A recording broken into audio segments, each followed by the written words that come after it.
Back for our final day of coverage here at the Hard Rock Resort and Casino in Rockford, Illinois for the 39th annual World BullShooter Tour here. I'm Nick Teixeira. I'm Sean Green. And we're excited because we've been having so much fun bringing you guys game after game after game of great coverage. And Sean, what were your thoughts on Saturday? Great day of darts. I love the fact that everything that we've been able to do for the most part has been very rapid fire as far as matches have gone. There's not a lot of dead air space for the most part. Now, some would probably argue that they've been watching along with us, but for the most part, we've had kind of back and forth. See most of the ladies, see most of the Pro-Am yesterday. The Pro-Am was great. I would say that so far we have 3 MVPs. We have an amateur MVP, we have a women's MVP, and we have a pro MVP. They've won everything. And they were on the same trips team Yep. last night too. Casey Jones, Mike Maloney, Liz Tynan, and of course, you see those Breaking names. news, they won that tournament too. Yeah, of course they did, right? But you see those names, and it's like, all right, you know what, Dart Tournament Illinois, that about tracks, right? There's other great competitors in the room that have been doing some great runs, some great stories, and everything else. And I'm excited to see how this last day of coverage continues, because today we have the qualifying event for the Pro Doubles 01. Gets you spot in that invitational shootout. It's going to be a little tricky, because you start getting into the freeze rule, you start getting into trying to get that consistent 33 points a round or more, 100 points a turn. It's going to be some crazy darts we're going to be seeing today, Sean. Yeah, I cannot wait. I'm expecting a lot of great darts, a lot of 180s, a lot of opens. Maybe we get a 9-darter today in our pro doubles. What do you think? Well, we got 3 on the tour last time. We didn't get one all the way until January in Houston from Derek Kinkle. Yeah, but we got one in Michigan from Patrick Attea, but it was on the overhead cam. That one doesn't count, right?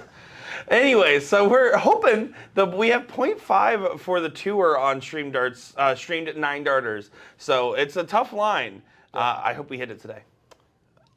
Let's see, guys. So without further ado, let's head out to the dart hall and take a look at our first match. Let's just go there right now. Let's just run in there. Back for our final day of coverage here in Rockford, Illinois. It is time for our pro doubles bracket to get on underway here, and I'm looking forward to a great matchup here against some great dart players. Bite the Pillow takes on Jackpot here, and he's just too good of a match to pass up on some Mike Maloney versus Benny Dersh action. We also have, of course, J-Rod with Mike Maloney, and we got Gary Keeper on the other side here with Benny Dersh. I'm Nick Teixeira, joined by my broadcaster at arms, Sean Green. What's up, brother? Hey, buddy. I feel like you forgot my name there for a second, which I was honestly waiting for you to jump in there. well, but you didn't say and this is you said that you were doing a great intro. I apologize for being late. I was talking to Brad about the inception of me being on the giant jumbotrons as the intro was playing, and then I realized, oh, he's playing the opening, so I probably should get back in there. I was wondering, and I saw you standing there. I was like, I guess he just doesn't want to commentate today. Oh, that's right. We were just right there in the background watching the. Yeah, you were right there. Yeah. I saw you. I just did commentary on the commentary. What a great matchup we have here. How about old partners? Both of them kind of had a very similar path back from the itis to get back to high-quality darts. Benny Dersh, Mike Maloney, but they're on opposite teams today. Benny's playing with Gator. And that's a 180 from Smash. Yeah, this should be some great stuff. Double in, double out, split bull will be our format today. Best of 5. So it should be some great stuff indeed here. And yeah, I'm looking forward to it. These guys have been off to the races. Interestingly, what you guys missed as the opener ran a little bit into the first couple darts of this leg. Reading Windsor in the chat saying, okay, so who am I supposed to root for? You root for us. That's the correct answer. Reagan, the good news is all you have to do is root for the audience, such as yourself, and then everyone's a winner. Yeah, it was very interesting that Benny chose the double 17 as his opening double there, and then immediately switched to the 19s and nailed them. So, yeah, this has been a great showing so far. Of course, J-Rod is kind of like the unsung hero of the dart tournament so far. Just in the sense that he has been on fire and just hasn't quite gotten the results that you would expect from the numbers he's been putting up. All right, Benny Dersh, 142 left. Double out. I love this format. Is it double in, double out? It is double in, double out. Oh, they said it was supposed to. No, it was double in, double out last time. I think the LJ was a little confused when he was talking to you. Well. He lied to you. That's, you know what? I think you meant for singles on Friday. There's a night. first time for everything. It's okay. That's all I can say. They lied to us a lot. First of all, as Benny does not get this, but I love the math options that we get to do here today. It's definitely something that I'm used to doing with North America's Pro Tour for steel tip side. The double out is something that you have to pay attention to, especially the split bowl. Yeah. Well, and it's also it's what makes it more impressive when we see these 9 darters right in this event. Because last year, I mean, there's only some doubles that you can go in on where that is actually still an eligible shot. Yep. And typically, you have to be a double 20 opener to be the most comfortable at shooting that shot. All right, here's Gator. This is where we start getting into some freezing territory, depending on who's hitting and who's not.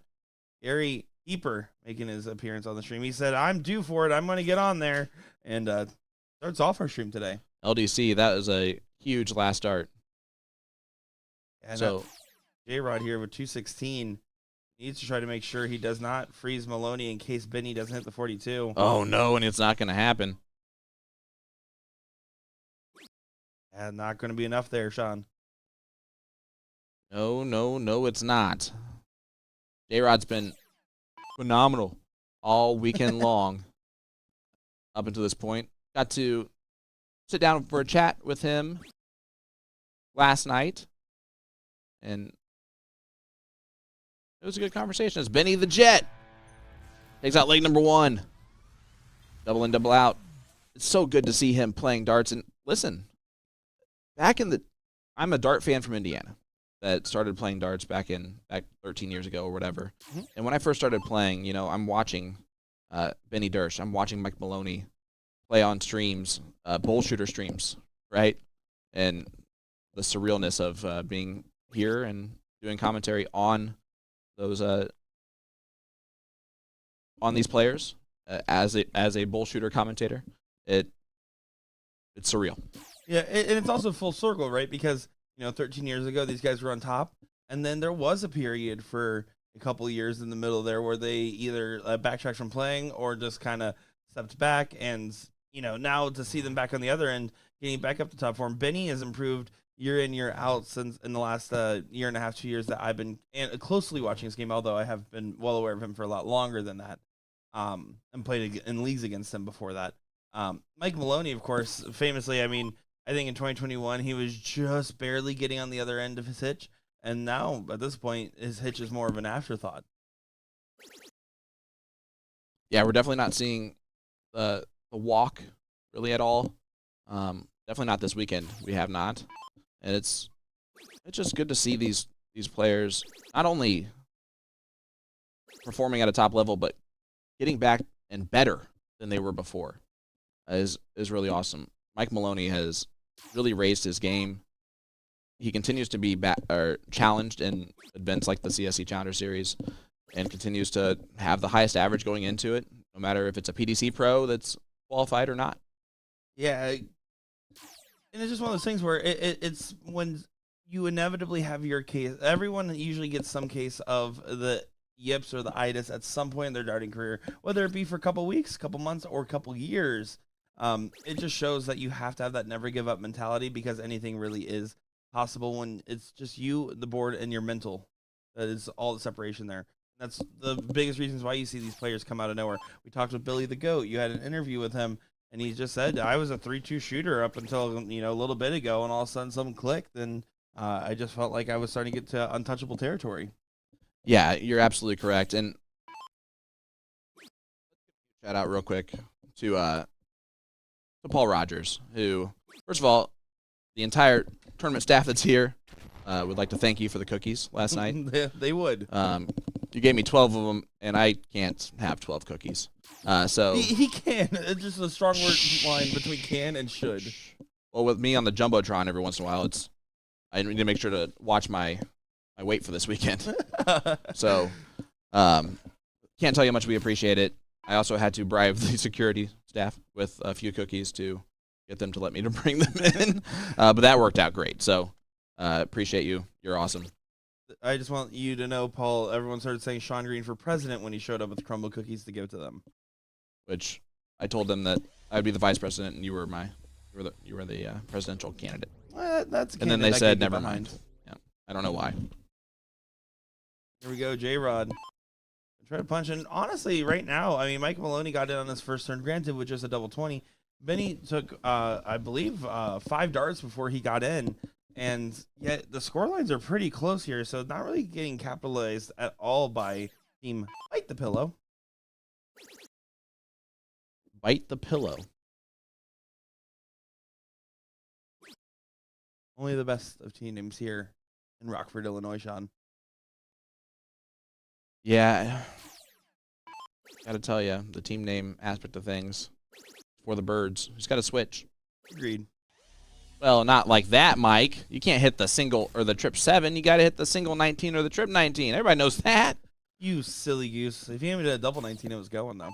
All right, but Benny and the Jet. 180 here leaves the 141. We know this. You do know this. Now, do you think a double and double up format favors a player like Mike Maloney? Because you have to imagine he probably has the most tournament practice with doubles, it seems like. Especially in soft tip. Well, there's and that's the 180. He leaves the first look at a finish.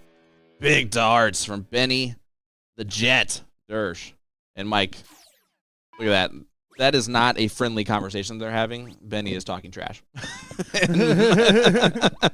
That's why Mike's face is what it is there. They were warming up next to each other, Yeah. and they were still talking trash. Well, I mean, when you have friends like them, they don't need enemies.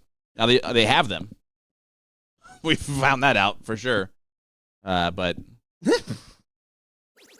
yeah, it's good friends. And if you're not doing stuff like that, then why are you here? And that's a 180 from Gator. Gary Keeper. Yeah, and Basically slamming the door shut on Bite the Pillow here in leg number 2. yeah, it's about to be a 2-0 difference. And right now, I mean, yes, Maloney's not playing particularly strong this leg, although he's not playing bad by any means, as he's just going to go ahead and up a double 20 here. Yep. Why not? As we're all just going to hit everything we're aiming at. But J-Rod seems to be having a little bit of Sunday blues, and Maloney and J-Rod were the only team that had a play-in round with this bracket here. You see Mike get a little cheeky there on dart 3. With 48 left, hits the double 20. Because you got to throw in a Maloney double when you can. Absolutely. There's a way to look at Jennifer Carpenter back there. She is looking at the inception of watching herself on the Jumbotron in the background of the Jumbotron. Wait, I'm up there, and the camera's over there, and I'm up there. 25 leaves 36, but in this situation with the freeze rule, and J-Rod with a potential 180 to leave 32, got to kind of play it out. You 45 here. I was going to say 57 for 4. Yeah, that's is fine too. Probably the route I would go here. He does just go the bull to leave 36, which nothing wrong with. I mean, J-Rod has to hit perfection for this. If he does hit perfection, then that means that even if Gary gets all the way down, there's no potential freeze on Maloney. But it's going to be inconsequential in this moment here. Yeah, so right now you're going to see 6 darts at the out now. 3 for 43, 3 for 36.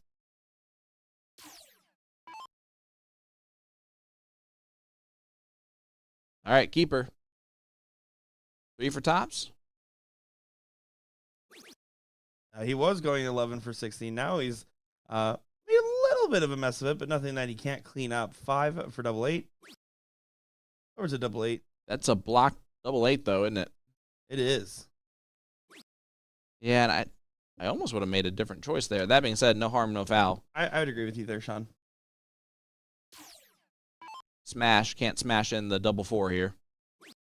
Yeah. Oh, that was a little... Mike, your darts tend to float into doubles, so I would not probably do that in the future. That would be the most embarrassing live stream moment of all time for you to miss into the winning dart on a freeze rule. But Benny the Jet, 36 left, double 18. No trip 12 for the fans today. It's a good marker. Double 9. You don't want to play around with it. J-Rod's going to get a look if you do. Yeah, and you don't want to leave J-Rod with the shot 87 here. You have to be tactful on this execution here. And you can't go outside on this last start either. You play this aggressive. Oh, no. Opportunity is a knocking for J-Rod Henry, and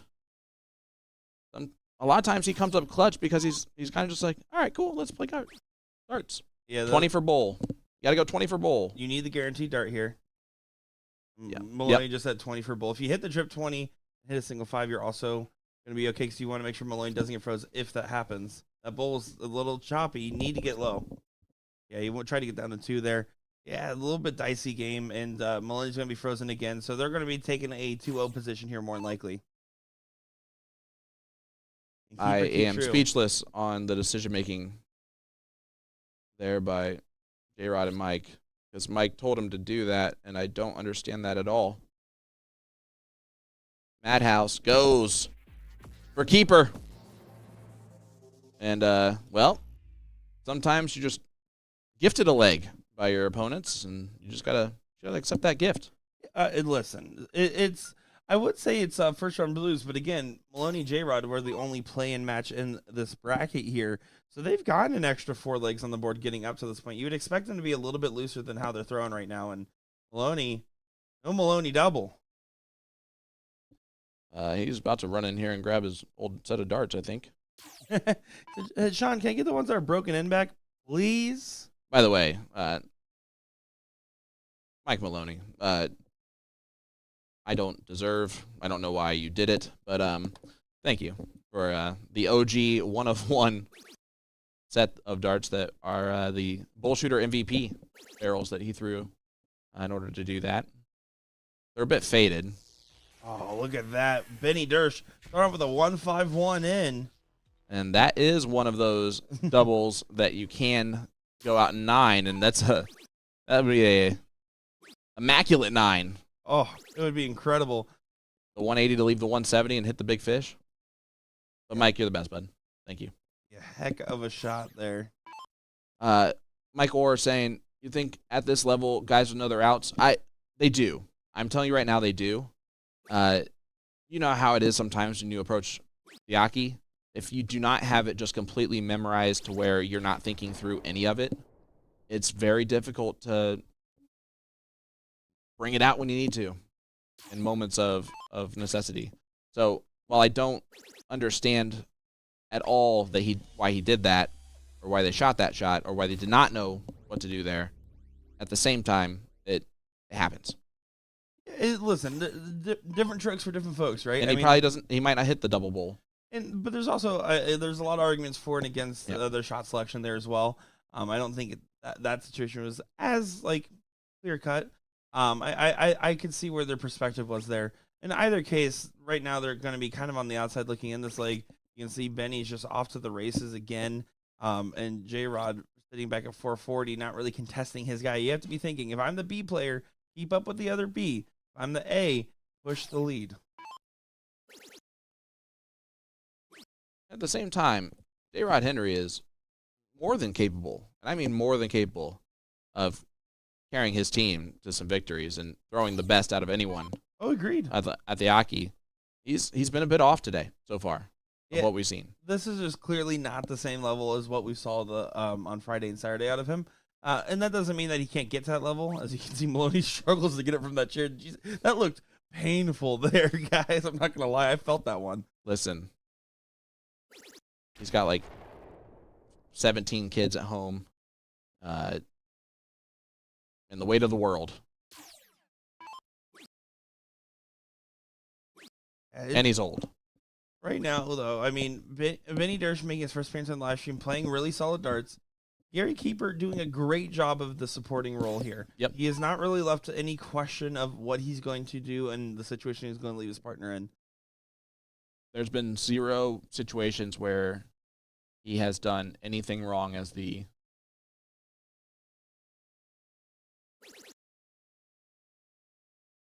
support player. And Benny's not just throwing decently. Benny's throwing phenomenal. Phenomenal indeed. He finds a 180 there in the dartboard, down to 46.22, and pretty much setting this up to be a 3-0 scenario, which is so far from any prediction I would have had. And annoyed at that the most annoying 180 of all time from J-Rod Henry, because of course. And Mike's thinking, of course. And now, though, here's the situation. Say Gator, for some reason, messes up here, which, by the way, do you notice Gator is mocking Mike Maloney today wearing the Yoggers?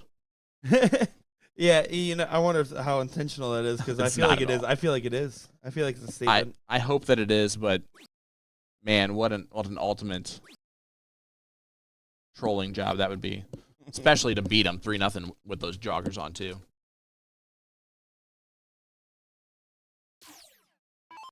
All right, 180 or bust. Blew it. Yeah, now, I mean, Benny, 85 is the shot here. Everyone else in the same ballpark, so no potential freeze on the line, no pressure on the shot. You can see J-Rod and Benny having a laugh back there. Mike Maloney kind of sitting back. I just want to kind of see, if I'm Benny, just do something silly here, just to see if you can make it hurt worse when you beat Mike, just so he's pushing a little bit more if he happens to come back through. Show them the 20 for bowl, please. You don't have to. Yeah, I was going to say, you don't have to at all. This would be a scenario where I would have just taken the trip 10. He's not happy about missing the single, but at the same time, plenty of time. Yeah, there was no need. There's no need to one way or another. Nothing wrong. I don't think you need to be afraid of the double bowls in the 15-inch at all. And you can still utilize it. It's a slightly smaller double, but honestly, you aim at the bulls a lot. So let's just go ahead and tee up on 50 from there. Cassie in there saying he's not wearing Hey Dudes. It was for sure not on purpose. Yeah. Unfortunately, I have to agree with the analysis. And this is where things start to get interesting. J-Rod. And that's a 180 from J-Rod Henry. You knew that was coming. Back-to-back 180s, but, well. That was also a correct 180 right there. There's no reason not to. He needs to try to set up a situation where Gary shoots a bad round and Mike Maloney hits a big round, setting up an outside chance at a freeze. Yep. That's why he stayed there. 25, obviously an optimal, but that's the way to do it.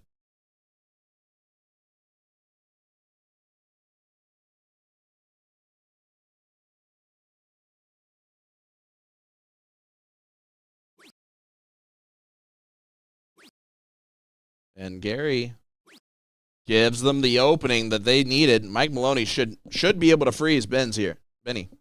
Yeah, you need to get below 159 is the number here. Get below 159, Benny will not get a shot that's 50. Mike Maloney. No. You Mike have to hit a triple. Maloney. You have to hit a cricket triple right now, and specifically 23-18. Wow. He does give a little pump there because he knows that was a must-hit last start. Did you feel the sigh of relief as you see him go back there and give the deep breath off the camera? Or at least you tried to. I pointed out anyway, though. All right. 48.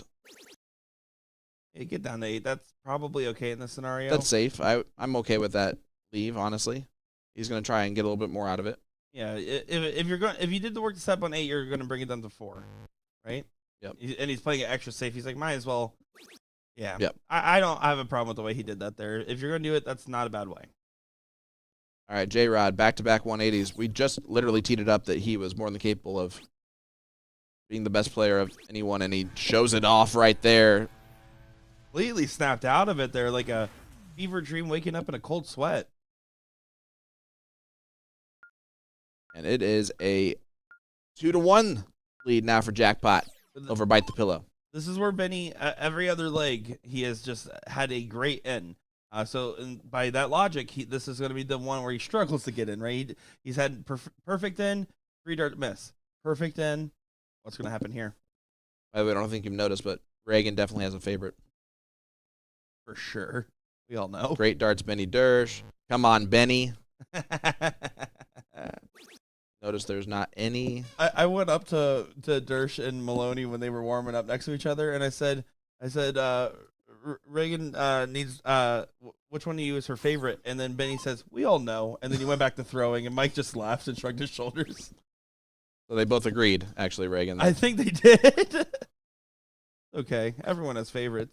Mine's Danny Baggish. You mean as like commentator next to you? You can ad libs the rest. I do like Sean Green, for the record. Good friend. Give me food poisoning. Well, Gary. Gator goes round the outside, round the outside, round the outside. And opportunity knocking right away from Mike and J-Rod. Needed that. Yeah, he does not want to keeper those darts. And Benny didn't even really get far either. And J-Rod's in. Big last. We see the reverse sweep here. This is the long way. This is the hard way to do this, right? You know, it's only one break here. It's just about Benny and Gary kind of taking advantage of the throw. And the fact that they are going first gives them a little bit of a reprieve. I only say a little bit. One more of these trips need to go in to kind of apply some pressure here. And that's a good shot from Benny. Good recovery rounds. Yeah, 140, very well done. Mike would love to follow that, at the very least.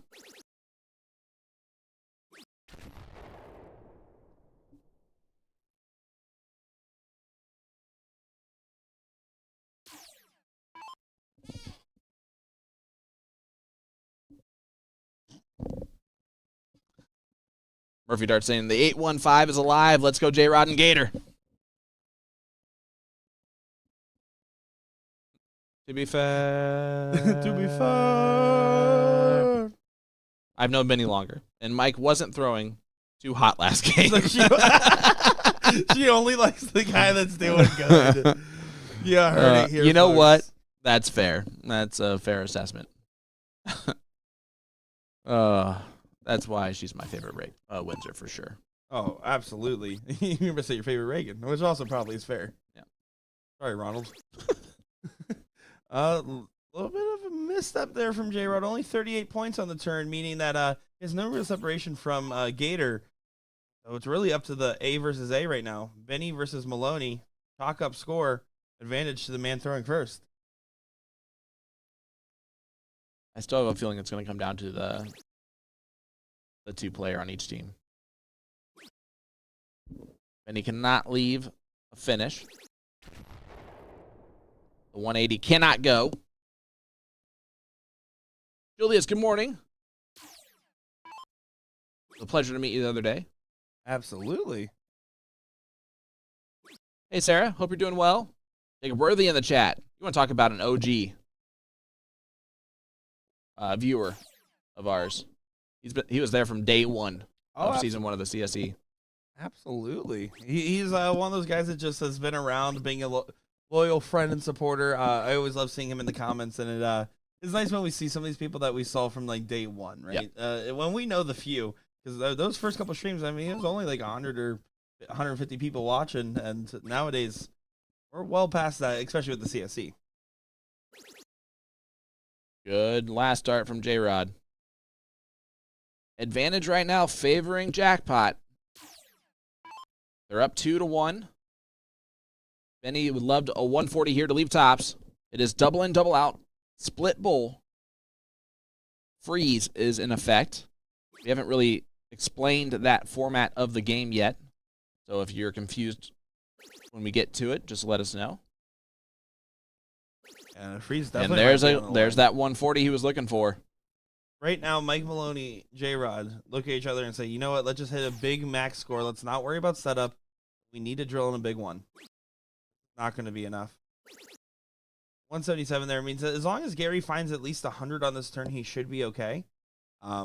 He needs to find at least 100, though, because if he doesn't, it'd be detrimental. Should I go give him back his dart barrels? You should probably get back to the start barrels. That's kind of messed up. He had to go for the cover shot. To be fair, it was a bold move by him to decide to, off of whim, just throw brand new barrels starting last night. I don't think that's actually affecting him. 114 the number he needs to get below. So J-Rod will not be able to do that here, so Nope. no freeze.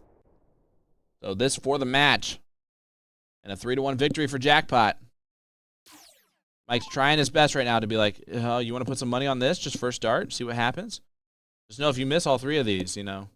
So, you see, he's like, really? Really, man? Really? I'm Benny the Jet Dersh. Benny and the Jets. When we were teammates, I went first. You think I'm going to miss this? You know better than that. And Benny gets it done. Jackpot, 3-1 victory. Yeah. And I'm going to go see if Mike needs new barrels. or old barrels. Yeah, you need those back, Mike. Yep. You need those back. Coming up next on our stream board will be Mark and Randy versus 5 free creds. I love it. Let me tell you, some of these team names are getting pretty crazy. Last night, someone in the Touch trips tunes. put their team name in as Bye. That caused some problems. So then that team got told, hey, you can't put your team name in as Bye today. And so they said, okay, we're putting it as Board 8. Whoa. Real quick. Celebrity in the chat. Mr. 107, Ed Levesque. Mr. 107, Ed Levesque. The Sean Sultry voice. Ed, my beautiful, beautiful tall friend. It is great to see you in the chat, man. Thanks for joining us. Guys, we'll be right back after this. I'm going to go give Mike's darts back to him. Yeah, like right now, now. Alrighty, guys, we'll be back in just a moment's time.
Hello everyone, I'm Sean Green here with Mike Albano, lead coordinator of Excel Entertainment. Excel Entertainment is, if I'm not mistaken, the same exact venue that is utilized for the Cantina that we play Yes. some of our live stream matches out of it. Absolutely. Tell us about how you got started with A&E Darts. I got started at AD Darts about 5 years ago, actually. They reached out to me. They were trying to make improvements in Northern Illinois and stuff. They were just a gaming company originally, and they wanted to start reaching out to the dart side of things. And they got my name reached them that I was pretty big in the dart community as far as popular. I knew everybody, been playing for years, and that was pretty much it. And I agreed to start for them, and we've been kicking down doors ever since now, and it's been really good. We're all over the place. We're in 7 states now, I think, maybe 8 states. That's amazing. We have a lot of our league nights. We have remote darts, and depending where you're at, we might have travel and in-house, depending upon the region. But our remote leagues are all handicapped, and we have some nights. There are so many divisions. We have like Division G. I mean, that's not a joke. We have multiple divisions for every skill level. So what's the goal from a league coordinator perspective? Because that's never been a role that I've had, nor is it a role that I would ever want. Let me tell you that. God bless you for taking on. Thank you.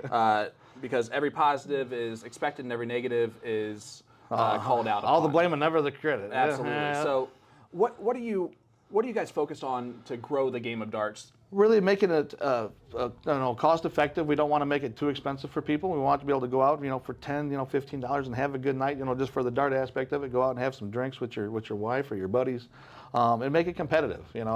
Darts is always, I consider where old athletes kind of go to kind of retire. Fair. When you can't go up and down the football field, the baseball, and the basketball court. But I can stand 8 feet from a dartboard.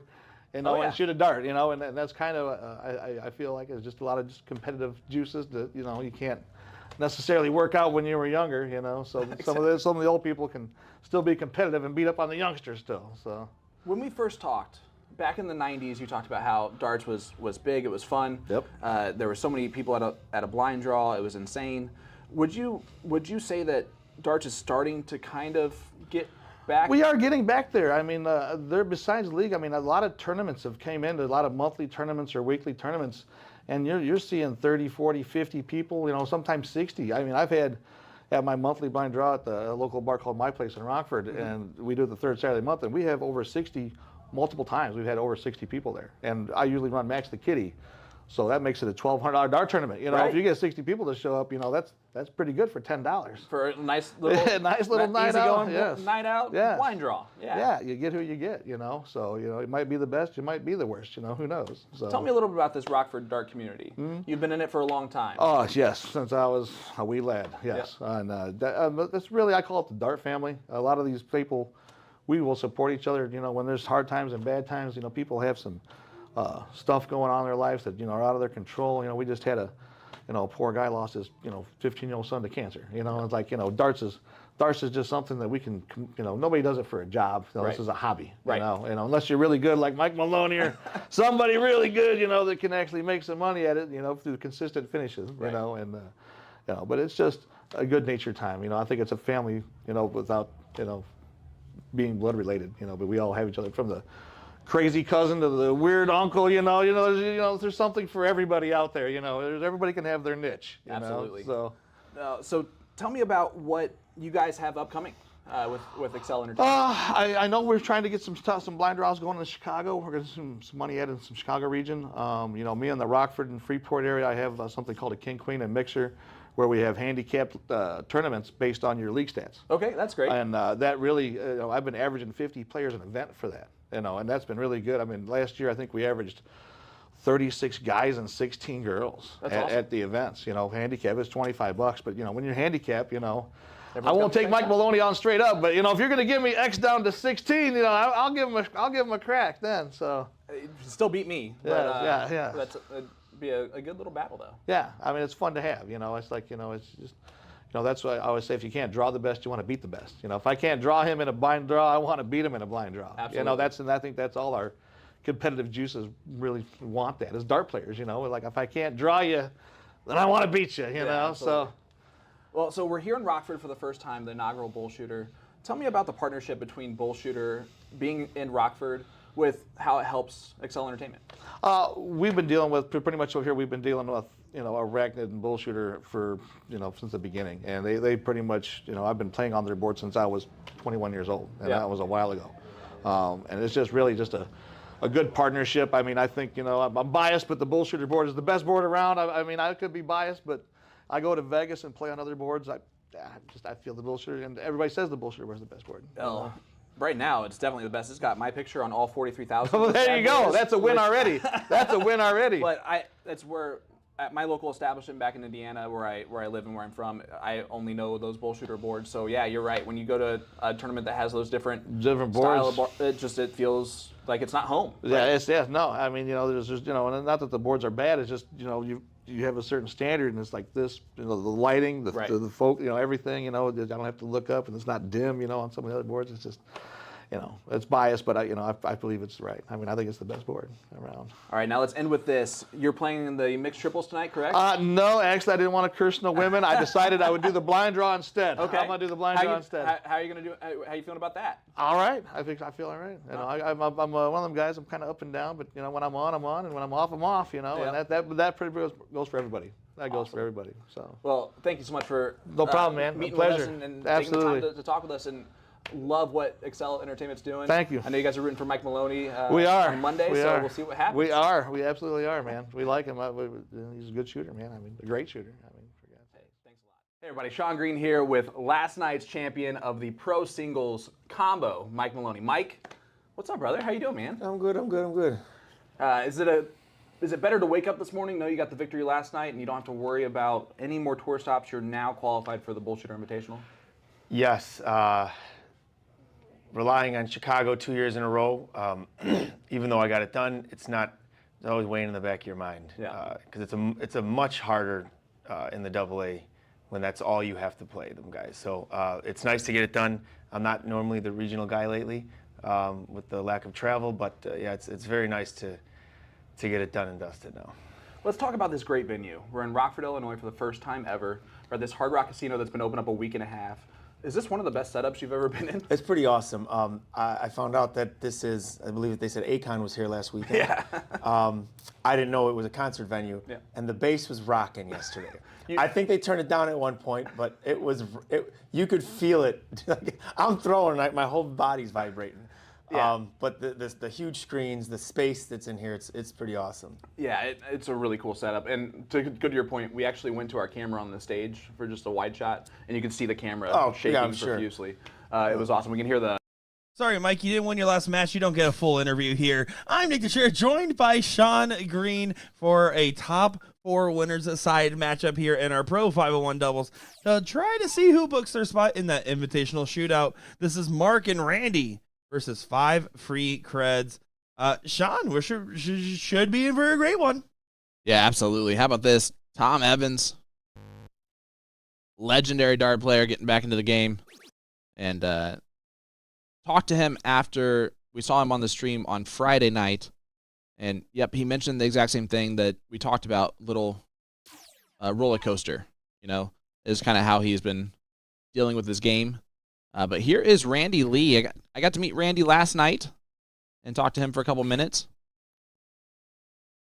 One of the league coordinators for Abraham Amusements. Which is a section of Excel, if I'm not mistaken.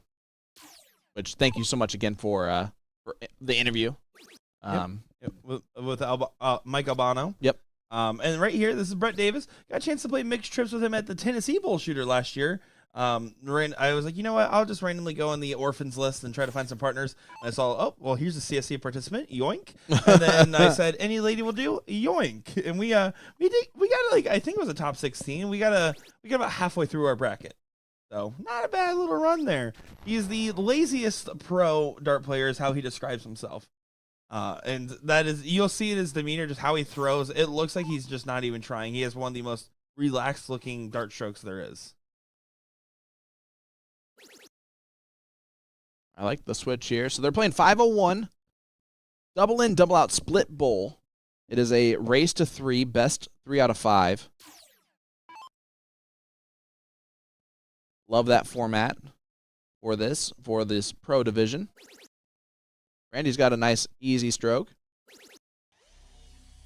You can see he releases that dart right before pulling his hand off to the right-hand side there.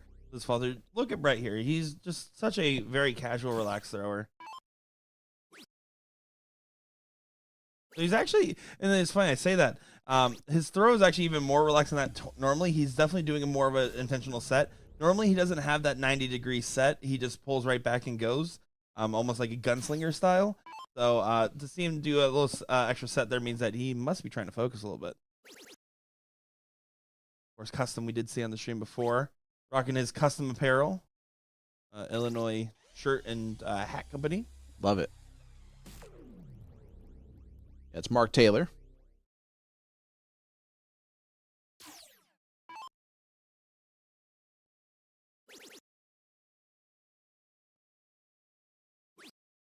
I'm here.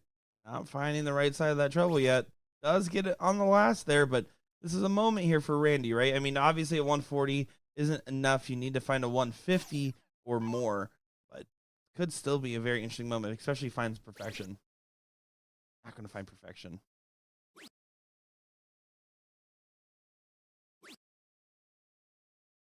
I love the team name of 5 free credits of Brett Davis and Tommy Evans. Huge shout out to Touch Tunes. Yeah, they were giving out those 5 free credit cards. If they're curious, I definitely didn't take like a whole stack of those a couple months back.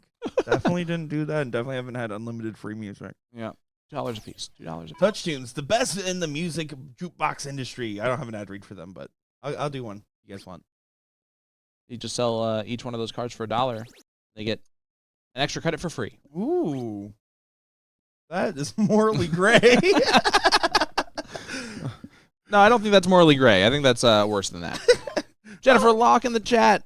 Good morning, my dear. Thank you so much again for the cookies. I know that it wouldn't have gotten done without you, I'm sure.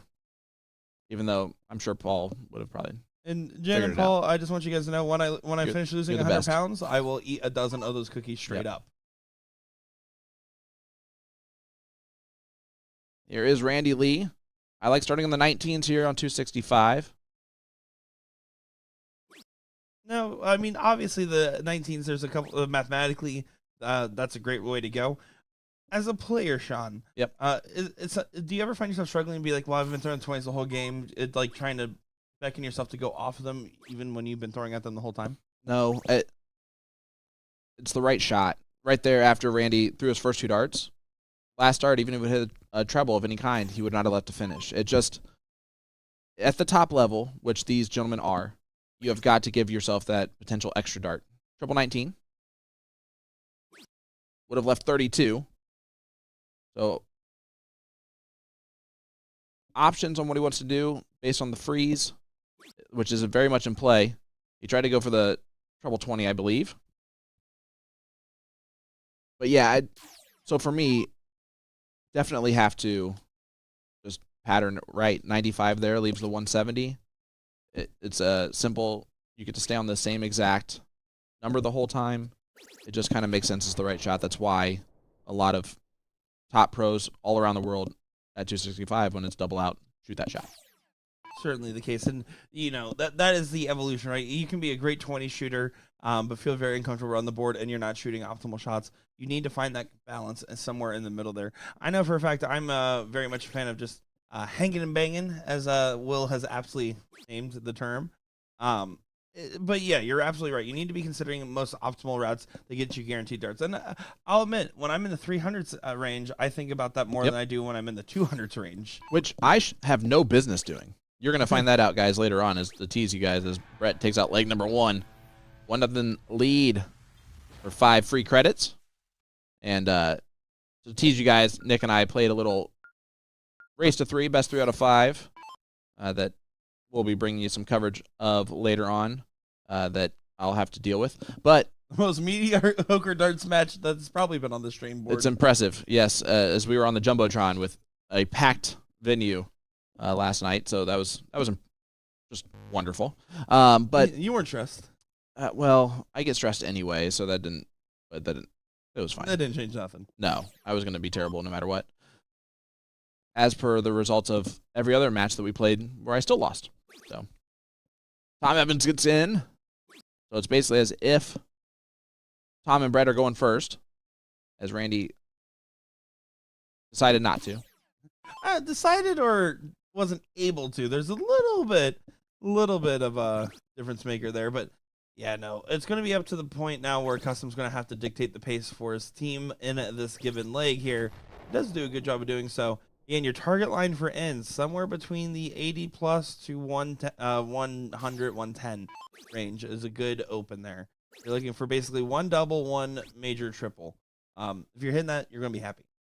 I agree with that. I would say that I'm going to disagree. I will say that the bonus is the 80 plus. Obviously, goal number 1 is just hit the double. Hit a double of any kind to get in. And you're seeing Randy did not do that, but he's coming back with a big 160. That's how you follow the non-start. Yeah, it's absolutely. You just have to walk it off and kind of throw your next leg or next throw, not next leg. On top of that, now Tom Evans is going to be pressured to have to throw big rounds, and as a pro that's coming back into the mix, you're going to see him sometimes do a little extra push, a little extra oomph, because he's fighting against his brain, knowing what he can do versus what he is doing currently.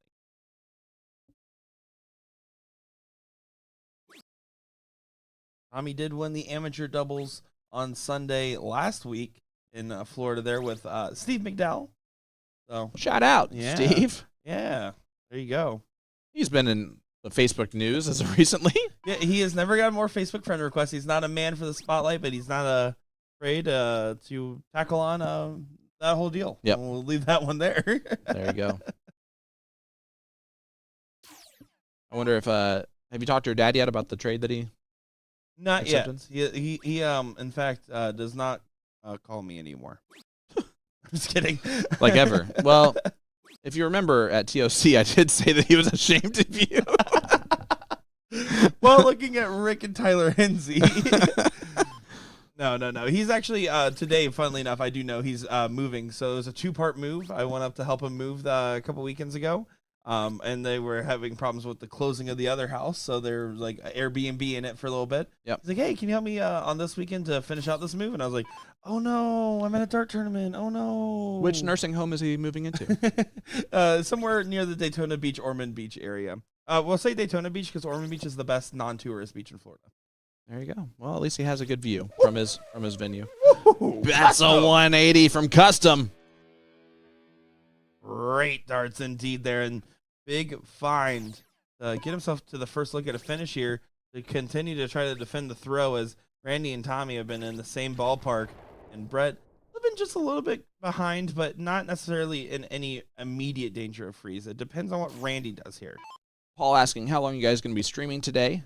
That is a great question, Paul, and a question we don't have a real answer to at this point. It just depends on how the bracket is rolling. What?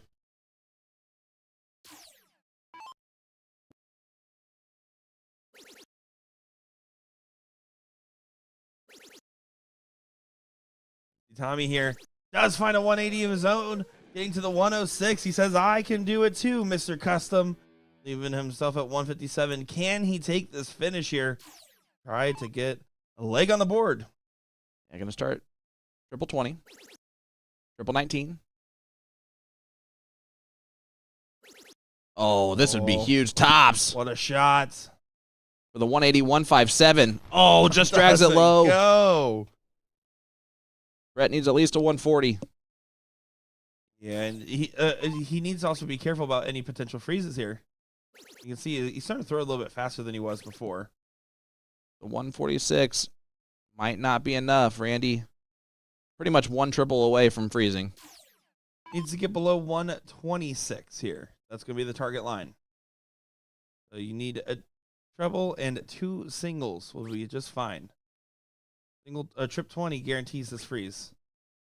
The big dart. And it's a huge dart. Tommy Evans, 106 on the outside looking in. And just try to bring it down. Again, under 10's the target line, but with everybody within checkout distance, I would recommend going all the way down to 2 or 4, and there's not really much other options there if you ask me. Reminder, as we talk about the freeze rule here that's in play today in every level or format, Tommy's going to try and he should be fine with 14. He's laughing at his math there. I think he wanted to go trip 14. Oh, no, that's actually a big mistake. Now that is detrimental because now Brett won't get a shot more than likely here. Excuse me. He could still get a shot. Or if even if Custom busts. Well, Custom does not bust. Doesn't matter. What a crazy moment. So great leg of darts from Custom. But yeah, 180 to leave the 157. Almost hits it. My goodness. Matt, appreciate you. I'm only 36, man. Leave me alone. The Biscuits touring again. All right, Tommy. 1-1 score line. 5 free credits playing Mark and Randy. And Tommy likes to start off with the 95. He's done that often. I think he would like probably a little bit more. I think he wants like a 152, but yeah, he has been doing the 95 in a fair amount there. By the way, I want to make sure to point out to all my Wisconsinites that are watching along with us, go Colts. Go Colts. A different version of a boom goes the Wisconsinite. Speaking of the Colts, Arch Manning doing some pretty good stuff. Look good. Yeah, not too bad. Might keep the job, huh? We'll see. I think it's going to depend on the injury of the other guy, but it was just weird seeing someone with Manning on their jersey running in a touchdown. I'm going to be That's honest. very true. That is by far the most athletic Manning. You can definitely tell that's Cooper's son and definitely not Eli or Peyton's. That's also fair.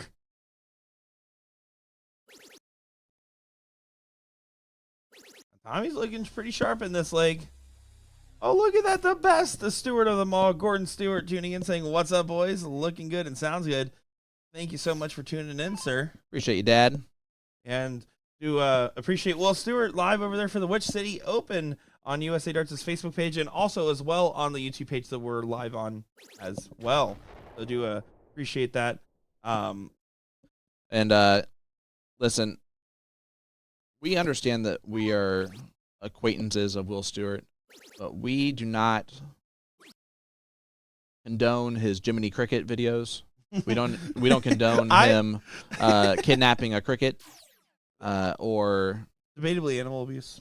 I mean, Crickets are animals too. I don't think he asked for consent to touch it, but it is what it is. Will Stewart Cricket Gate 2024. And that's another 180 from Custom. He's throwing lights out right now. Yeah, this is phenomenal stuff. Custom's doing a great job of just continuing to push the standard, and he's just going to be thinking, man, I just got to keep up this pace. And it's one of those things where Danny Baggish had a long diatribe about this, because everything he says is a long diatribe. What did he say about himself first? Well, he said, "Hey, it's me. I'm Danny Baggish." And then after best in the world. the best of the world, baby. And then after he said that, he was talking about how he thinks that the stronger player in Pro Doubles 01 should be going second. And he basically highlighted that the second position just simply is a harder position. Going first, your goal is only get low, get low, get low. And your second position has to do the out management, has to focus on factoring in the freeze and everything else. And he thinks that is more meaningful. And he thinks that giving the quote unquote weaker player or the B player extra darts is more impactful by letting them go first. That was his logic. I feel like at best, that is just an excuse in case he is ever second on a team. You're probably not wrong. He did say That sounds like a whole bunch of nonsense he to did me, really. say that, and said that if he was still, because he was set up to play with Alex Spellman for that event, Yeah. and then I had to switch out. He said, "Yeah, by that logic, I'm going first, and Alex Spellman's going second." Yeah. So he did admit that Alex Spellman's at least a better thrower. He absolutely should. Alex Spellman's one of the best in the nation right now, if not the best. Yeah, I've heard him say some nonsense before, but that seems like I see the logic. Takes the cake. I see the. I do a logic. little bit, but unfortunately, what you're ending up doing is you're handicapping your own team by giving the A player on the other team an extra opportunity more than you. And that's where the counter argument really weighs heavy.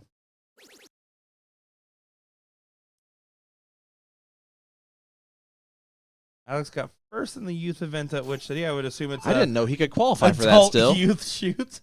I saw the picture on USA Darts' page. A lot of people there for the adult youth shoot over there. It was a great turnout, and that's what we want to see in the dart community is more and more youth players getting involved in this game.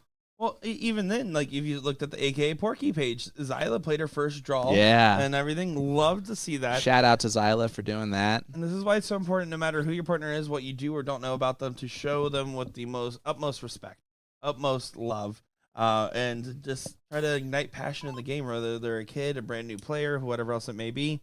Tom Evans, 130. 125.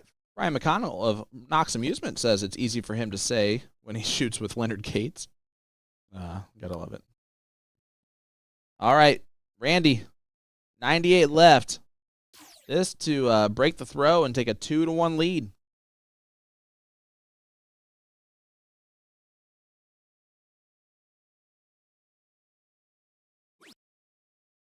Triple 18 would leave 24.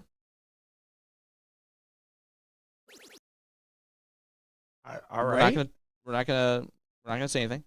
Double 15 doesn't matter as long as he hits it, and he does on the outside wire. Nice start from Randy, and not typical double out math, but it is math that leads to a finish, and that's all you need to do. Yeah, I mean, don't get me wrong. The correct answer is get as low as possible. Yep. But the more correct answer is that's not an ideal way to set that. But you'll notice that with the idea of what doubles are correct and what routes are correct is constantly evolving. You look at Luke Littler and the way he shoots the double 10 over there and sets up a lot of his shots around it, and the double 15. You see Mincer over there with the double 14.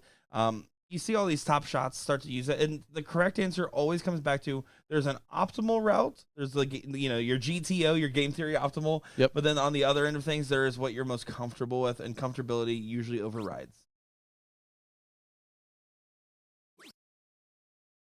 And look at that, Randy trying to get that. Randy's extra trying to point. cheat with that extra single one. No. You We are see on the you. jumbotrons. We can definitely see you. Yep, that's it. Cancel them. That's a jumbo cheat. Chat. Speaking of jumbo cheat, that was all you last night when we played our match. You hit way too many triples. I didn't hit that many triples. I kind of want to do a redo today. I'm not gonna lie. I mean, if we have to. You're like, I'm not opposed. It's a new day. I could be actually better today. I did give back the darts that I was using. Probably for the best. Maybe he'll give me the newer pair.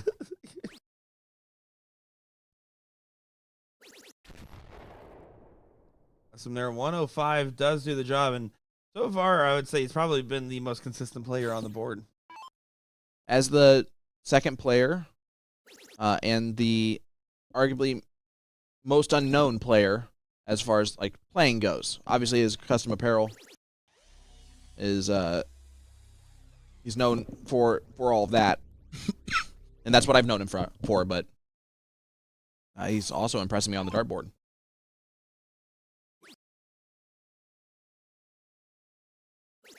And right now Randy continue to kind of ride the wave that he's been on. He's definitely picked it up after that first leg blues.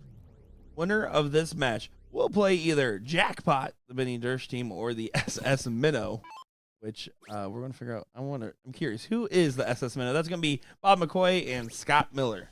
Scotty Miller and the real McCoy. The realest of the McCoys.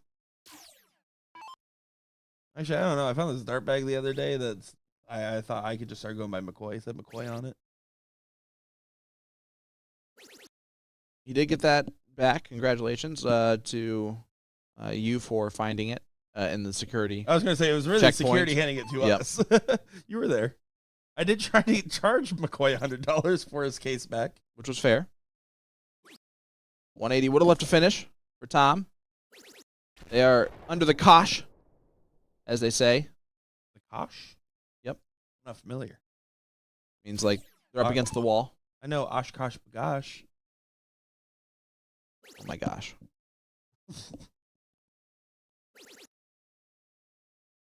Randy cannot leave a finish after that second dart, but he'll do a little dance.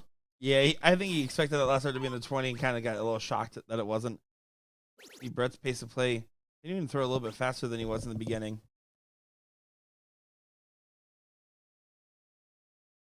Well, there you go. Jacob Schmidt saying Mark plays local league in Springfield. He's one of, if not the top shot in Springfield market for J&J. Illinois Customs is his business. Yep. So there you go. Obviously, this is not a shock to the Springfield community. Oh, it's not a shock to me either. Every time I've had an opportunity to see him on the stream since jumping on the tour, because it's so funny the different players you see like working the BullShooter tour versus when we're at like certain USA Darts events versus this, that, and the other. It's someone that I've quickly become familiar with because he quickly finds himself in deep bracket runs getting results. Well, I can definitely see why. All right, this is going to be the important three players here. Randy needs to go 140. If he wants to take back control. Switching. Love it. Stay right there. Great darts. Yeah, that's a phenomenal shot, especially with Tommy on 151, and that's where the I'm coming out of retirement kind of shows, right? Those big setup rounds. Right here does a good job of bringing it down, hitting a 140 himself here. Amazing shot. Tommy will have a look at the 151, and right now Custom has a little bit of pressure on his shoulder. He needs to make sure Randy gets a shot if Tommy misses the big shot here. Yeah, basically has to get below 46 to ensure that. Not going to do that now. Needs a 140, so needs triple. You can do that with a 134 too. Great cover shots. Those last three shots from these players have been incredible. Tommy has saying there's a chance. Tommy, even if he doesn't hit this 151, is now thinking, all right, you can see Brett saying, hey, if you have to set the freeze, you can. Nonsense. Triple 20, triple 17 tops. Needs to get below 25. Not going to do that. No. Ruh-roh, Raggy. And now Brett's almost guaranteed to be frozen here, barring a bust from Randy. This is about to be 3-1 here, it looks like. Which would be the finish line.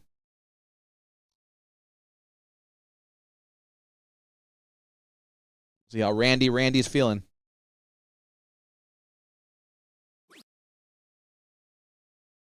18 for tops. All right. Double 18 for double 11. Happy little accident that at least it left him still a finish. Can't bust here, though. They don't go in the double 14. That's fine.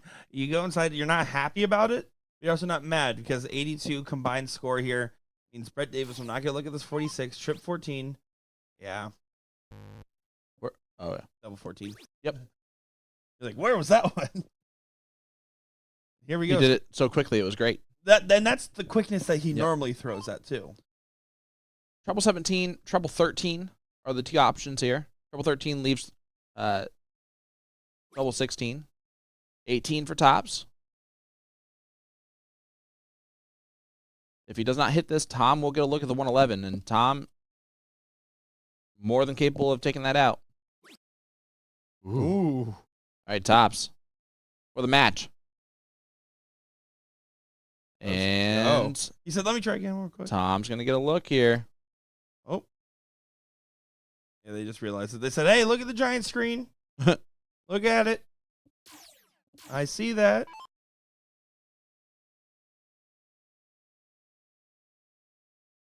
Oh, they just broke everything. We're all good. All fixed up now. All right. Maybe that just frees up Tom a little bit. Ice the kicker. Tommy has to pretty much hit this, if not get all the way down. Triple Trip 17. What are you doing, Tommy? I think he's just trying to focus on getting it down. I think his only thought was get low, get low, get low. And he does not freeze by 1 point. Well, actually, never mind. Randy can freeze with anything below what he has. Yeah, as long as he doesn't bust, he freezes. Double 4, stay true. Nobody misses double 4. Then he busts? And it's going to give Brett an opportunity because it's a tie ball game there. So Tom just did enough. And you can see how quick Brett was walking up to the line there. He has to hit this double 2. Oh, no, to the madhouse. And he hits it, saves it. Don't say it's over until it's over. 2-2 score line. An absolute punishment there. Unbelievable. Unbelievable. Whatever Sean said. That's a good diddle dart because it blocks a lot of the bullseye too.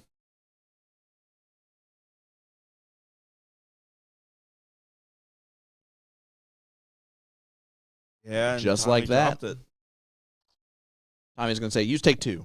Gets the second one in the dead center. it. Yep. Well, here we go. This is a little bit of an interesting scenario. What honestly should have been a 3-1 win is now a tie-breaking scenario. And sure, Mark and Randy get the darts, but the momentum has to start going in the direction of 5 free credits because they're kind of playing on house money now. They didn't expect to win that. They didn't expect to get away with Tommy leaving on 51. Yep. This is crazy stuff we're seeing, man. Crazy. You got our first women's semifinal going on the other board there. Team, get better. Which I'm going to guess is Liz and Jennifer. And then they're down 1-0. They are down 1-0. To Trunk Drunk. Drunk, and that looks to be Becky, and I can't see who her partner is at the exact moment. Trunk Drunk's a good one. Yeah, you see, that's the thing. If you have a good team name, maybe. Salt and pepper here. Salt and pepper here. They're in the second semifinal. And we're getting our other men's semi after this again. Jackpot versus SS Minnow. Which is the real McCoy and Scotty Miller. You can see right there, ladies playing right side by side.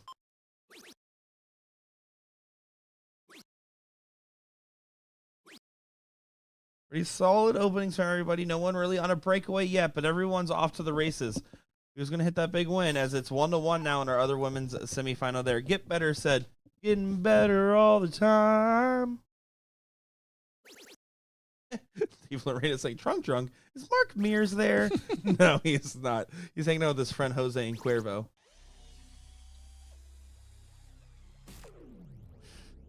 That was good. Thank you.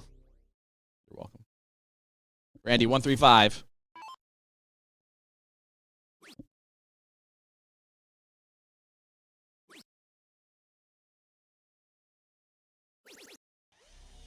Paul saying that Becky's partner is Razzie JoJo. She was in the comments. I should have known that. Yeah, She did absolutely. say that Becky was going to be her partner. Good insight there from our delivery man. Well, huge shout out to her. She was supporting our chat the last 2 days. Supporting her partner. Yep. See, Randy did a good job of putting himself out in front, and Tommy really challenging. Custom there, 86, a very pedestrian turn, but in this situation, just let Randy kind of get on the run. Randy's looking for a redemption go here. Brett Davis. Finding That's a 180. maximum. Boom goes the ton 80, as the board would say. The board does say boom goes the ton 80. Trademark Sean Green, 2024.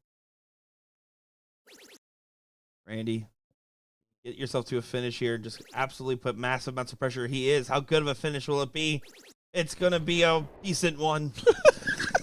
I thought it was It's a 2 treble visit. It's amazing. Yeah, I thought the you're last right. one was it, I'm going to be honest. So funny. My bad there, Randy. Tommy just trying to make up for lost ground here. Your play right now is put pressure on Custom, and Custom's a guy that doesn't seem like he feels much pressure. He's pretty good at self-pacing and just throwing his own game. Well, considering the back of his shirt literally says, stay calm, it just starts. I believe that is a great mantra.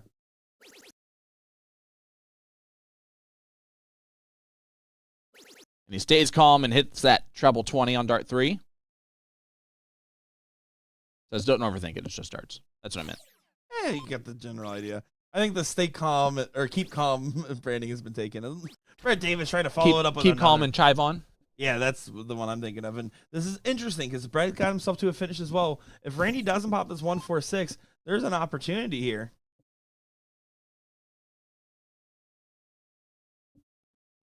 See what happens. Randy not going to be able to take this here, so he's only going to be able to set up. I want to abandon those 20s. Yeah, he does. Just gets down to 49. Tommy needs to make sure Brett gets a shot. He needs to find 100 here.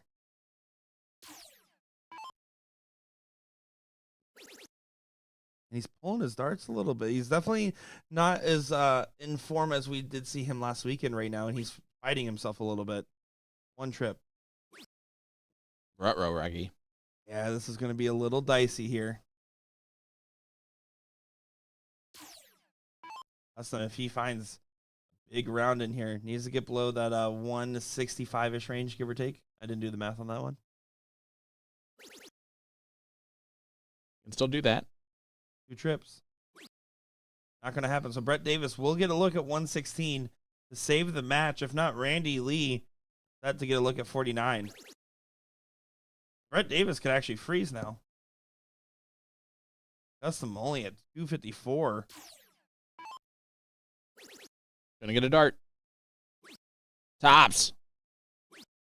And freezes anyway. Yeah, that's okay. That's why you had to go inside on that last. So if you go outside, you don't freeze by 4 points. And again, guys, freeze rule in effect here. What that means is if your opponent's combined score, so 218 and 20 is 238, is lower than your partner's score, which is Custom's 254, you cannot take it out. He thought he was frozen. He thought he was frozen. He is frozen. Because he's frozen. I forgot he's frozen. I should have listened to your explanation a little closer. Guys, it's Sunday commentary, everybody. That was terrible for me. That was god-awful. I am so sorry. I got completely wires crossed there. It happens to me all the time, which is the best part. Like, I'm not... I apologize. I'm laughing at the situation, not at you, if that makes sense. No, I would laugh at me. That was terrible. That was awesome. Basically, Custom needs a 180 here. Guys, don't clip that. But another trouble will do. He does that. So he's now opened back up the door for Randy. If Brett does not take it out, that's fine. And actually, he freezes. Yeah. He is frozen, And Brett. this time, he is frozen. I do know it. Oh, my goodness. Oh, my. Randy gets an opportunity What now. a dart to hit the triple and freeze by 4. Double 2 to somehow pull this leg out. What is even happening? Mark and Randy. To the madhouse they go. Who will hit it? Nobody knows. You thought that was in? It doesn't go. Tommy Evans, 126, 419s for the bull. The route you have to take. You cannot Tommy shoot knows that. the 20s. Tommy knows that in this scenario. He knows that he has to hit this checkout. Or he's going the 18s. Okay. Double. Oh, double 9. Wow, for the match. And he hits it! Tommy Evans! What a dart. 126. A very unconventional way, because if you hit a single 18, that leaves 106. That was a silly first dart, but it pays off at the end. A 3-2 victory. What happened at the tail end of that sim? That was crazy. That was sicko mode, guys. And, well, they just earned themselves 5 free credits for that one. That's it. Get them some Touch Tunes cards. Oh my goodness. Well, here's what we have going on now. Our other semifinal on the women's and men's side. We're going to try our best to also feature the women here. Admittedly, there is a lot less in the pro bracket today than typical, and the women's bracket is a little bit bigger, which is why we kind of been prioritizing one side over the other. But trust me, we did not forget about those girls. Also do appreciate that you guys did not harp on me too much for that terrible call for me. That was awesome. I love Sunday darts. I see a couple people asking about BullShooter stops. I actually got a couple of messages. I get messages almost every weekend, week out. Unfortunately, I only know about as much as you guys do. I have inklings of what stuff might be happening. I can tell you what I did find out is that we were talking initially about the Ohio BullShooter being at the end of October. I did get confirmation that it will not be at the end of October anymore, and that they're looking at alternative dates. It wouldn't be till probably 2025, towards the end of the tour now. I don't know much else than that. I don't really know why. I'm just the information guy here, so I just know I get on a plane, I go, I commentate stuff, sometimes commentate incorrectly, try my best. Scott saying the hair dye is absorbing into your brain. Yeah, you're not wrong at all. Alrighty, guys, we're gonna get just a moment here. Let's actually take a look at this beautiful venue. We did a little bit of a walkthrough earlier, and actually you can see Tommy Evans in that video holding the door open for me. What a gentleman there. We'll be back in just a moment's time. I'm having so much fun calling games. I'm Nick Teixeira, joined by Sean Green. We'll be back in just a moment, guys.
Hello everyone, I'm Sean Green here with Mike Albano, lead coordinator of Excel Entertainment. Excel Entertainment is, if I'm not mistaken, the same exact venue that is utilized for the Cantina that we play Yes. some of our live stream matches out of it. Absolutely. Tell us about how you got started with A&E Darts. I got started at A&E Darts about 5 years ago, actually.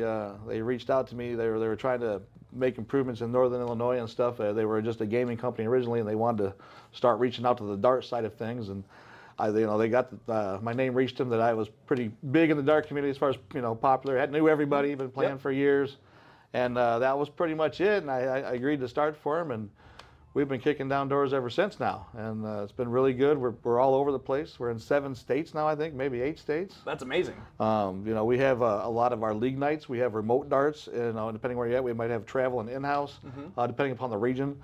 But our remote leagues are all handicapped, and we have some nights. There are so many divisions. We have like Division G. I mean, that's no joke. We have multiple divisions for every skill level. So what's the goal from a league coordinator perspective? Because that's never been a role that I've had, nor is it a role that I would ever want. Let me tell you that. God bless you for taking on. Thank you. Because every positive is expected and every negative is called out. All the upon. blame and never the credit. Absolutely. Yeah. So what are you guys focused on to grow the game of darts? Really making it.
Welcome back, ladies and gentlemen, to Rockford, Illinois for the 39th BullShooter World Tour. This is the second regional tour stop here in the Rockford Hard Rock Casino. I'm Sean Green, joined by my partner in comms this weekend, Nick Durachi to share. Nick, we have a good battle here in our second semifinal of the men's pro doubles 501.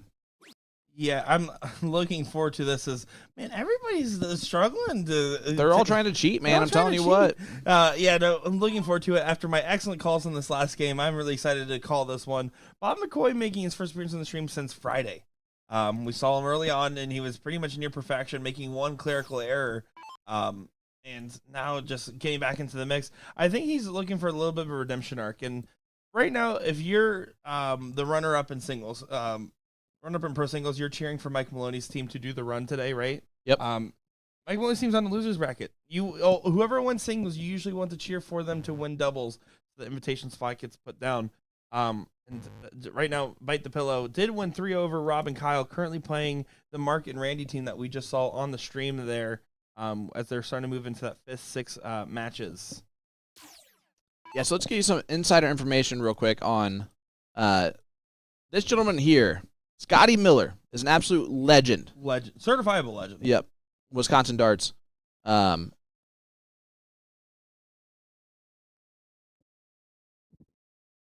I just. That's great. I mean, honestly, sorry, Illinois darts. Did you see him there do the little arrow shoot after hitting a third dart? It was good. But Scotty Miller and Bob McCoy actually are league partners. They play a TOC league together. So for Bob, they literally just have a great time. They laugh the whole time. They just enjoy each other's company. And for Bob, who's getting into kind of that top level of the game, and that pressure is starting to kind of rise for him to always perform well, it's good to have a partner that you're used to, that you have a good time with.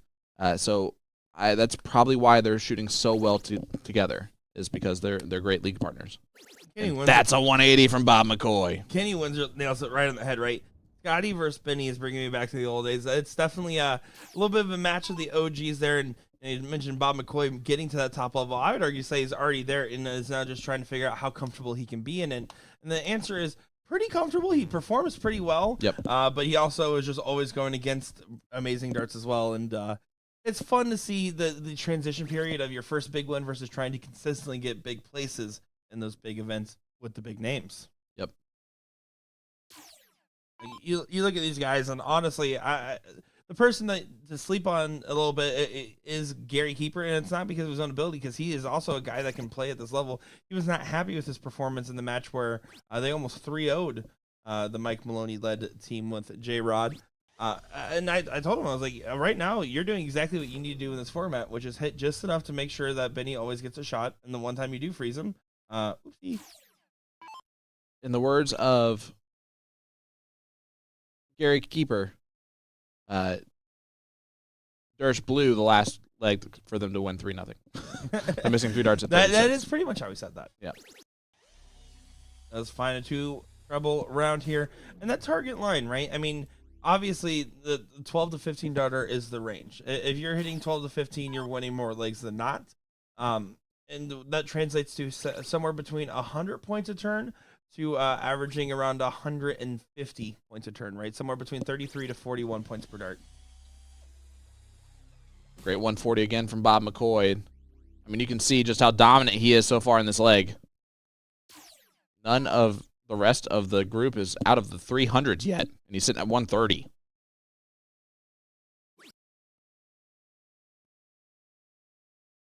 Hey, real quick, want to give a huge shout-out to Colts fan John Pilgrim, who is currently at Lambeau Field as a typical Packers fan in Colts colors because his boy Tanner Bortolini, who is was drafted by the Colts this year. Oh, nice. Yeah. Well, there you go. For all 5 Colts fans, go crazy. Whoa, whoa, whoa. All 6 Colts fans, go crazy. Thank you. Scotty Miller. He loaded up. Not quite, but 140 there would suffice, as so far the SS Minnow is sailing just fine. How'd they get that team name? I wonder. Has to be something. Well, you just got to row the boat gently down the stream. The stream? Theme? The stream. Haha. The live stream. Oh. Got to row the boat gently down the live stream. Bada bing, bada boom goes the dynamite, Sean. Sometimes we start a sentence and we hope we find it along the way, and it works out beautifully. And that was pretty well done there. Usually not, though. Yeah, definitely. Usually not. Stephen Parks, I don't care if the Eagles win or not. I just want Jalen Hurts to win me in fantasy. Fly, Eagles, fly. On the Oh! road to victory. See, 45.55 there, hitting a 12 dart. That'll do. Nice 130 checkout, too. Yeah, that's some great stuff indeed. SS Minnow going down the stream. Love that opening there for them. Starting things off right. But you know, Benny and Gary not going to really take this lightly. Benny really gets self-pacing, give himself a deep breath. A little pat on the back there. Stepping up to the line. He's shuffling the darts. He has to get the correct order. Red color going first.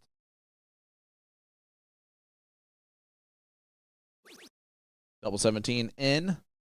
I fully think that he does this just to leave the 350 and potentially have a shot at the 170 checkout in this format. I would have to think that's the case. Because that's such a weird double in. Yeah, normally you see 16s or 20s on the route. Sometimes you'll see a left or right side of the board. I personally just will argue against the 20s more often than not for the verticality sake, and that kind of applies to the 17s. But of course, that doesn't work if you're trying to play for the 9-dart game. Well, and I know exactly what he's doing here. What he likes the transition to the 19s. He likes the 20 on the 19s aspect of it. So you don't start on the 16s. You can't take that out in 9. Where can you still stay with that switch that's real easy as we get a 152 check-in? You know what? I think I'll keep that one. Yeah. He will. Good stuff there from Gary Keeper. Gator on the dartboard, and legend Scotty Miller. Gonna try to replicate. Can he follow in suit? Oh, he's showing spades.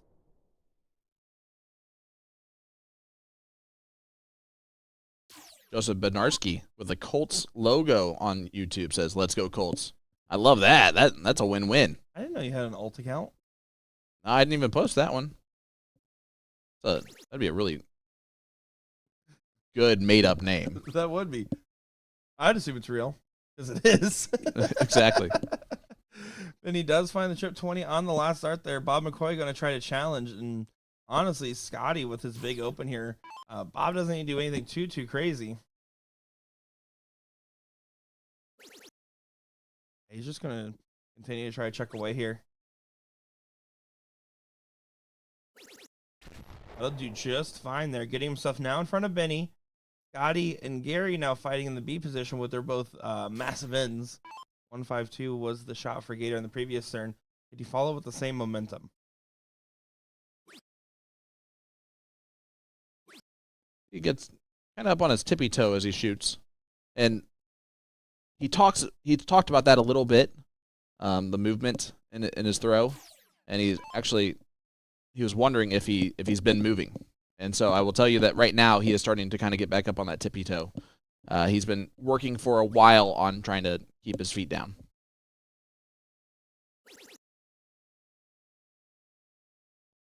And he said it's not the itis, it's he's getting older and he's feeling the pain, and so he's just trying to like overcompensate for to try to really for get it. the dart Yep. out there in front. And the thing is, if you do have any type of kickoff or body movement, you have to make sure your arm stays on the same plane and level. And it adds an extra variable there. You know, you see some players that can do it really well. Kelly Mears, Chris Grimmel are the ones that come to mind. And you look at some of the other ones, and you can see when they're kicking, they're dropping their arm, overcompensating. And there's a lot of guys who make a great living with a little bit of movement in their throw, but typically that movement happens directly after they release the dart. Jake Worthley asking how tall has Ben. He actually is much taller than I expected him to be. I think he's somewhere around like 6'3", 6'4". With the shiniest of domes. Oh, and you can see Bob really wanted that last one there. Was trying to leave the 136 instead on 193 now. Makes this a little bit more interesting. Scotty pulling away Gary as well. Still anybody's game. This one's close. Three rounds. Into the 164. Gator does. Yeah, the Glare Bears are doing well in this leg.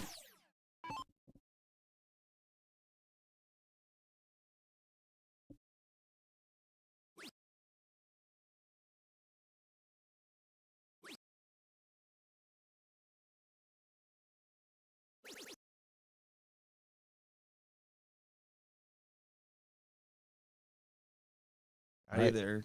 That's the first opening we've really seen from him in this leg. Not getting himself to a finish. Not really pressuring Benny as much as he would have liked.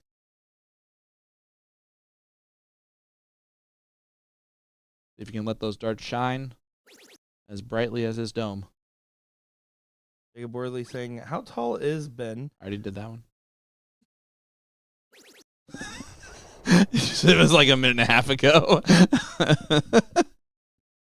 Jacob Worthy saying, how tall is Ben? Really fun to watch his flight path from his hands to the board. He's 5'7".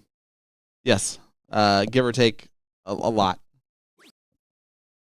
All right. The real McCoy just decided that dart's already in timeout. You know, you stay down there, little guy. And over to the 18s. Leaves the 150 there. But now, 164. Doesn't have to go, but it does need to get brought all the way down. He should go for it. Oh, no, he should still go for it for the record, because he needs to try to bring this all the way down. See, right there, I'm okay with the tippy toes because he's going into his tippy toe before he's even starting his follow through, like his dart throw. That movement's fine. That's just almost like getting up to where you typically are. It's almost a set. I would agree with that. Gotti, need to try to find a big one in here. How low can he bring this? No matter what, Benny's going to get a shot for the 139 here.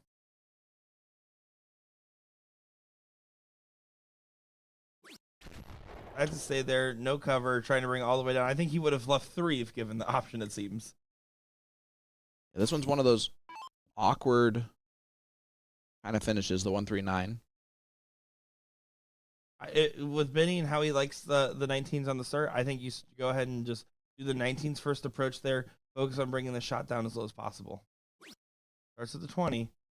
Yeah, and I like the treble 20, treble 13 top shot.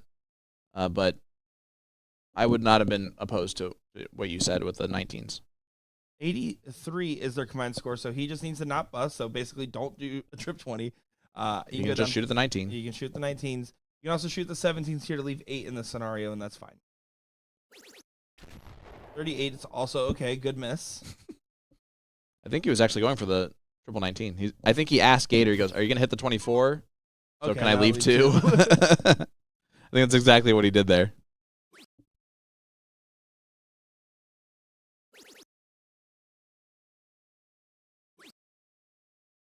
And they're to 58. 24 will be the shot here for Gator to make this one apiece. To get the shiny squad on the board.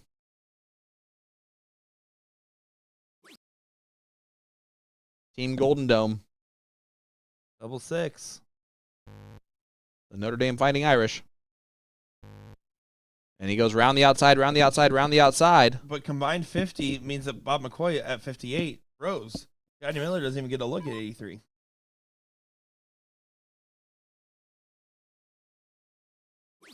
He's just going to bring it down.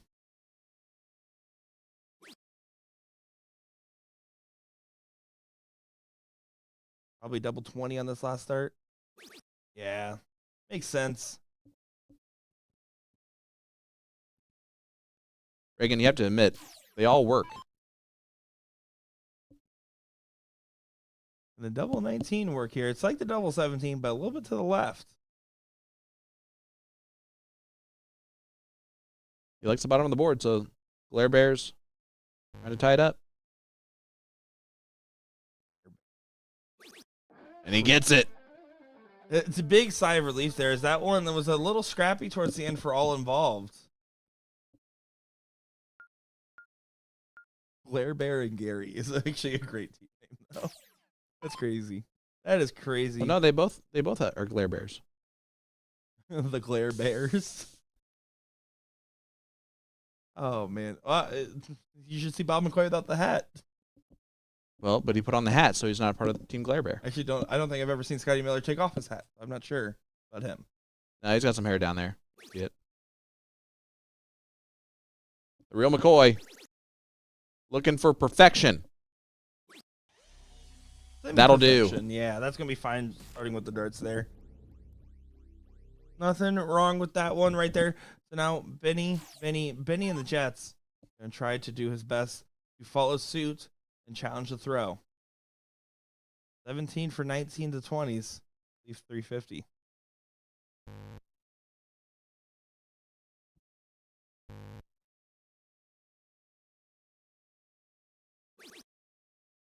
Let's get on the last start there. And, actually, pretty sure I heard a attaboy out there as well for that one. Yeah, you can tell all of these players are good partners for each other. They'll talk trash to each other when they need to, but you need to have a good partner that's going to talk trash to you if they know that that's what you can kind of handle. And that loosens you up a little bit. Then you end up just playing your partner. The team dynamics are absolutely right for both of these guys, right? I think overall, there's not really any other ways I would really chop up these teams. Let's look at that. Gary Keeper finding a 1-5-2 win again. Yeah, Gata always been about that life. Always been about that life. 1-1 score line. The SS Minnow sailed a little bit short of the destination in the last leg. And take a look at our other semifinals. It looks like they accidentally tried to play the. Yeah, I really hope they didn't play that seat match yet. The other semifinals, Salt and Pepper 2-0, Get Better 2-1. So they are going to be playing that seat. We will get full coverage of that Queen seat match. We apologize at how fast everything's moving today, but we're pretty much blink and you miss it type of coverage, it seems. And looking at our amateur bracket, they're currently in the semis right now, about to get into the they're about to get into 7th, 8th as well. So everything's kind of going super, super fast today, guys. Super fast. The superstar. Superstar. Sha. All right. The OG. Looking for a 1-3-5. It's the 1-3-5. Not happy about it. As Benny would say, his partner's been a keeper so far in this match. As the Gary version of keeper has been throwing extremely well. And again, when he gets on the tippy toes before he releases or even starts his forward momentum, that movement does not matter to his throw. So if he watches this back and I'm telling him, and he's trying to work on that aspect of it, just know that it's okay if you get up on your tippy toe first before you throw your dart. Yeah, and Gary's a very analytical player in general. He was an analyst for the Invitational Shootout. I don't know if it was year 1 or year 2. I'm forgetting off the top of my head, as it's all starting to blur together nowadays. But yeah, he was an analyst there, so he's going to look back at this tape and he's going to watch it, analyze, and try to optimize. And that's something that makes everyone the best. There's a reason that I promise you guys, as much as I hate to do so, I listen back to my own commentary to try to optimize the performance there. It works the same as a player. You watch back, and game footage, especially from live matches, is the best possible thing to learn from. And then for me, I prioritize my mental health so that I can categorize myself as happy. So I do not look back at my old streams. We'll say it has been helping me quite a lot, though. I've been enjoying listening to it back because you don't realize the idiosyncrasies of what you're saying until after, especially because I'll be honest, guys. I'm stone cold sober, and I can also tell you that every single time I don't remember a single thing I commentated by the next match almost. 18 would have been cooler, Scotty, but we'll take the 180. Boom goes the Miller. dynamite. Gary Keeper at 209. Let's just stay there, focusing on bringing it down. 48. Yeah, he's throwing incredible is what he's doing right now. 69 after 9.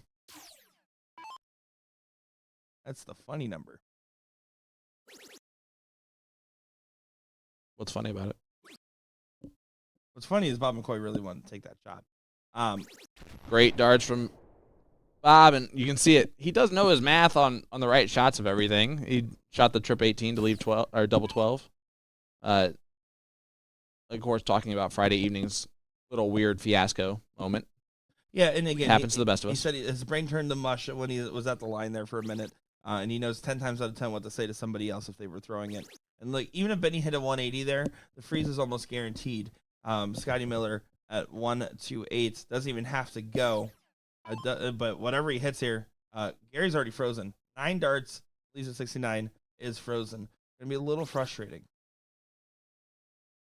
Stay on the 20 there for the double 4. I mean, you might as well, Scotty. You're hitting everything you're shooting at. You don't need to shoot the right thing. Yeah. And plus, it doesn't matter here. It literally doesn't. 12. Interesting. All right. I don't even know what that would have left. What do you have left? 68? It's 68, so that would have been 36 to leave 32. Love it. No, that's not right, is it? Yep, No, that is right. I do math for my alarm clock, I didn't. Sean. That's why doesn't more people shoot that shot? All right. Like, because 18 leaves bull. I mean, like And when you trip have 20 leaves double 4. 2 darts left with, Preferable routes, I think. but you have more ground to play with if you shoot the trip 12 versus the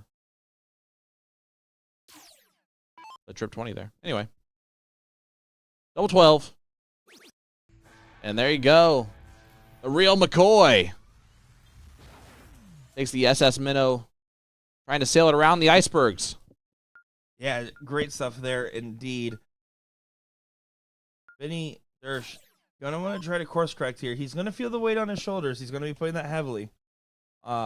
Thinking, man, I really want to give a little bit more. I want to do a little bit more here. Can't let those thoughts eat at you too much. You just got to play the game and throw the darts. Gets in on the first, over to the 19s. Doesn't go. The shiny shooters have their back against the wall. They have to win the last 2 legs. Yeah, you expect if Bob McCoy gets a big in here, but he's going to feel the pressure even more.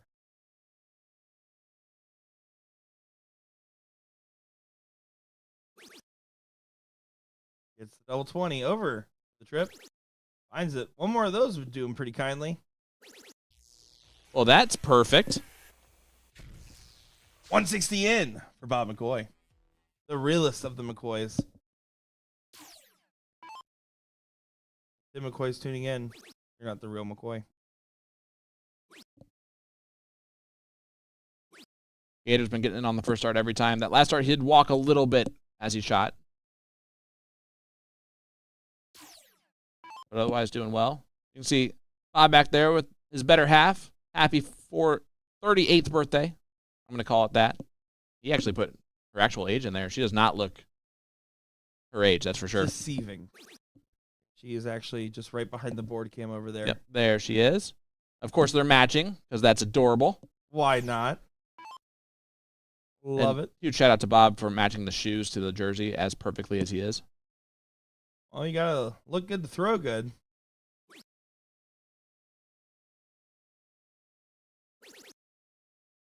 And he's doing a good job on this turn, just trying to get back some of that momentum lost. Bob McCoy, of course, can still pressure this with just a single treble closing that gap.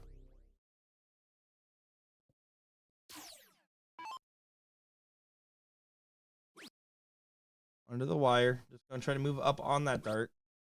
A little bit of an overcompensated dart. I think you probably try to move off. Risking deflection. Get a single 20 there. That's the first time I've ever heard someone knock on that door. Yeah. I heard that's, or is that opportunity? That is opportunity knocking as Bob McCoy only finding the 60.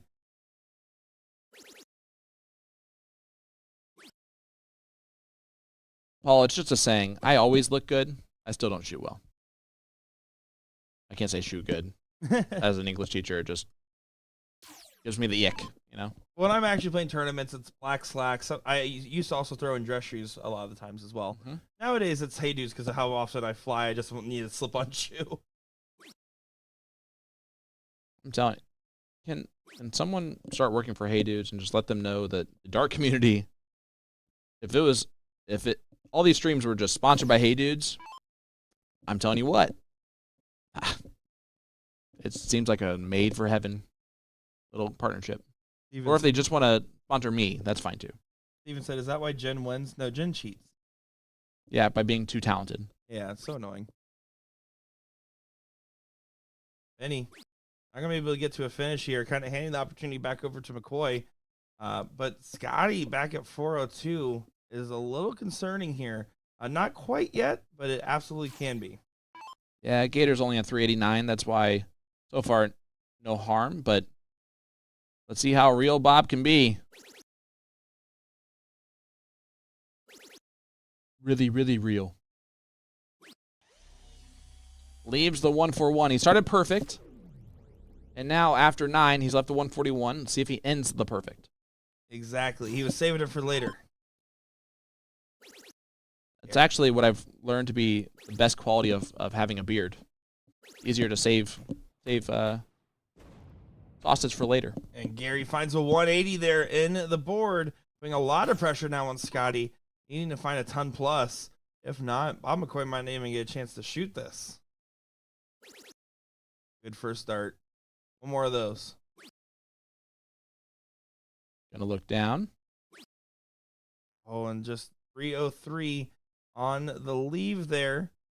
And he needs to allow in a big one here. Yeah, so they're at 4. He needs to get below 94. 448. 94 is the target line here, so and 140 is not enough. I was going to say, if he hits a trip 20 on that second dart, you have to go bull. Yep.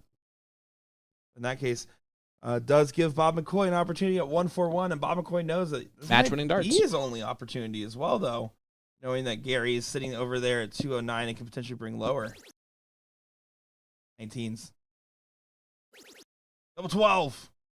Bob McCoy. And that's a big 141 checkout from Bob McCoy. Boom goes the dynamite. That was really, really, really, really good looking. So good. The best of the good. The goodest of the best. That's some great stuff. Wow. There, indeed. And let's take a look at our brackets here. We do have the king seat locked and loaded. We also have the women's queen seat locked and loaded.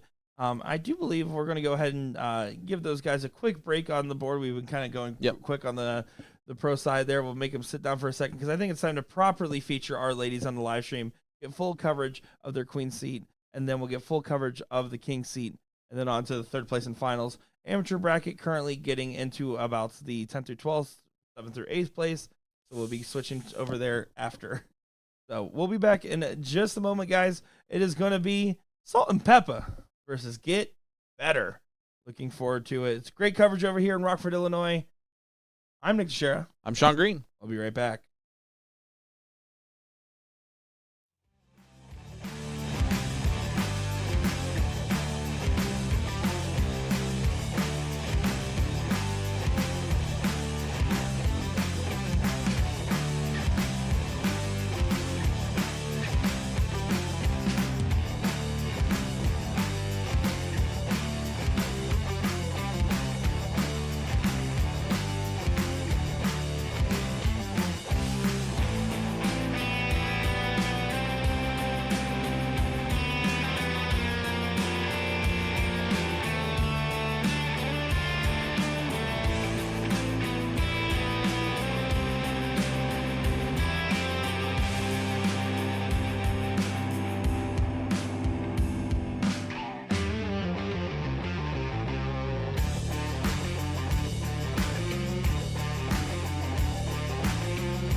Welcome back, ladies and gentlemen, to Rockford, Illinois at the Hard Rock Casino for the second regional tour stop, the 39th annual BullShooter World Tour.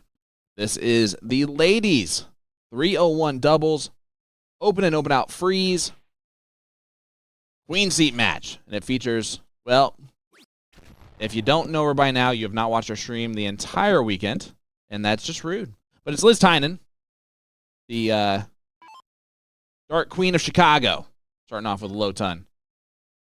Yeah, there should be some good stuff. I'm going Sean on. Green, joined by Nick Teixeira. Nick, it's a pleasure to have you here, buddy. This should be some good stuff we're going to be seeing here, guys. Looking forward to seeing every bit of it here. Jennifer Pickett making an appearance on the live stream, and let me tell you, Love it. the Salt and Pepper team, ironically, for like their last 2 or 3 matches, has been called on the stream board, and we just haven't been able to get over there. They were called 1, 2, 3 times on the stream board, and we haven't been able to go over there yet just because of the timing of everything, which I think is hilarious. So they've gotten a lot of practice here, but of course, Get Better had plenty of practice as well in their runs. I'm looking forward to seeing what the ladies bring. 301, open in, open out. That Bull is going to be our format here for the ladies with, of course, the freeze rule in play. Some of these games are blink and you miss it.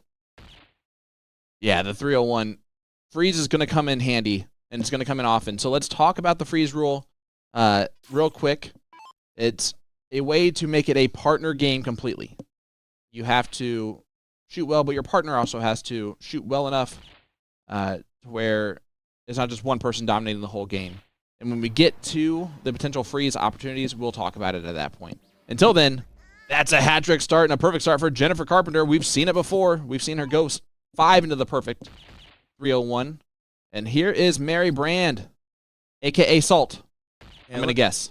I would have to imagine with the Jennifer Pickett and Mary Brand, that's the salt and that's the pepper, but you never know what's on the spice tray this go around here. Those ladies, I've seen them at different tournaments, and they have the exact same name every time. I know. I'm It's just wonderful. Messing around and loving it. You can see Liz has talked about it a little bit in her interview with me that you'll get a chance to see probably later today. And if not, you'll see it when it's posted in about a week's time. She admits that she is struggling on her bulls a little bit here. Yep. Yeah. Overall this weekend, she's talked about that, but still doing enough as she is undefeated overall this weekend. She has lost a match, but it was the very first match of the entire weekend. She hasn't lost a single one since then. Yeah, that is pretty crazy, right? It's Jennifer That's Pickett. a hat trick from Jen Pickett. That she does find that hat trick there. Good shot indeed from Pickett, and you know, right now it's a battle of the Jennifers on this one.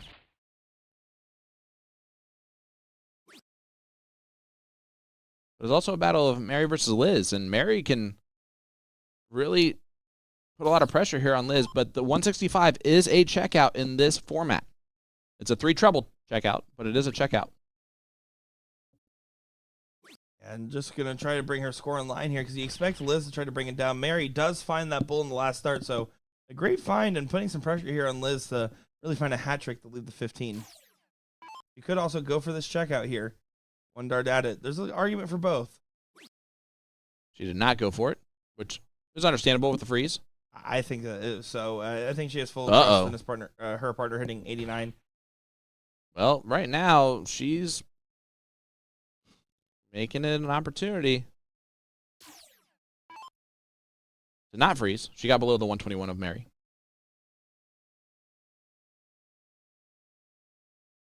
But this can go.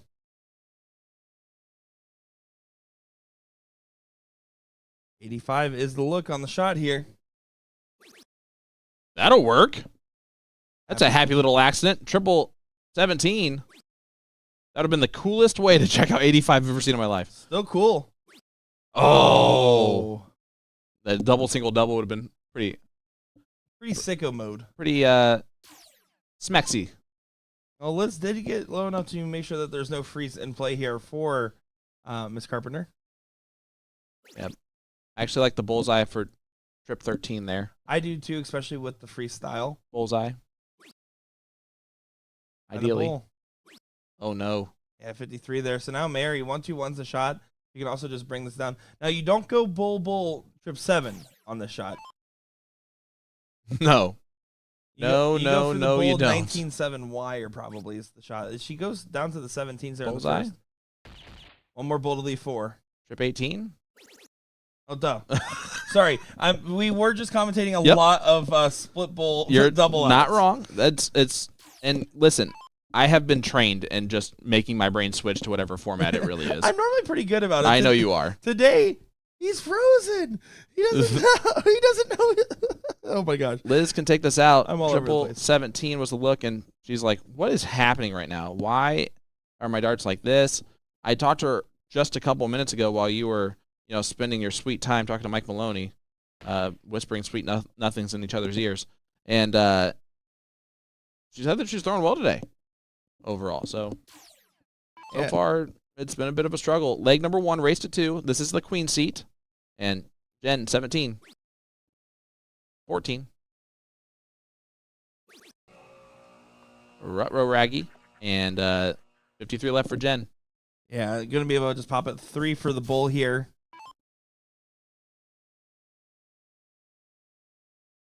As, ladies and gentlemen, go Colts. That's going to be fine there. Over to double 17. Going to get a shot. This is your women's queen seat match. Who wants the first leg? It's open out. Single 17. Got Pops it there. Great dart on dart 3. It's always tough to hit a single checkout. Honestly, it's almost more difficult at times than hitting a double because of all of the landmines that are around having to hit that single. It's also just the mentality of saying, Yep. I have to hit this, and I should be able to And hit it's this. embarrassing if I don't. Yeah, that's one of those big factors. Is right now potential, and I would argue to say this is an upset alert situation. Team Jackpot that we just saw currently down 2-0 in the losers bracket to get to the 4th place match against Hung and Hungover as the other team. I love how you did not I read it realized what I before. was saying before we got into it. Oh Well, my! That so is the far- team of Dan Burke and Nick West. Of course it is. Yeah, no, that makes sense. Dan Burke saw us earlier and goes, so we're going to do an interview this weekend or what? And we said yes, but what we really meant was maybe. I thought the team name was going to be Hung and Over. Yeah, Nope, I just kept reading it. Sometimes you start a sentence Look and you Ron Burgundy. Look at that right there. Mary switches to the start order. She's going first now Wow. instead of Pickett. Okay, a little switcheroo. And is it because their team's going first? Do they have that? I don't even know if it's a going first type thing.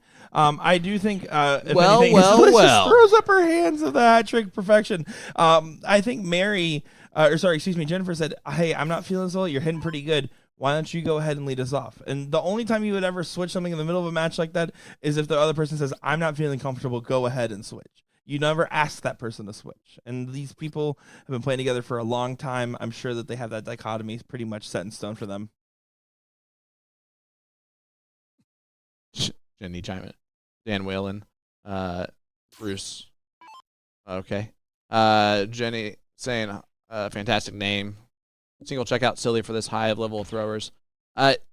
While we completely understand what you're saying, I would say as they both go perfect starts, we should definitely see a 6-starter out of one of those.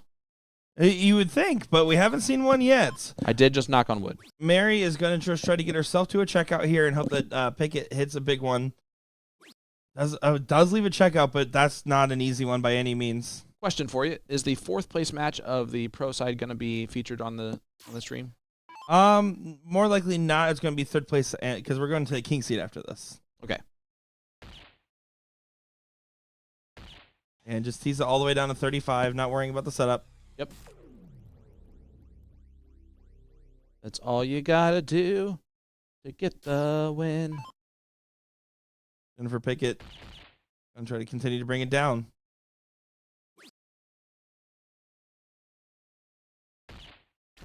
Pretty good darts. But perfection, opportunity, numero trace for Jennifer Carpenter. First one finds. Second one goes to the trip 17. Nobody knows. One time. Oh. Drags it into the 3. Well, she's gotten 5 out of the 6 twice. Yeah, and pretty much in great position now. 171, it can't even go. Neither can the 159.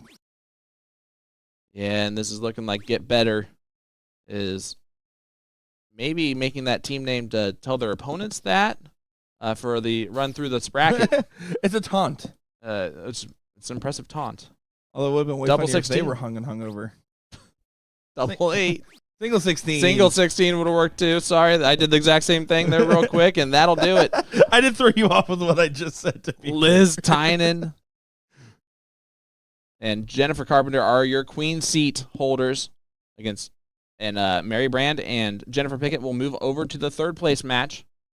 But let's take a check out and look out into our shaking camera in the dart venue, as it's all about that bass and trebles. As we look at the giant Super Darts booth, Nick, give us a little Super Darts rundown.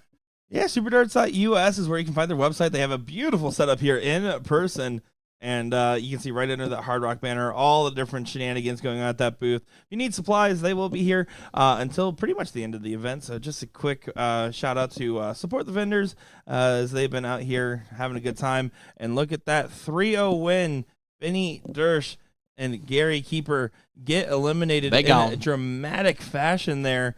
And so, yeah, it's going to be right now that fourth place match is underway. We just got our king seat called up. SS Minnow versus 5 free creds there. That should be incredible. Pun intended. Love it. Creds credible. Yep. Oh yeah, for sure. Yeah. No, that's fine. You don't have to laugh at my bad jokes. I just pay you to laugh at my bad joke. And so, yeah, you can see, look, that's the whole hall out there. Starting to get a little thinned up as we're getting to the tail end of our coverage here on our main events. But, yeah, looking forward to it. We got to get into the king seat match coming up. SS Minnow, 5 free creds. Once again, be there as soon as those players make it to the boards. I'm Nick Teixeira. I'm Sean Green. Go Colts. Go Colts.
Hello, everyone, and welcome back to the brand new Hard Rock Casino in Rockford, Illinois, for the second regional tour stop of the 39th annual BullShooter World Tour. This is the King Seat match. Nope. Yep. Yes, this is. King Seat match. Well, when we had the King Seat match at the Hard Walk. I am Nick DeShare, joined by Sean Green for this one. Professional darts commentators bringing coverage of this professional level matchup in our pro doubles bracket here, Sean. Yeah, I don't even know if I can speak anymore, so I'm just going to stop talking. Sorry, that was a bit uncalled for. No, that was great. It's so funny. There we go. Bob McCoy does get in on his last start here. We're back to that double in, double out split bowl format. Race of 3, best of 5. There should be some good stuff indeed. And Brett Davis and Tommy Evans said that they're feeling a lot better now. Their darts are feeling good, and they're trying to be energized knowing that their hands are going to be full once again in this tough matchup. Yeah, you got Scotty Miller, absolute legend. The darting community getting back into the game and starting to get back to that level. But again, the roller coaster of consistency is always going to be that thing, you know? Got it on the last start. That's all that matters. I know he's not happy about it, but he's in. And that puts extra pressure on Tom. He does a little stomping motion towards his barrel there. And Tommy Evans just going to focus on, again, getting in. And you can see the switch up here. Tom Evans is now going second. I believe he was going first in the previous match of which we saw. And he has no trouble saying, you know what, Brett's pretty good because they just met out here. I don't think that they either one of them had intentions of throwing with. Because Tom Evans kind of decided last second, hey, I'm riding up with the Super Darts crew. I'll help set up and tear down if I can get in the same car. And so they're in a similar neck of woods of Florida. Yeah, it's actually kind of a juxtaposition here. You got two players that are newer-ish, obviously not to the game, but to being this top-level spotlight-on-you player. With Bob McCoy and Brett Davis. Then you have two old-school OG players in Scotty Miller and Tom Evans who've been there, done that for everything. And it's going to be an interesting dichotomy for that very reason. But, you know, you look at this, and Brett Davis tries to be the swagger player. He goes up nonchalant, tries to pop his shot. Bob McCoy is that calculated, methodical, cold killer on the dartboard. Like, when you're playing him, it feels intimidating just by, granted, one of the nicest people I've talked to. He is intimidating in stature and just that RBF he has going on. You're talking about that Resting beautiful face? resting Brett face? Nah, not the case. But Tom Evans does get in here, going to try to chase behind and catch up to Scotty Miller. That should do just fine. Again, he's kind of letting Brett take the reins on this first leg here, and it's really Brett and McCoy. They're going to be duking it out for the first at a finish. I just saw Brett motion over to the Jumbotron and talk through like, I'm looking at myself playing darts and the Jumbotron. It's really weird. Oh, that's what that is. I thought that was for the snooker tournament. Snooker. There does a switch to the 19. I think I would have probably preferred to say it doesn't matter on that last start too much. You just want to focus on the power scoring. It doesn't really get any separation there. Scotty and Tom now going to try to bring their scores back in line with the rest of the gang. Yeah, again, this is the King Seat match of the Pro Doubles 501. It is double in, double out, split bowl, freeze format here. So when the freeze comes in play, we'll discuss what that is. But when you talk about King Seat match, you got 4 great players. That is obviously true, but maybe a bit of a surprise of both of these teams being in the King Seat match, and it's missing a Hulkish like character. Yeah, currently Mike Maloney and J-Rod are down 1-0 in the Race of 3 loser side format. It's Race of 3 today just because I wanted to go ahead and extend out both sides of the bracket. And hung and over, as I'm not going to make that mistake twice. Hung and hung over. Hung and hung over. I asked Nick West who's who, and you don't want to know his answer.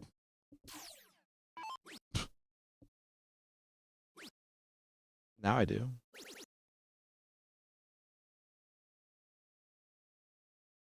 That's the answer right the there. answer could have been just him. Did our mics cut out there? That was weird. What? What?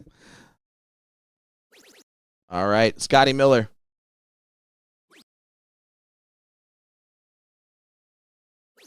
Big last start there. Gets himself to 90. You saw what it meant. Well, and now Tom Evans back at 327 here is a massive concerning moment here. There's even with some perfection, more than likely, Brett Davis will not even get a look at this 136. Granted, this is not their throw, so it's not the end of the world. We would like to think that they want to get all the ones they can. Yeah, so far not so good for the 5 free credits. Double 19. And just textbook Bob McCoy. Gets it done, 35.79. Little 14 darter, never hurt anybody. And let's go to leg number 2, the SS Minnow. Cruising. Down the stream. The live stream, that is. Here we go. Brett Davis going to get things going here. Trying to follow his momentum from the previous leg. He was throwing pretty fine there. And you can see he also is a big fan of the no-look 180s. I see him Good. do that. I don't even think he knows he does it half the time. I am a huge fan of pulling off like the no-look hat tricks and 180s. I will try it every time too, just because, well, if it feels good, leave my hand. Just it feels better. Now, that being said, it's very rare that I am throwing well enough to even try that. You will find that the video we put out will not include those. That is true. Unless we re-record it, in which case we should just put out both. I think we would put Call the other one the blooper reel. Just like show all of our bad shots. Yeah, I'd be down for a rematch. I think we'll have some time to shoot some extra content today, Sean. I would concur. You do have a drive home. We're going to be live tomorrow night on the USA Darts platforms for the CSC Challenger Series top 4 matchup there. Mike Maloney, Luke Pritzel. So be sure to tune in. That's going to be at 8 p.m. Central, 9 o'clock Eastern. Be a great time indeed, especially if you're doing the soft tip. Well, that's perfect. Not going for the 152 wins anymore. That's what he was shooting before. Yep. Why would he switch his opening double? Because he has to be perfect. He's got Brett, who's going to do stuff like this. That's a 180 from Brett Davis. We did look at it the whole time. All right, this is insane. Malik Willis cannot even throw the ball. They know we're going to run the ball, and they have not stopped it yet. McCoy here trying to match Brett Davis, hugging the wire all over, and does hit the cover shot there. But so far, it's really the variable of what version of Tom Evans are we getting right now. That is going to be the question that's on the mind, because we've seen moments of brilliance and back to his former pro status, and re-solidified pro status now on the BullShooter tour. This is what we're seeing now. That will do, Tom Evans. You get a 180, and you get a 180, and you get a 180, and now Scotty, if he gets a 180, we're up for perfection. Yeah, I love it. I love it. Alrighty, now Scotty Miller at 341. Uh-oh. Interesting. Uh-oh, Scotty Miller. He's on the 9. Oh, my goodness. 180 from Scotty, the legend Miller. 3 180s out of 4 throws there. This is going off the rails, folks. Brett Davis needs to leave himself a finish after that big 180. Does do so. Will he even get an opportunity to shoot it? Bob McCoy knows. Scotty Miller has the hot hand. Keep fanning the flames, McCoy.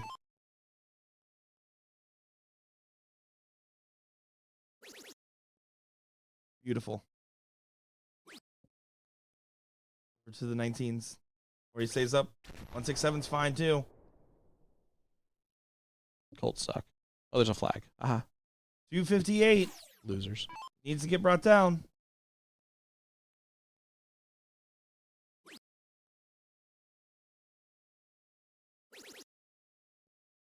Stay true. Let's leave it 158. Okay. Grab your popcorn. Scotty Miller.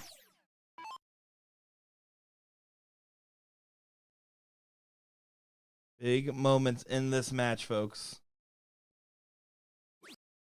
Not going to happen, but it's still interesting, right? Everyone's off to the races. Are we sure that's not in? Yes. All right, it looked really close. He's going to be very upset with the fact that it was about an inch off on that first start. Not going to be happy with that one. But I get it. It's, you know, you're on the Jumbotron. And Brett Davis over to the 18s now. Hey, look at that. I see a handsome devil in the background with a better half, and that's Paul Rogers and Jennifer Locke. Now Bob Showing McCoy, up. 167 here, can still get them a break a throw for a 2-0 win. Oh, look at this. The real McCoy, bullseye. Just a bit outside the double, but my goodness. There's some darts being thrown here, Mr. Nick Darachi Teixeira. Oh, absolutely. And the fact is, if Tom Evans, depending on his round here, Scotty Miller could potentially even set up some freeze action here if this doesn't go and get brought down. Brett Davis is also going to be frustrated at 57. Oh, my goodness. Now it's pretty much That's a problem. guaranteed that Brett Davis will be frozen now. I don't think it's going to matter. I think Scotty takes us out. Trip 20 for the 10-6 wire.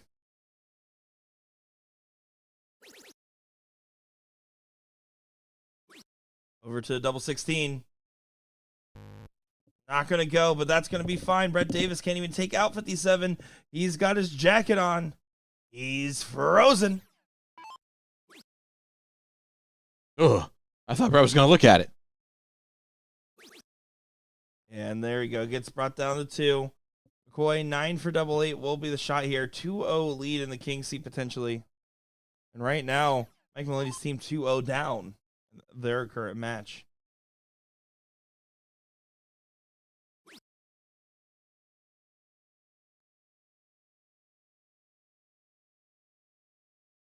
Double 8.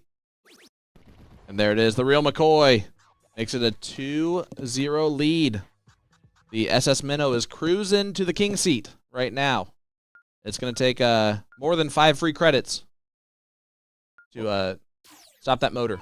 I mean, that was great. I mean, honestly, all 4 players were throwing really great up until those last 3 darts for each, where there was some variance there. Brett Davis is going to be feeling a little frustrated. I think he is showing he has a pretty hot hand right now, and Tommy is going to be the most frustrated of the bunch right now, saying, I know what I can do. I know I've been falling just a little bit shy here. Normally, Tom Evans gets frozen. He doesn't freeze. Yep.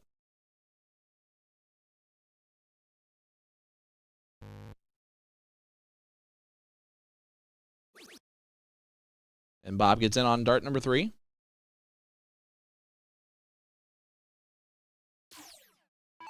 Can I shout out Paul Rogers?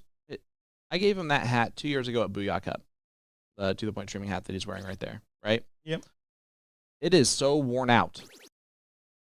I mean, the fact that he has to wear that so much to have that be as faded and worn as it is, it means a lot, man. And that's a perfect start from Tom Evans. Tommy saying, Scotty, I know you're a legend. I'm a legend too. Yeah, absolutely. And, of course, Paul and Jen for their support. I mean, those are people that support the game of darts all across. Yep. No matter what, if there's live darts, they're watching it. Oh, Scotty. Dirty, dirty Scotty dog. Follows Tom Evans right there with a perfect open. Brett Davis had a solid in. Bob McCoy's only the one odd man out in this scenario so far. So things are looking a little bit better for 5 free creds. They're going to need more than just the 5 creds. How about 140? I think that Brett and Bob are wondering, do we just want to let the old school guys just duke this out and we can just take a seat? And also, why are we the ones going first? A 180 there would have tied up the ball game completely. Unfortunately, Bob not finding what he's looking for. Yeah, having some hangers on the darts there. Now, Tommy Evans just going to try to stay true on those 20s. Been pulling a little left and a little right. And he pull a little middle. Pull it up from there. Let's do so. Go try to follow that dart. You can see he's pulling that dart into the 5 a little bit. That's typically not very common for Tom Evans. He's pretty good on missing vertically with that big arch of his throw. When you're missing horizontally, there's usually something going on with your release or your follow through. Well, listen. Scotty Miller blew it on dart 3, but my goodness, 5 perfect in that time. He was 6 into it the previous leg.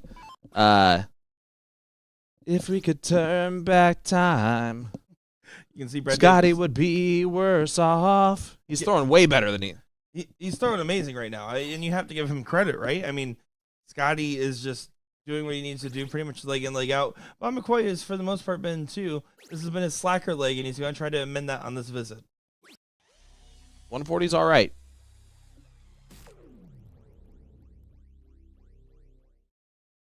Now Tom Evans on the 246. Can he get himself to a checkout as well? These are the moments where we've seen some stumbles from Evans, right? These moments where he just needs to try to focus on consistency and scoring. We've seen Brett frozen the first 2 legs. Does get a big trip on the last Good one. That's catch. okay. Yeah, I think that's absolutely fine there. 163, obviously not a checkout, but now Scotty is just going to continue to try to dictate this game. But Brett's going to have a shot at the 156. He will have a shot. A big one.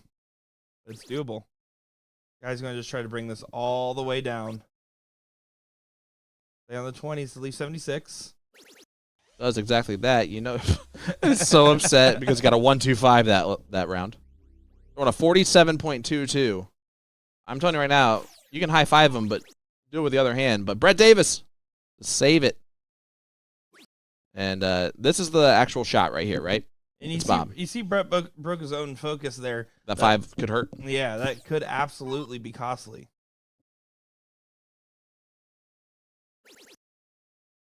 $180 would be very, very nice. Not going to do that. It doesn't get Oh, too low my, there. my. Scotty might not even get a shot now. 83 is what he needs to get below.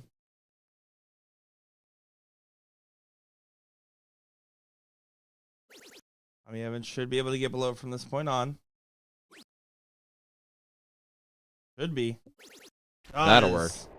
Good job there to Tommy Evans. Scotty Miller just going to get this all the way down again. Below 10 is that target line there for himself. Brett Davis will not, will get a look at that 71. Scotty Miller will not get a look at that 76. 20? 18. And that works. Good math, Scotty Miller. Brett Davis, 71. McCoy's going to be upset because if 71 doesn't go, 151 is far from an easy checkout. But doable for Bob McCoy. But gonna make this look easy, huh? No, he's not. Unbelievable.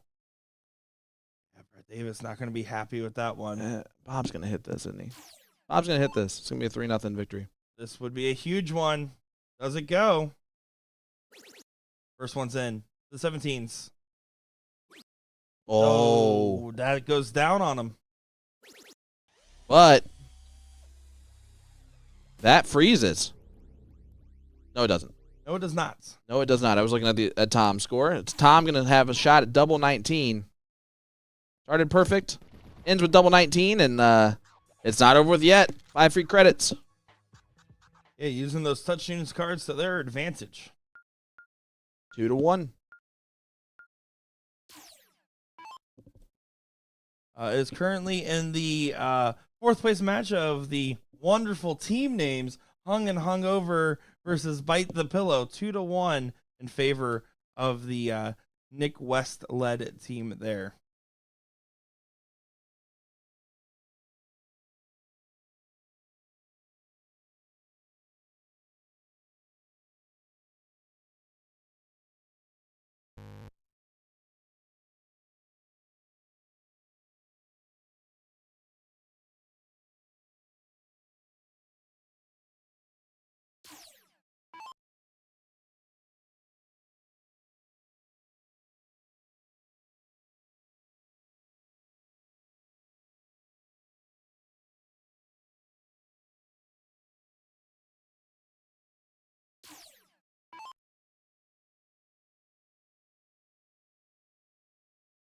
Well, so far, we haven't missed anything here, Nick.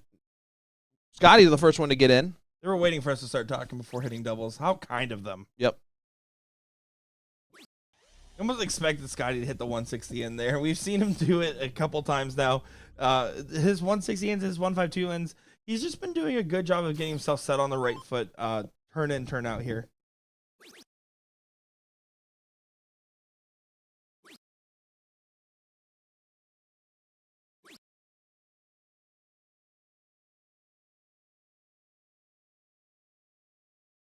And Tom does get in as well. 65 scored.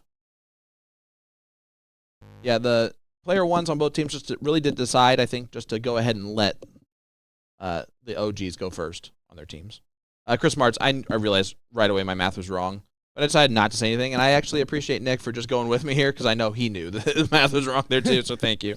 He thinks he's frozen. He thinks he's frozen. He is. That's fair. It's okay. It's Sunday. Sunday fun day. It is some Sunday darts going on. I will say with everything, and this applied to Florida too, which admittedly was a lot busier of a regional. Darts are not been late. The late night BullShooter nights are slowly becoming a thing of the past, it seems, and I'm here for it. It's been amazing. It's been well ran. Overall, the venue of course has been fantastic. Yeah, this venue is incredible. Like legitimately top 3 venue for the I think I've ever done. I think you said similar sentiment earlier on. And there's this is a casino with an actual poker room of live cards. There's live roulette, which being in Indiana, we don't have those style of casinos. Oh, really? They're all video style games for the most part. Interesting. So just kind of, it's a real casino. Nice. There's a sports book on property, so if you would have been here on the Sunday, you could just be having a good time with all of the NFL games. Hopefully we get the darts in there one of these years. Right now, hopefully you pick the Packers to win. Jesus. Colts suck. Bob McCoy. And just try to get a big one in here. Scotty Miller is going to try to take the reins for the SS Minnow. Steering the ship. He seems to be steering it right. Bob McCoy does get that bailout trip 20. Brett Davis here wants to collect. He knows that this is a big moment to try to gain an advantage, start playing for that freeze. Stack that dart. That'll work. I really do like his throw a lot. It's criminally smooth. Yep. Peyton Lee, what's up, brother? Bobo in the chat. One of my former league partners. Nice. There we go. We used to have a great time. He just finding these 20s with ease. It's Gets Scotty the Miller. checkouts. Scotty's feeling great right now. I mean, he's feeling great. He's looking great. This is absolutely impressive in the most real sense. Bob McCoy has been put in the position of just hold on and don't freeze your partner, which is just the opposite of the position he was expecting to be in this entire tournament. That being said, he throws with Scotty all the time. They have a good, solid foundation and relationship. So this actually makes sense to see the best darts out of Scotty with the relaxation of throwing with Bob. And now Bobby going to hit a 140 of his own. Yeah, not a bad shot there. And again, his entire mentality is, right now my partner's on a finish. I want to make sure he gets his 3 clear. I want to make sure that he can return again, get a couple more darts at it. And Brett Davis is going to be feeling the heat now. Not going to feel like enough. It's not enough. And this could be over here right now. 146. I just wouldn't put it past him. I wouldn't either. Treble 20, treble 18, double 16. The 19s route. Yep. Going 20s. He's old school. Treble 10. I'm okay with that shot too. Yeah, that's more than okay. So 48 on the leave there. Tommy Evans going to try to leave himself a finish on the opportunity that he might get one. Although it's looking less and less likely. He also needs to bring a score down in hopes that Bob McCoy has an off round, which he typically doesn't nowadays. Needs to at least stay straight. Yeah, that's not going to be enough. There's going to be no potential freeze and play, assuming Bob McCoy doesn't just go up there and hit the button.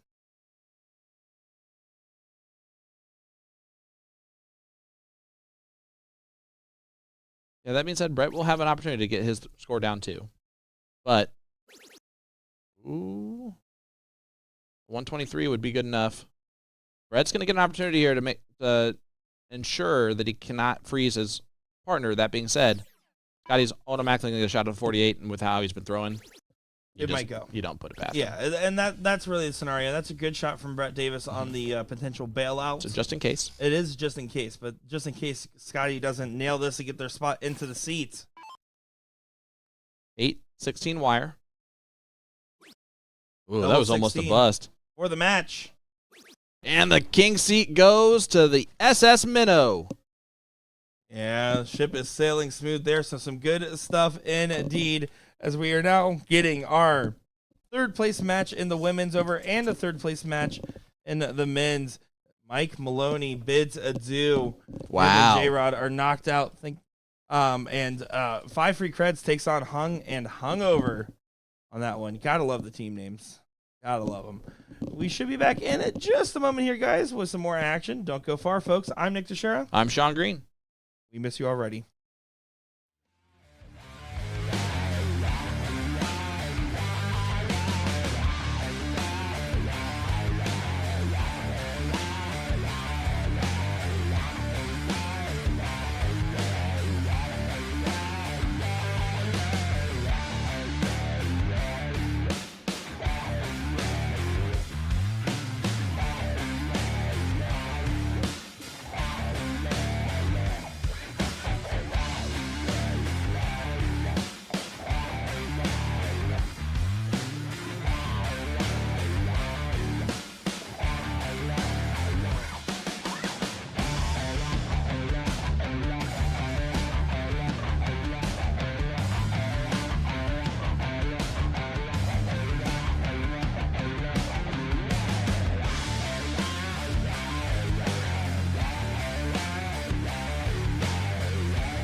Welcome back to the brand new Hard Rock Casino in Rockford, Illinois for the second regional tour stop of the 39th BullShooter World Tour.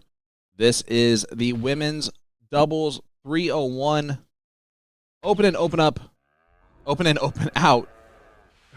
Full bowl. I'm Sean Green, joined by Nick Durachi DeShera. Nick, well, Jedlo has been a feature of our stream all weekend long, and she starts off right where she's left off so far with a hat trick. And Battle of the Jennifers once again. This time a different Jennifer, right? We have 3 different Jennifers in the top 3, by the way, of position, which is kind of crazy to think about. Mary gets a 109 in. Becky finds the hat trick. Jennifer Butts up to the line now. Yeah, this is going to be some great stuff to see who gets to play Jen and Liz in the finals there. On the other side, the Look at this. Ooh! What? Amazing by Raspy. Love it. Love it from Raspy. And we're seeing on the other side here, the third place match for the pro side is about to get underway here as well, but we wanted to get some time with the ladies on the live stream. Heyo. Well, Becky and Jennifer starting off hat tricks apiece. They've been waiting a hot minute. And that was good.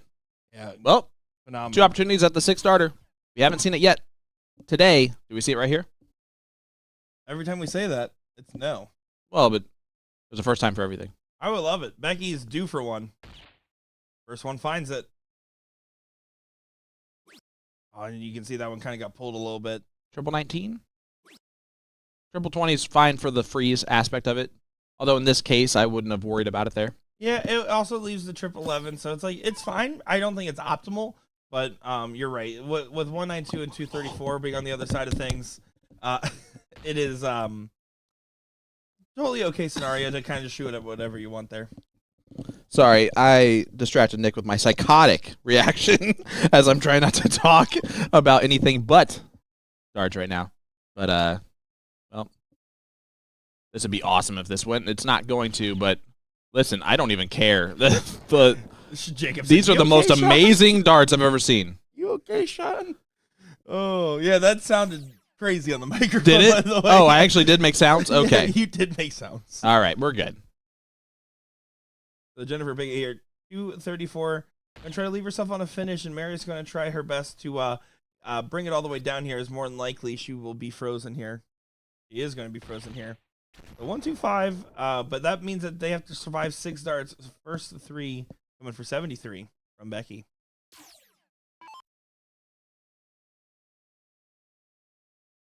$73. Love it. Trip 18. Open. You can triple out, and she does exactly that. The Jedlo. Leg number 1 goes to Becky. And Salt and Peppa's here. Needs to win 2 legs on the trot to make it back to the finals. Yeah, it's going to be a tough position to do so, but Mary's been pretty consistent on finding her low ton ends. This is one of those moments where that needs to stay true. 2 bulls around gets the money. 1 bull is a necessity. Finds the first one. Her ends have been solid. Pulls over to the 6. Raspy Rapid Fire, a.k.a. Jennifer Butts, has been really fun to watch so far in the 6 darts that she's thrown in this match. Absolutely. Here's the Jedlo.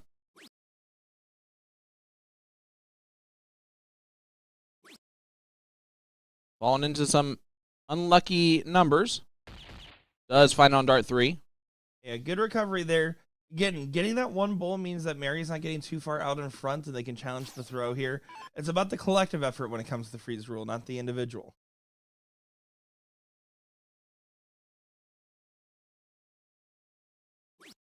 Well, somehow the guys, by the way, that were called up at the exact same time for the men's semifinal. Oh, looks like they're waiting. No, mess up the board so bad that they accidentally forfeited Dan Burke and Nick West. And so now they're like, what do we do? It's because they just undid it. It's because their team name is just inappropriate, and so they just thought That's it. the 5 free creds. They're just getting all of their free creds that they'd earned right there. Look at this rapid fire. They didn't get the bull there. Again, that 1 bull necessity. It's early separation. And 301, it's only a turn or 2 away that can make all the difference.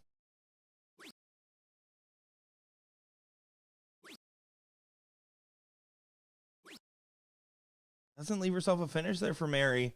That's a big misstep there. Becky here is thinking, man, a bull and a couple of good fallouts is great. Hello ton, even better. Hat trick, phenomenal. Phenomenal. Phenomenal. Oh, she's going to follow that dart. Already phenomenal. How about a hat trick from Becky Najedlow? Great darts from Becky. Might be 2-0 territory. Double time. Jennifer Pickett. One of those very talented dart players that has not, in her 2 appearances on the stream, quite shown what she truly is capable of, because you and I both know that girl can throw. Yep.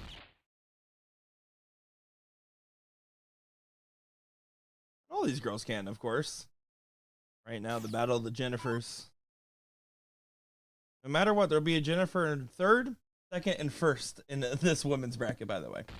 Well, Jennifer was the name that you needed. Yeah, low ton there. Massive, because now already the freeze is on without a dart being thrown. Mary's not even on a finish. So this is one of those where it typically spirals when you get a freeze this early on in a leg. Well, and especially down 1-0. But that'll work. That's a hat trick from Mary. She's like, it's not over with yet. It absolutely isn't. 93 will get a shot here. Yeah, last time I opted for trip 20 for trip 11. I like I like going down here. Bullseye for 24. Double 12. Oh. Will she be back? Will her partner take it out, or will Jennifer Pickett throw in a hat trick of her own to put some pressure on Jen? Anything less than 150 here is not going to be enough because of the freeze aspect of this game. Pickett knows this. Here's the first one, and that's a good spot to be in. Just stack up on that dart. That's a so unlucky and annoying second dart. I have to agree. That is But great unlucky. third. Does enough. Needs to get below 11. Unfortunately, Yeah, I was going to say just 13 points from. That's it. Yeah. Just 13 points there. Sorry, we were saying the same thing. We had the same idea. We're both so smart. Cool. So smart. Yep, triple. Oh my goodness! What a way that would have been. And 47, I'm telling you what. not going to be able to go. Tell me what, Sean. Raspy has been fantastic. She watched our stream the past couple of days. She's been a great supporter. And see how she's playing right now is so awesome. Yeah, this is great stuff here. Double 6, single 12. She opted for double 10. So she's looking at the double 6. Yep. I'll just stay there. Yeah, she knew exactly She right had no away. trust in her And ability this to is an make opportunity. This is a must go for Pickett here. I think I would prefer her to use the 418s route. I'll tell you why after the shot. Bullseye. I understand what you're saying, but open. I'm going to go bull here. Bullseye again. She was going double 11 for bull. She needs if you're going to move off that bull on that shot, you're going to the 12 to leave yourself a guaranteed 60. You went off the board there, and is guaranteed Mary will be frozen again. Yeah, definite mistake there, especially in the freeze option, but That would have been the trick toll for the fans. I called for it the whole tour. well, doesn't matter because Mary is frozen. And nothing she can do except go up there, hit the button. Right now, Becky. You going to go the double 6 again, or is she going to go for the big 12? I bet she goes Big 12 this time. Randy, that's also correct. 18 on 72 with 2 darts is also fine to Yep. open out. She does go single 12, gets the job accomplished. So Trunk Drunk does go ahead and win that one, and 2-0 victory. They will go on to the finals. Yeah, that's going to be some good stuff there for those guys and or those ladies, excuse me, those Tops. guys. We are now in our 3rd place match here for the Pro Doubles 501. This is going to be Hung and Hungover versus 5 Free Creds going at it. And then after this, we're going to get the ladies final, the pro final, and then the non-pro final. So that's going to be our matches remaining here. Rockford Regional. It's a great Sunday. I've enjoyed every second, my friend. Thank you so much for having me. Once again, John Green, Nick Teixeira. Dan Burke just going to leave 4. Tom Evans going to look at those 170. He doesn't have to take it out, but he might as well. Right? I think you might as well. I mean, you're going to be shooting the 20s anyways. He does not. Good last. There's a lot of pressure here on Nick West. The better of the Knicks on the speed right now. Now there's a Brett, a Dan, and a Tom. And your name is Dominic. That is true, but I go by Dominicolas. Dominicolas. And double 10 for the win of leg number 1. Brett Davis made that look easy. Let's head to leg number 2. 5 free credits. Hung and hung over 0.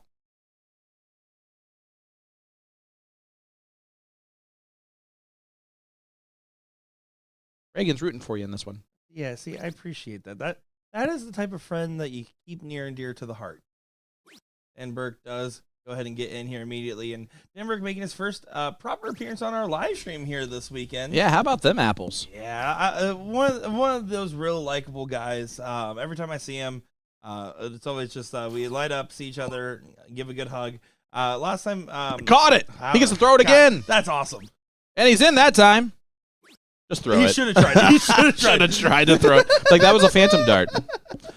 You don't see that very often. Brett Davis actually caught the dart and then threw that one and hit the tops. He said, "This little guy wants to try again." That is awesome. I have seen that one other time, and it was Tim Neal. And his was a little bit smoother because he threw the first dart, it bounced off, he caught it, just put it in his back pocket, and then threw the other 2. So he didn't forget? Yep. That's awesome. Tom Evans. Try to punish Nick West slightly subpar in. Nick West's been traveling a lot lately. I've been seeing him at pretty much every tournament I've gone to as of late. Guy that's really been trying to get out and about there.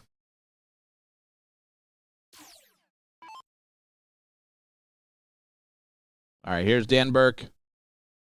You said it, very likable guy, very great dart player too. A lot of talent. Very great is what I just said, but a lot of talent from Dan Burke.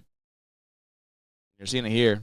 Just chomping on that gum, hitting 180s like he does best. That was a 125.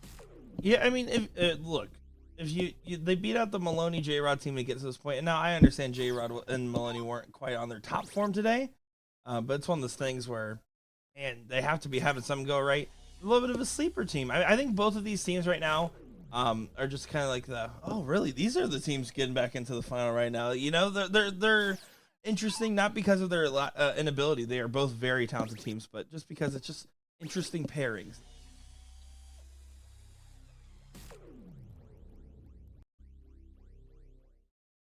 Tom Evans with 460 here. Gonna need to try to catch back up to Nick West. Looking for about a 140 on this visit. Tough dart on the first, hanging over top. The winner of this match gets Bob McCoy, Scotty Miller in the final. SS Minnow.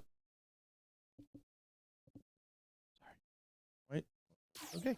And when you whisper the sorry, they still can hear it. Sorry. It's sorry okay. for saying sorry. You're okay. Live your truth.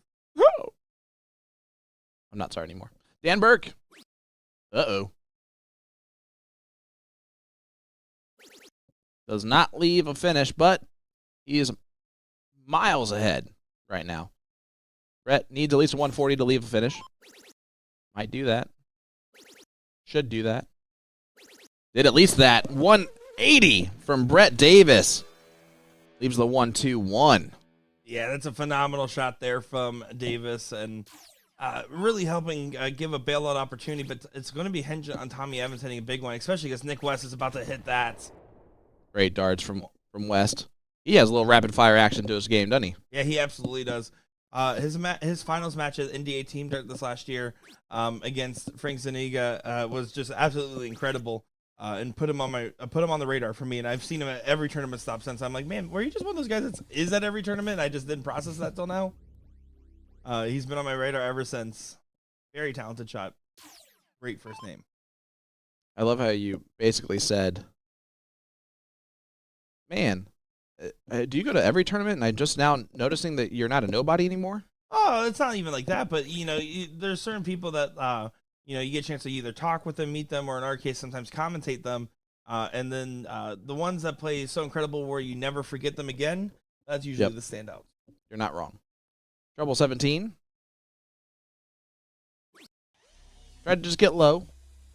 Although in that moment, I don't think either or really matters a whole lot there. It's only a 9-point difference.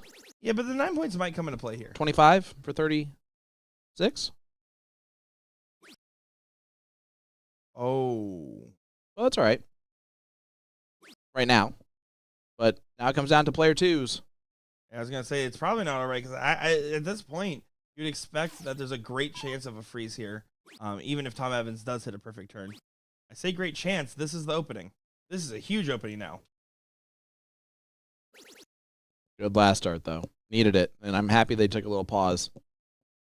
Yeah, and Tom Evans is not expecting to have that chance here. Looking over there, talking with Brett, making sure that they're on the same page.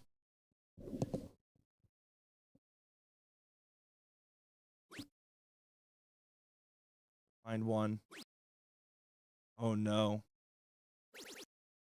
That's detrimental now. 197 means that 71 here, unless there's a bust in play, will freeze after one dart.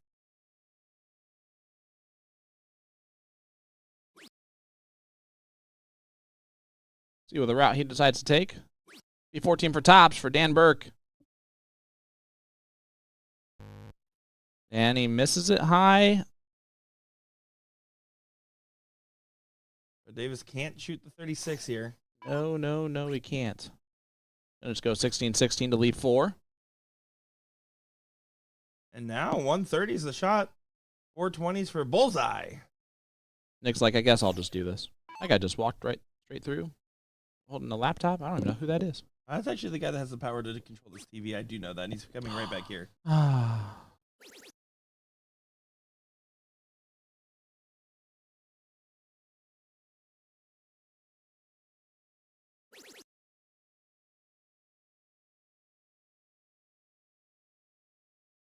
$197 for Tommy Evans here.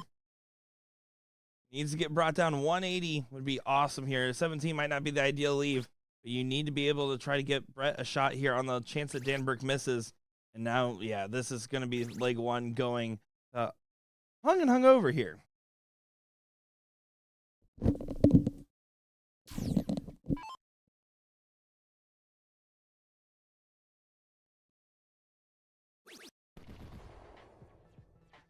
And leg one does go to hung over. And I can be honest with you, Dan looks a little worse for wear this morning.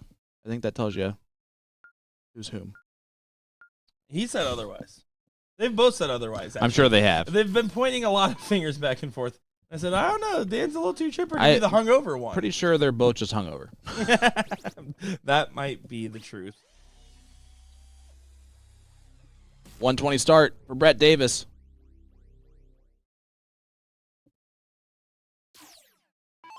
By the way, that might have been one of the most inappropriate conversations of a BullShooter stream in a long time.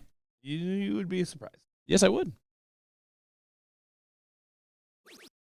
Dan gets in on double 5, but he's in. It's triples all day.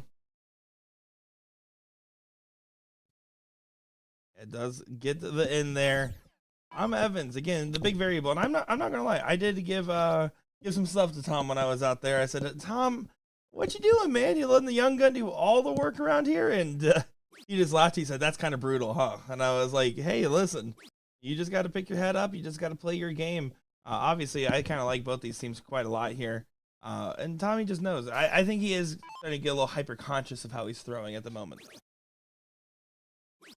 Well, yeah, you basically just put that in his head. I was already in there. That's Don't fair. you worry about that. Brett Davis. Great darts, great cover shot. He's been on fire. Out of these 4, he's so far been playing the best in the bunch in the last couple leagues we've seen. Absolutely, yes.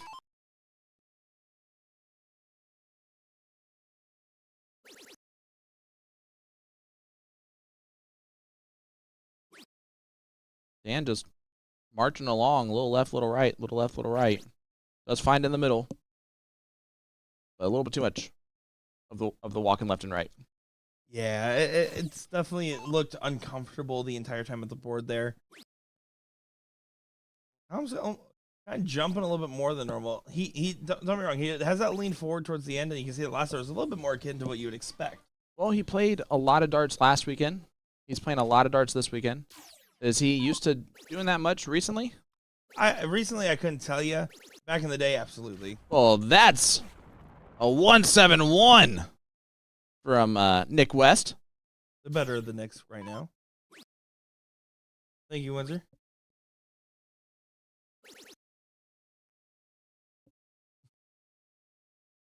Dan gonna try to add some pressure on here. You're getting Tom Evans back at 401. Couple ring doubles down. That's awesome. Really needs to focus on just trying to set up for more free.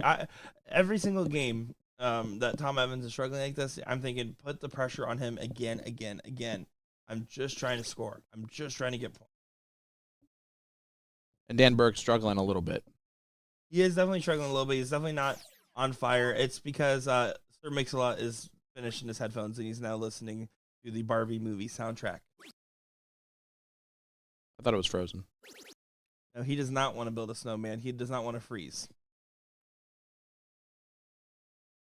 Carter, he wants to freeze Tommy. Well, this is an ice board. Brett. Well, that was the first miss on the 19s. Those last 2 darts that we've seen him throw in a while. Yeah, Wes has been all over those. And right now, going to try to leave a finish here. You can see he got to the line a little too eager and had to back himself off there. I think self-pacing of when you approach your line is so important here. But look at this. It doesn't matter. That's a fine miss there to leave 90. Smart last dart to get rid of the 9. That's a big moment here. So now Dan and Nick are going to just try to hit. If they both hit big rounds here, puts all the pressure on Tommy. But only if they both do. Yeah, and Dan's got to be the first one to do it. He's got to put that pressure on Tommy now. That'll work. Great switch, too, on that cover. Now Tommy needs to try to find a good round himself here. Really a ton plus. 100's still risky.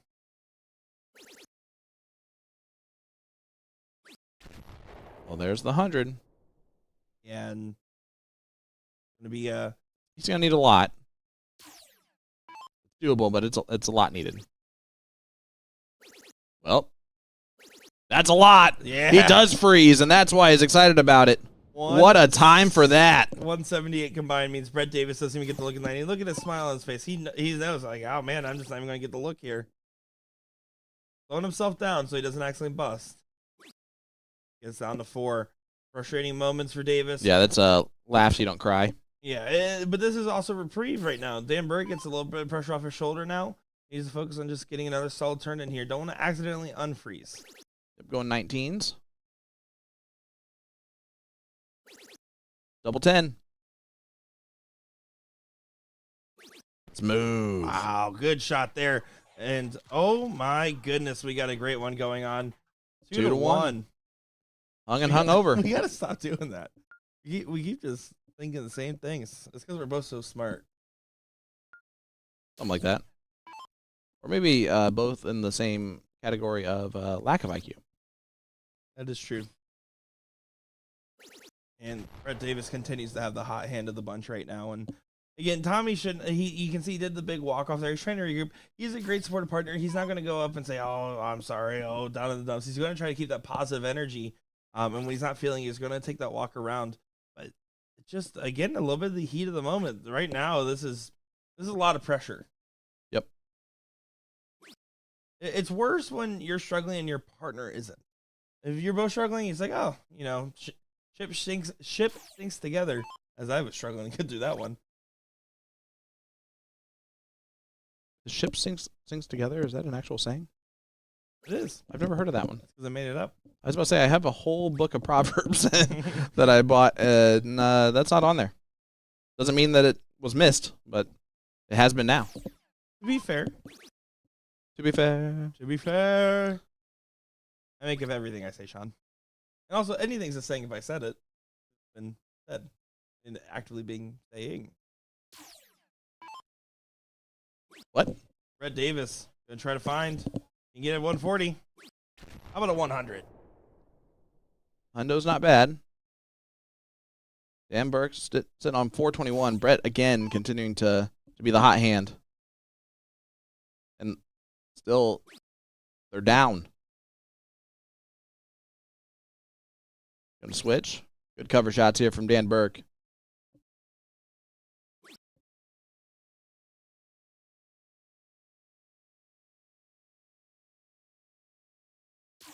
See if Tom can get going.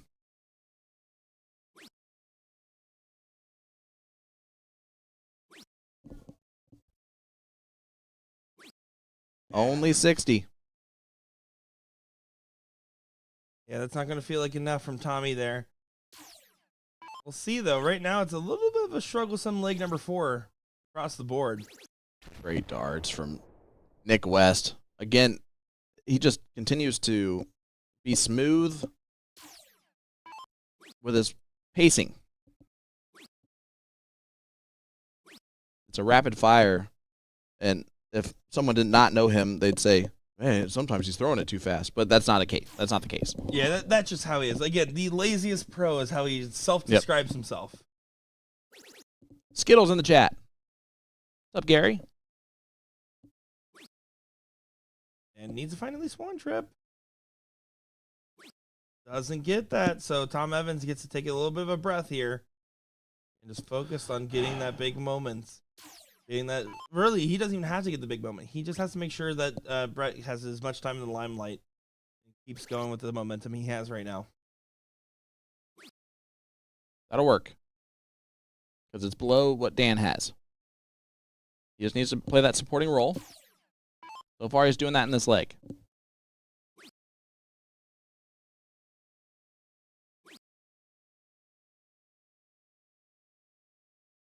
Now, Brett Davis, how will you set yourself up, sir? Gonna be pretty good. 41.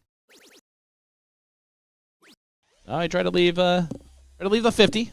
41 was terrible. Why? Terrible. I'm just kidding. 50 has no I was difference. also expecting it, to be fair. Oh, I didn't mean to do to be fair again. Jay Worthy putting in the chat with the music notes. Yep. Love it. Pretty much set that Set this should 18s. be a good moment here. Yeah. This should be a good moment for the 5 free credits team. We've seen a big round from Nick West change everything in a leg. Can he do it again?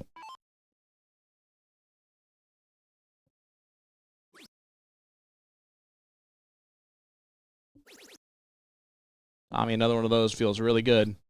He'll take that. Yeah, that's going to be just fine right now, but a little bit of a danger zone if the 84 doesn't go. Yep. And that's why if you're Nick and Dan, you're still staying engaged with this leg. They're all actually having a laugh back there. If you're curious, the headphones aren't for Dan Burke to tune out other people, but to stop himself from chatting up everybody. Yep. 14 for Bullseye. He has to go the 14s here, and he knows. Double 11. Yeah, and Brett Davis does take it out. 2-2 score line, and they're sprinting to the bathroom here. You're kidding me. All 4 of them made the same agreement of a bathroom break. So, I guess that means that we're going to go to a quick break. Let's all go to the bathroom. We're going to go hold hands. We'll be right back. What the heck just happened, guys? We're actually going to take a look over in the meantime here. Board 14 should be having, it looks like they're just a discussion getting underway here. Yeah, they're having a discussion. See you next Thursday. And Daryl and Jeff are going to be playing in that 4th place match there. As I didn't expect all 4 of them to sprint away as they get to a last leg decider there. Taking a little look over here. They're setting up that other board on board 14 for that 4th place match. Currently not going yet, so I guess we'll be right back. We'll be right back. All right. Yeah.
Well, guess who's back? Back again.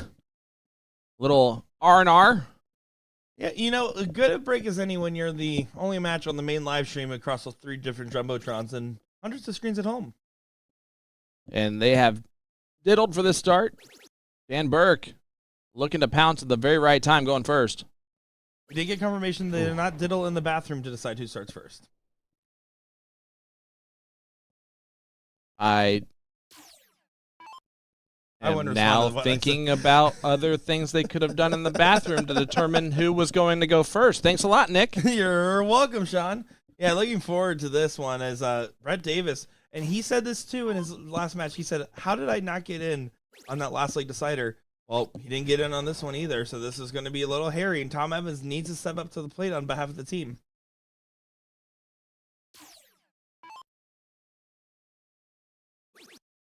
Good start from Tommy.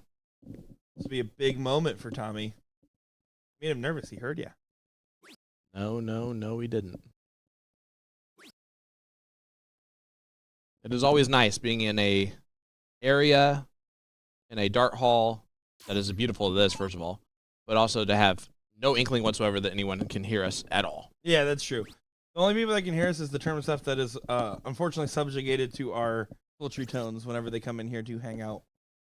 Like Augustine. Which is weird because it's for very brief moments for some reason. I believe Augustine came back here to grab ketchup for his hot dog. No, he came back here to hang out, and then he realized we were still talking, and then he left. Yeah, that's fair. I would leave too. Oh no, Brett Davis. Oh, that was not good. What? Ruh-roh, Raggy. What is happening? That he has been the most informed player in this match. In the last match we saw him in, and he's just having a bad moment at the wrong time. And Nick West capitalizing. 1-3-3. Might say it's early in this leg, but right now the combined score Oh, this is, yeah. of the other team is already almost below Brett Davis. Right now, Tom Evans is almost frozen. I would almost argue with you that this is over already. I would say so. I would say it's 85, almost 90% chance right now in favor of 5 free credits. One team utilized the bathroom break really well. The other team, not so much. Yeah, we're going to see what happens here. Dan Burke going to continue to lay the pressure on. Brett Davis is going to be a little frustrated at himself at the current moment. And we have to remember the invitational shootout. It's important to try to win. Bob McCoy wants another opportunity. You feel like he's kind of due for a good run at the invitational shootout. And so him and Scotty Miller would love to get that ticket done. But either of these teams have the ability to double dip. Look at that. Brett Davis, after 8 missed darts on the 9th one, does get in. And it might just be too late. Now, Hung and Hungover actually lost their very first round matchup, and I've rolled back to this point. And Well, they Nick were West is going to hungover get the yes, and we're going to move on because that means No, now. Don't. So Nick West first to the look. It's a 160. It'll be the largest checkout opportunity tonight.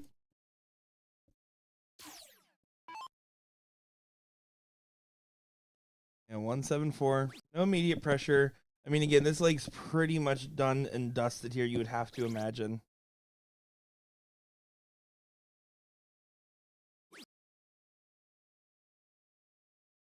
So we're going to be seeing potentially a finals. Who has it in them to beat the McCoy and Miller duo? Very tough duo indeed. And yeah, Brett Davis just full of frustration. He hits the 100 there. You can't completely give up on it right now. Tom Evans, his goal is to get below 10. Brett Davis to try to see himself it out. He is still 9 darts away from finishing, though. Chris Marcijanek from Pittsburgh, PA, says Aryan's going to do a lot of BullShooter together as announcers. The goal is to do a couple and adding a few new members to the team, including myself, which, again, has been an absolute blast opportunity. It means a lot to be here and be sitting next to you, of course, my good friend. But to be a part of a BullShooter live stream is something special. Yeah, the pleasure is all mine. We're trying to make sure with Gordon, DJ, and the new guys we're bringing in to do an even distribution to try to get a good balance. Unfortunately, you're stuck with me every stop because I also do run the controls and production here alongside with the pre and post content. It is a fortunately unfortunate, fortunately, because you do a fantastic job at the production side of things. I appreciate that, brother. And Brett Davis here finds a 180. He is going to be so upset, especially if he just doesn't even get the opportunity. Tom Evans did a good job of getting himself in range to bring it down. But Nick West, 75 for the match here. Well, at least he ended on a good note. Still not over, though. Threshold needs to be crossed. All right, it's over now. At least he ended on a good note. Hung and hung over. All right, moving on to the finals, where they will do battle against Bob McCoy Scotty Miller. and Scotty Miller. But until then, and before then, let's get the final of the women's doubles 301. And it features Get Better taking on Trunk Drunk. Yeah, so we're going to get their women's final here, then our pro doubles final, and then our amateur final. So That's what it is for Raspy's throw that's so unique and different. what? She has the other foot forward. She does. Does she? Now, hold on. We're going to keep it on here for a second. I want to see that. Yeah, watch her warm up. She is a left-handed player, but she puts her right foot on the throw line. Interesting. That is the only person I've ever seen make that work. I'm looking right now. Look, Dan Burke, get out of the way. right foot, and left foot's way back. Yeah, so she turns her body in as she throws. Yep. That is insane. That's a crazy catch. Good eyes there, Sean. Listen, these eyes. Alrighty, guys. Well, these girls are going to be getting ready in just a second here. Don't go too far, folks. Bob McCoy, get out of there. It ain't time for your final yet. We got time for you. Get out of there, man. Get out of there. Alrighty, time for the ladies' final. And we'll be back up in just a moment's time. Go far, folks. Bye.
Alrighty, it's time for the ladies' final here.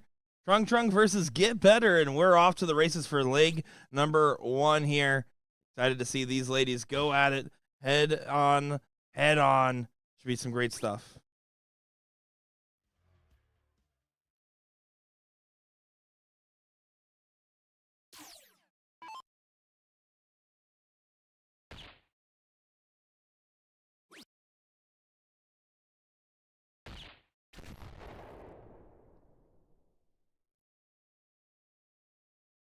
All right, and this should be some good stuff here. Looking forward to this as Liz Tynan looking for perfection this weekend. And, of course, Jennifer Carpenter doing some amazing stuff supporting her. But Becky and Jennifer Jaspy been having some fun. Jaspy. Looking forward to it. This should be some good stuff.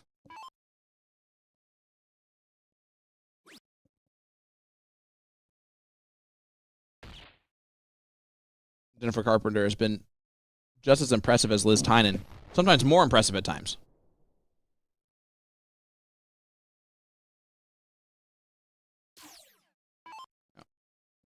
As Becky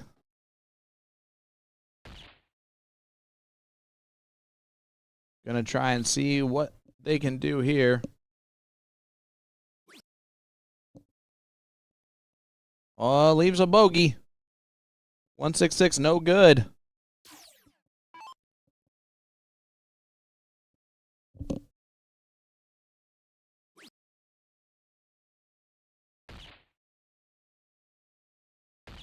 And great darts from Liz Tynan. And this is the final of the ladies doubles 301. Open and open out, full bull. Freeze.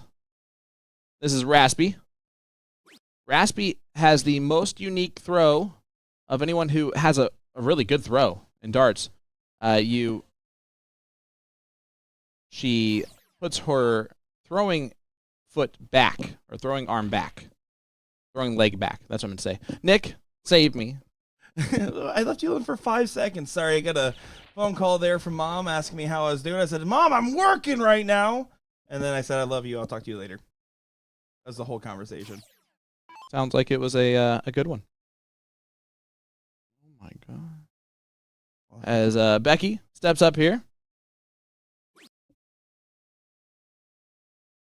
Yeah, what is Becky going to do? We've seen moments from her where she just nails every pull, and it just all feels easy, and she finds a couple, but unfortunately for her, Raspy's a little bit on the outside here, and this might be a first leg break of throw. Yeah, looking very likely. 16 for bullseye. Yep, textbook. Liz Tynan takes out leg number 1.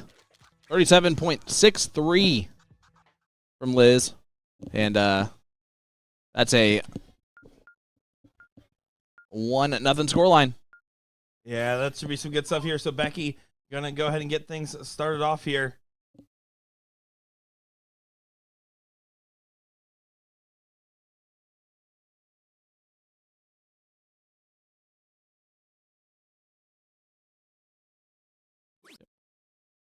Becky to Judlow.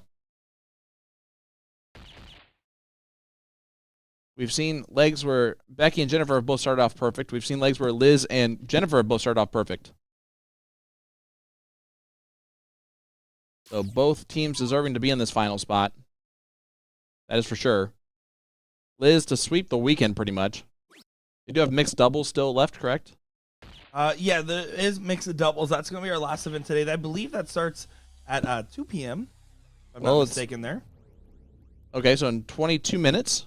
Yes, so that one starts a little bit earlier than some of the other events, just because normally they're, especially for other regionals that we're normally packing up trying to get the stuff loaded up on trucks. This is a little bit different because we're right by the home office, so they don't actually have to collapse every board down and break them down the same way. They can just kind of load them up and roll them off.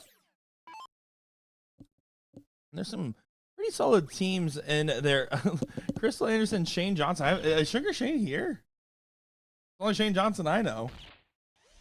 Might be a pre-registered team, too. Who knows? I'm going to guess it's a pre-registered team, and I'm going to guess that he was supposed to be here this weekend originally. I do know that for a fact.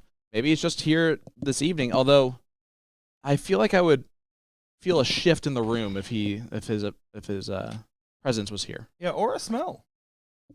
Yeah, but that smell would be like of angels because he has the riz of anyone. The Riz God.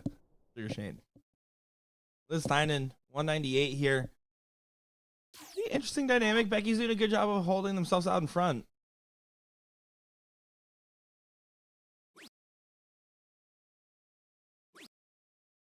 And needs to find the bull. The one thing she has said has been a real struggle for her this weekend. At times. Not been her friend, right? But it's amazing what talent can do when you're not throwing your best because she still won everything. Yeah, and that's I just a really- testament to her ability. Such a unique throw from Raspy. Yeah, but Raspy does still get what she needs there, finding the low ton and putting all the pressure now on Jennifer to make sure she finds her 2 bulls as well. Yeah, she might hit a hat trick. Oh, this would be huge. It's a good look. Yeah, there's nothing wrong there. All right. Becky, you get a look at this 114. Do you get aggressive and go 19s, 19s? No. You're playing for the freeze in mind. You're going bull 14 bull almost every time here. There's the bull. She went for the 14. She pulled it down. Now at this point, I mean, Double again, 15. Yeah, you go double 15. Yep, You got to that's bring it fine. all the way. That is more than okay there. We call that A-OK. But Liz, 118 left for the title. And this is a pretty simple checkout for someone of her level. Bullseye, 18 bullseye. Now it is not a simple checkout, as she would need to have another dart. Yeah, so now all she can do is hope that Raspy doesn't take out the 117 here, because she doesn't want to go to a last like decider. She wants to get this done and dusted. Doesn't even really get particularly low, so there's some potential freeze. Potentially, Carpenter cannot get a shot at the 78 as well. Well, this would be huge for Raspy. 117. Not going to be able to take that out with the next 2. And unfortunate there. Does stop the freeze for now for Becky, but most likely, unless Jennifer busts, she's going to be frozen. Yeah, it looks to be the case here. Yep. Double 14. Yomi Soda. And there it is, and they're champions. Jennifer Carpenter, Liz Tynan, get better. Get better. When the 301. Open. Yeah, that's some great stuff there. And let me tell you, these boys are eager to get things going here. Oh, my goodness. I'm looking forward to it. Let's get ready to rumble. Time for your Pro Doubles Finals here. And it's the big moments, as this is for the Invitational shootout qualification here, right? So there's a lot of implications to first place in this final. SS Minnow, I do think, is so far the stronger showing team overall. We'll see if that remains true here, as it looks like we're about to get into our diddle here, Sean. Yep. They're going to diddle for the start. And to be honest, Bob McCoy has some extra motivation to get this done quickly. This might be a fast affair. Yeah, he's trying to make it to another event here very fast. Let me tell you, you don't count your chickens before they hatch. You still got to get through this one, Bob. That being said, I guess he could just walk over to an empty board, but no, it's likely not. No, because that would be problematic for the coin drop for that event. Yes, it would. That would be a problem. That would be an oopsie doopsie. Would be an oopsie, and in fact, maybe a doopsie.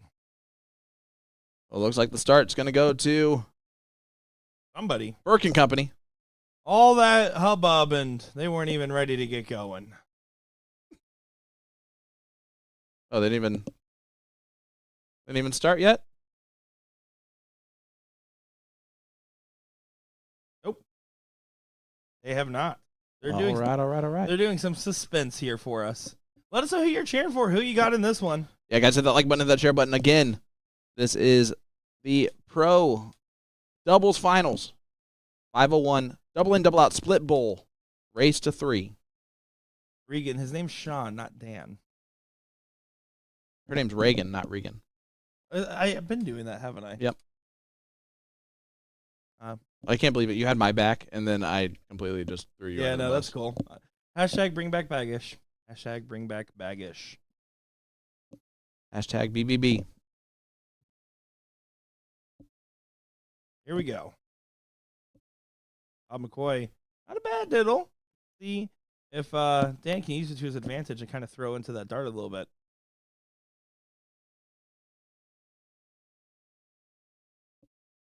No, he can't. That was wide of his target line. And here we go. The real McCoy going to get it started. Yeah, this should be a good matchup here. And again, SS Minnow overall has shown us some great stuff on the board, right? Some very good, consistent moments overall. Scotty Miller, just incredible in that King Seat match. They're going to be trying to channel that same energy here. Dan Burke and Nick West have had these moments of brilliance, but some of their scoring runs have left something to be desired. Yeah, here we go. Scotty Miller was definitely the A++ player in the previous match. Yeah, I would have to agree. It would be Scotty Miller, and then you could see moments of Brett Davis's brilliance as well. The Yenza saying, I got the announcers, can't lose there. That is Super a sweet. safe bet. We're having Not fun. in darts, though. Uh, For one of us, yes. yeah, you bet on Sean and darts, you're doing pretty good. No, you're not. Well, But we'll see later. You got to take it with the points, right? You can't take the money line on that. Danielle West rooting for a family member of some kind. I'm going to presume rooting for Nick West. Yes. Of the West Co. Off to the races we do go. Timberg frustrated with that third dart there. Scotty Miller. Legend. Scotty Miller. It was so excellent. He hit a bunch of 152 ends. He hit a bunch of 160 ends.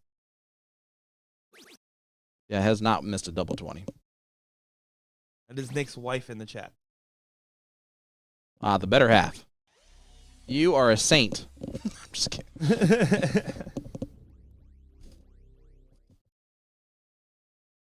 After this, just a heads up, we will have, for our final match of the stream, the amateur doubles match, Supercom versus See You Next Thursday. And it should be a good one there. It's Thursday. There's just no. See you next Thursday. I'm going to guess that it just cuts off there. See you next Thursday.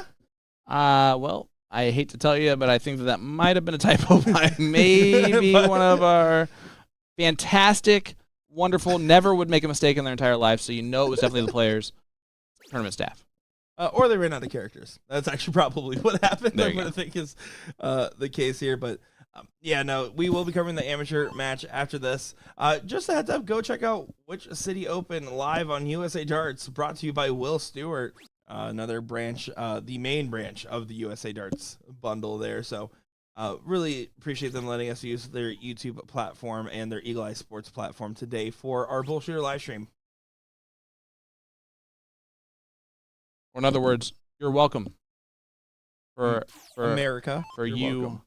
being able to utilize this beautiful stream on your YouTube channel too. I'm just kidding. I love you. Say Darts and Nick. Thanks, guys. We appreciate all of the support. It's one of the things that, honestly, I'm going to give us a little bit of credit where credit's due, and the fact that when we started together 3 years ago, we were working for 3 different companies, you, me, and Nick, or you, me, and Will, and just came together, did not worry about any of that. We worried about making darts better and making these streams better, and we continue to do that now with cross streaming with BullShooter as well. Yeah, it just trying to make the darts world feel a little bit closer together Yep. in North America, as we have a vast land of amazing darters here. Did just look up here. I was kind of taking a peek at Bob McCoy. Hold on a second. Hold on. Okay, back to what I was saying. Since I paused for that, McCoy. No, I'm just kidding. Just kidding. Pulls in just to the trip one there. Liz Tynan would need perfection. One event left to do so with the mixed doubles. Team name Over the Cap, Liz Tynan and Mike Maloney. Makes sense. I don't know. She's going to have to carry him, that's for sure. That backpack has been heavy this weekend. Although he did win the pro singles. Mm-hmm.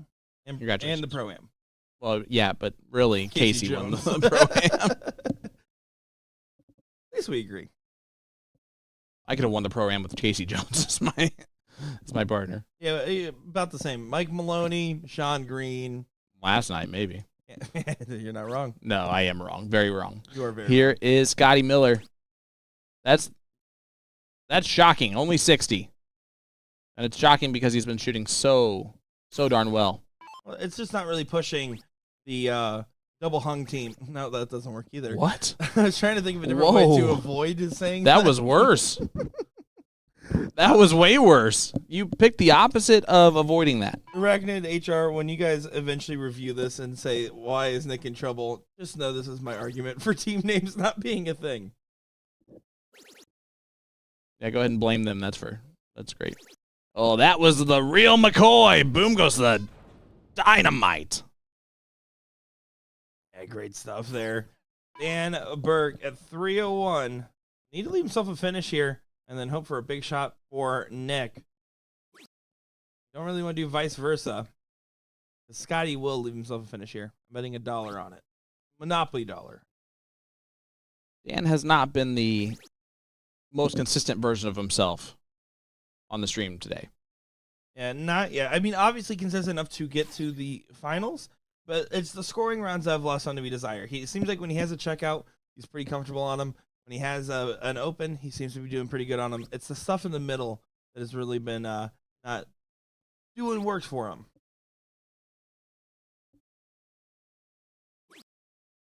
Switching beautifully to leave a finish. Just in case he's doing it correctly.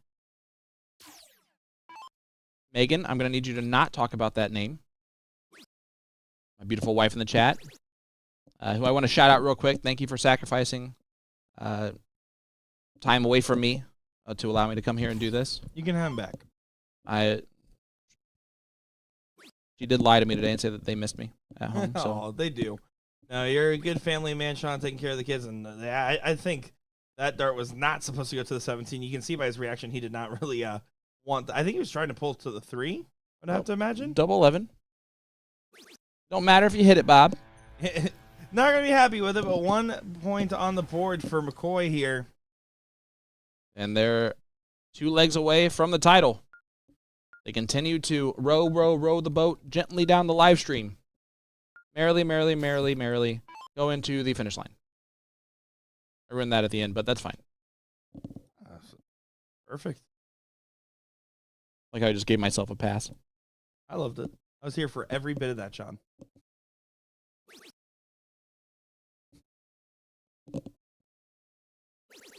Look at this. Dan Berg trying to, once again, his ins have been fine. And that's a perfect one. Oh well. Welcome to the live stream, Dan Burke. He must be over his hangover. Well, Nick West. Watching for tripping hazards.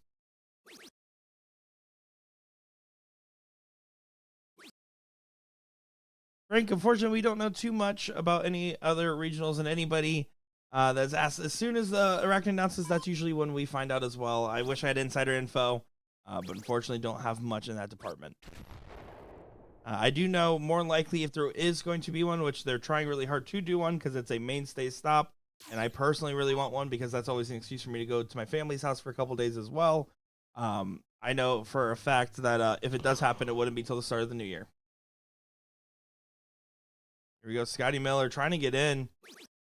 Does finally get in there. Sean is heavy breathing about the Colts game into the microphone if you're curious what that noise was. Sorry. It is very simple to see that DeForest Buckner just broke his ankle. Dan Burke still continuing on with some perfection here. Oh, not going to get to the perfect game, but can still absolutely punish right now what is a slack in for Bob and Scotty. Yeah, Dan shooting phenomenal.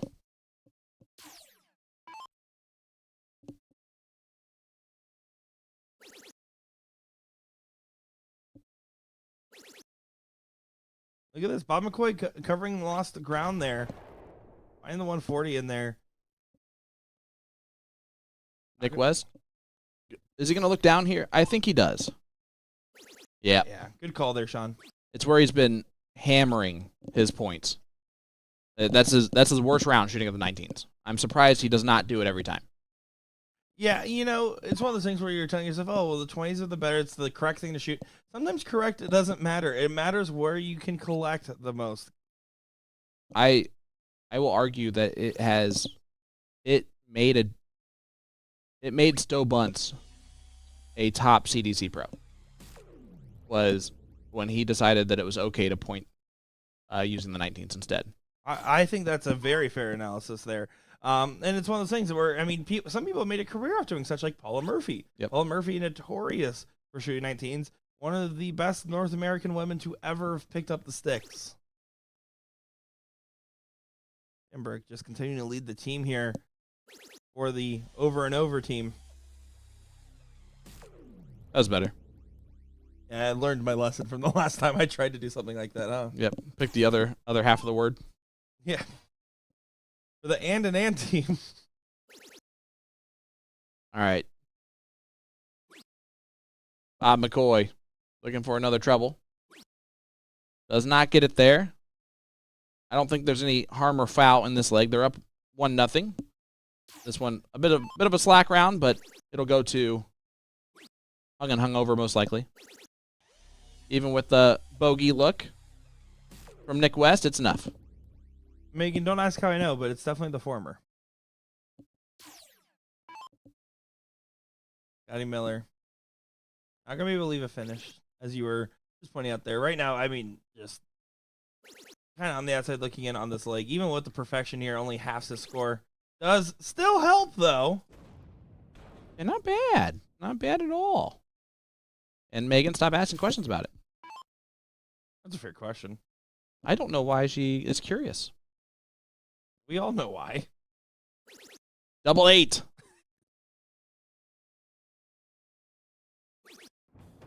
And see, that's where Danberg's done really well today. His ins is out.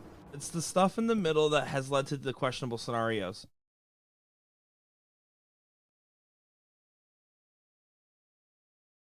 So here we go. One apiece here, and where'd they go? They gone. Did they all have to use the bathroom again? There's no way. Okay. Well, I don't know where they went. They just left. They cannot hold their bladder at all, these 4 gentlemen. How old are they? Seriously. What's going on here? Yeah, why? All right, so it's one of those with age situations. comes beauty, and these guys are all beautiful. So we're going to take a short bathroom break, I guess. Not us, because we can sit here all day and do our job. Yeah. I'm just kidding. Oh, my goodness. All right. Well, I guess we'll go ahead and be back in just a moment's time. Don't go far, Please folks. don't go anywhere. Don't use the bathroom either. Just stay here like you're supposed to. Don't worry, guys. We'll wait on you. We'll be right back.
Well, thank God they had to throw some warm-up darts too, Nick. Yeah, just in case they were like, I don't know about these first 2 legs. Let's just get a couple more in here. At least they're having fun with everything. No, they're having a great time here. We're having a great time bringing you the coverage. They like to keep us on our toes in the broadcast booth, and we like to keep you guys on your toes on if our commentary is going to make sense or not, at least when it comes to some of the stuff I've been saying today. And again, this just goes to show you that no matter what, players are really in charge. And here we go. Players leading the way here, and Bob McCoy must have washed his hands. Starts off with a little 120 action. A little Shanghai, so to speak. Dan Burke also washed his hands. Did he wash them the same?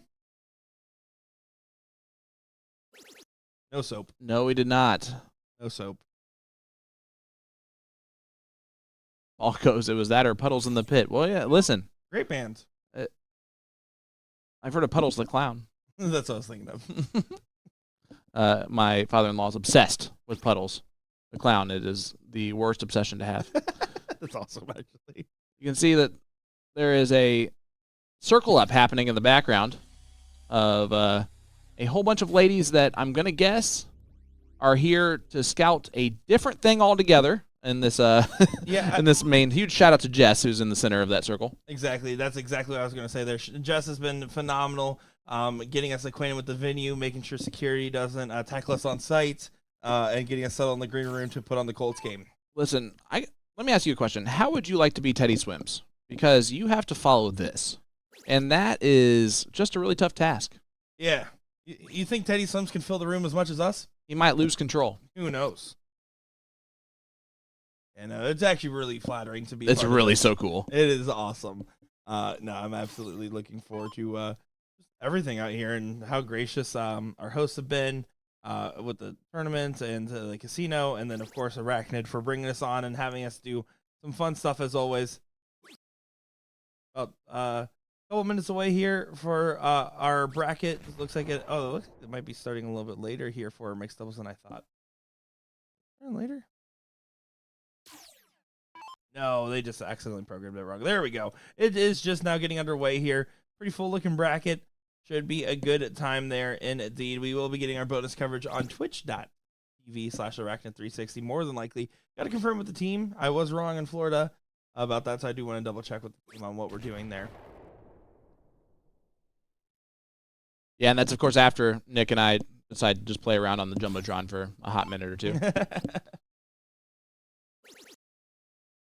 All right. 3rd and 1 here.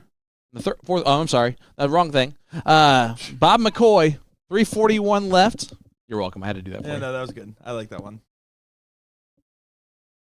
Looking for a 180 to leave 161.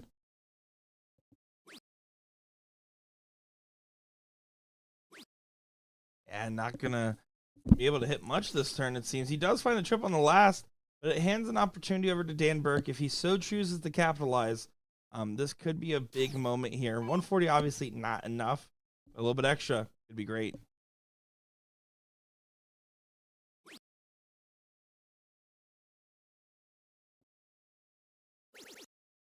Good second. Would love one more. Gets it. Yeah, This is against the throw. No finish, but now it forces McCoy on his next go to hit a big one, and also pressures Scotty to try to find a finish here as well. 140 does leave a finish, though, for Scotty.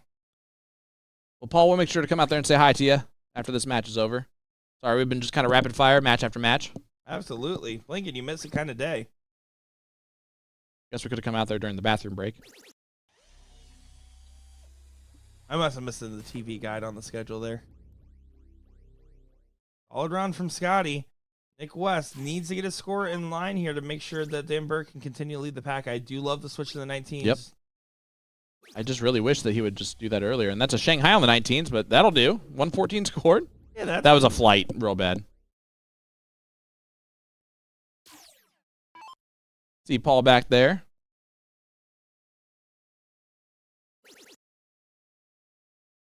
There's no argument about it. He's definitely got to be the biggest live stream dart fan in the business. And that's the best score you can have in a turn. 180. Yeah, great shot there. Now Dan Burke gonna just try to get himself to a finish as well, but Bob McCoy at 76, and right now there's going to be no chance of freezing McCoy. Look at this. Dan Burke chomping at the bit. Picked up a scoring quite a lot here. There does utilize the bull. I actually don't prefer the bull utilization because of the freeze format. But in this given scenario, it would not have mattered too much either way with what he chose there. So good shot nonetheless, Dan.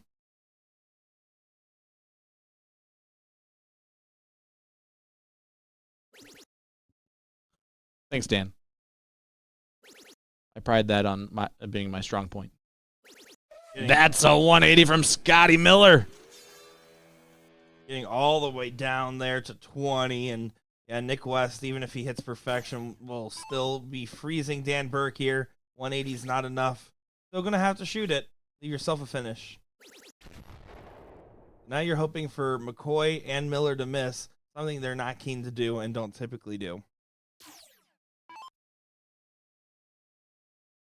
Yeah, triple 20 for double 8.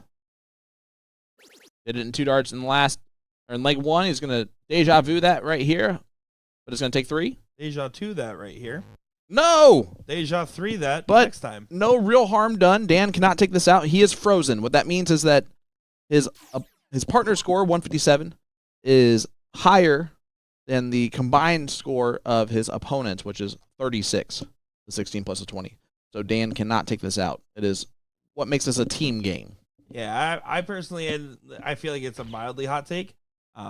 Big fan of the freeze rule.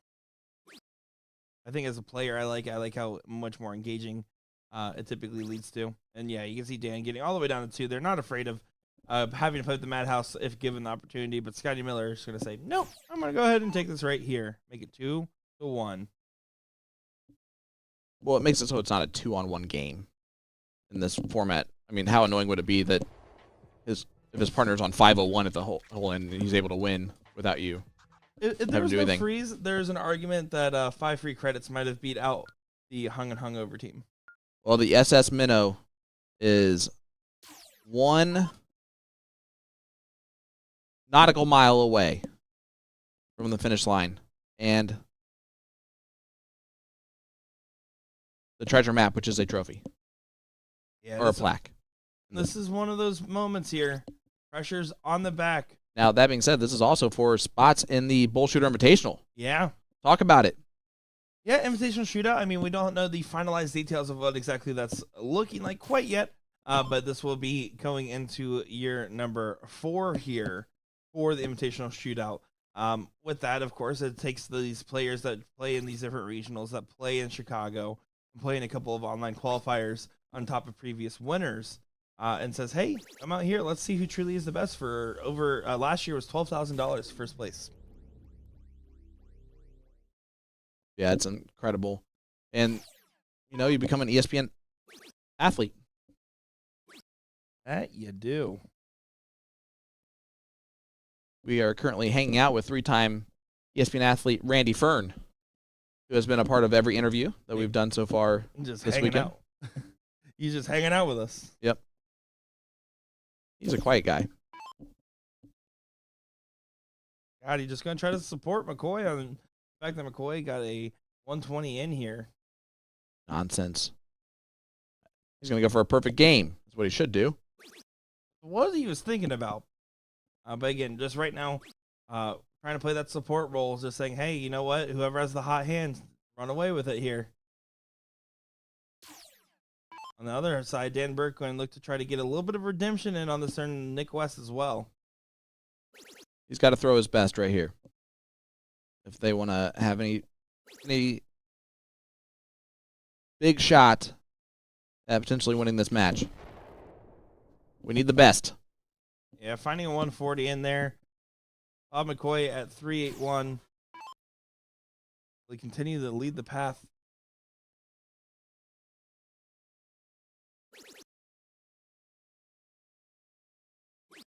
Oh, he needs to correct. Drop the dart, too. Try to refocus here. One big trouble makes a big difference here. Big find. It makes a difference. Big find.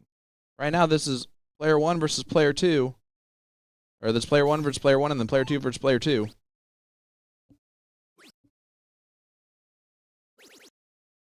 And opening here for Scotty.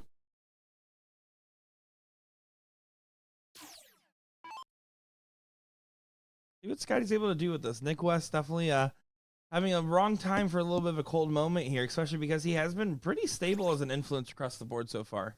Scotty, we've seen him more than capable of just finding the hottest of hot hands for a stretch of a few legs. Now, what we have seen is that Scotty and Bob have gotten a little bit ahead, but not enough where they've really taken away the darts yet. Dan knows that, and so he's not going to be too worried yet. He's going to be more worried if he doesn't get 2 trebles, though. Not going to be able to. That might be a misstep here. Can Bob McCoy punish it, Sean? I think he can. I think that he will. I'm actually expecting him to have 106 left after this throw.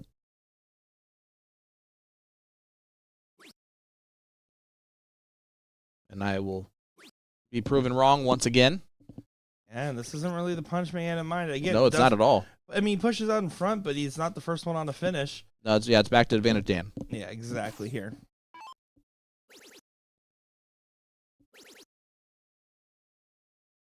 See the trustee switch to the 19 there. Again, it would have probably just preferred Nick to stay on those 19s this entire match, almost. Just the way he's hitting it right now. It's definitely the more consistent triple. Jacob Worthy, you're not wrong. And Paul, good. Should be shooting a bins.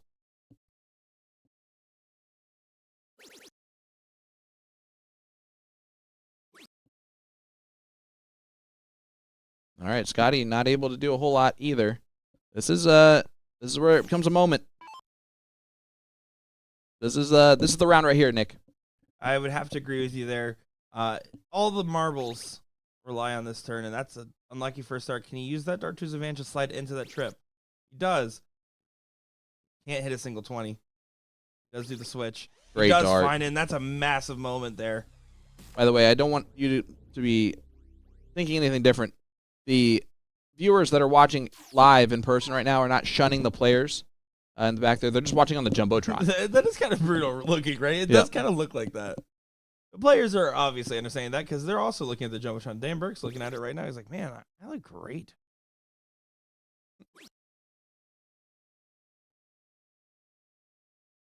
Oh, McCoy there. 94. Yeah. Now, honestly, not that much better of a lead than 126 because of the fact that you can use the 419s route. Shooter is always going to be better, but still going to be a guaranteed double, more than likely, just with the way Dan's throwing right now. And that's a slack third from Nick West. Is that dart going to matter?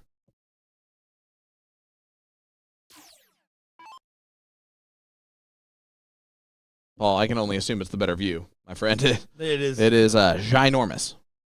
Now, Scotty here is going to have to switch to the 18s at some point, unless he gets that first dart, which he does. So now he can just stay right there. Yeah, beautiful. What a moment. This is huge. That's a giant timed 180. And it freezes Dan Burke's 126 opportunity. And that What might be a all time. she wrote because of that 180. Scotty Miller, MVP of the SS Minnows so far, it seems. He's been the captain. Dan Burke saying, I'm going to shoot the 19s route anyways, just in case. And the first one pulled into the 3. Might actually make you feel a little bit better about the scenario. Now Bob McCoy, 94 for the match. 2 darts. For the real McCoy. And a title. And a BullShooter invitational spot.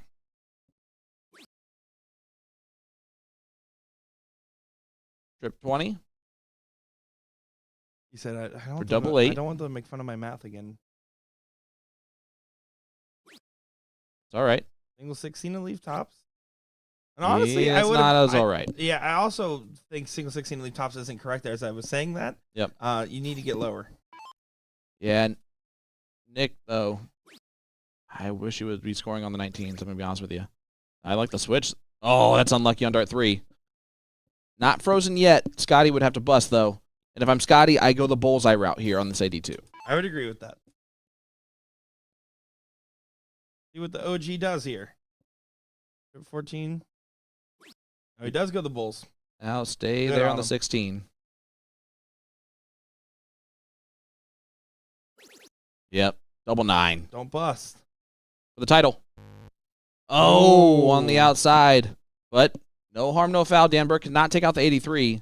He's just going to try and get low. Get low, Get low. low. But there are no windows in this venue. No, There's a lot of floor. to the wall. Level 15. Ease it up. Great darts.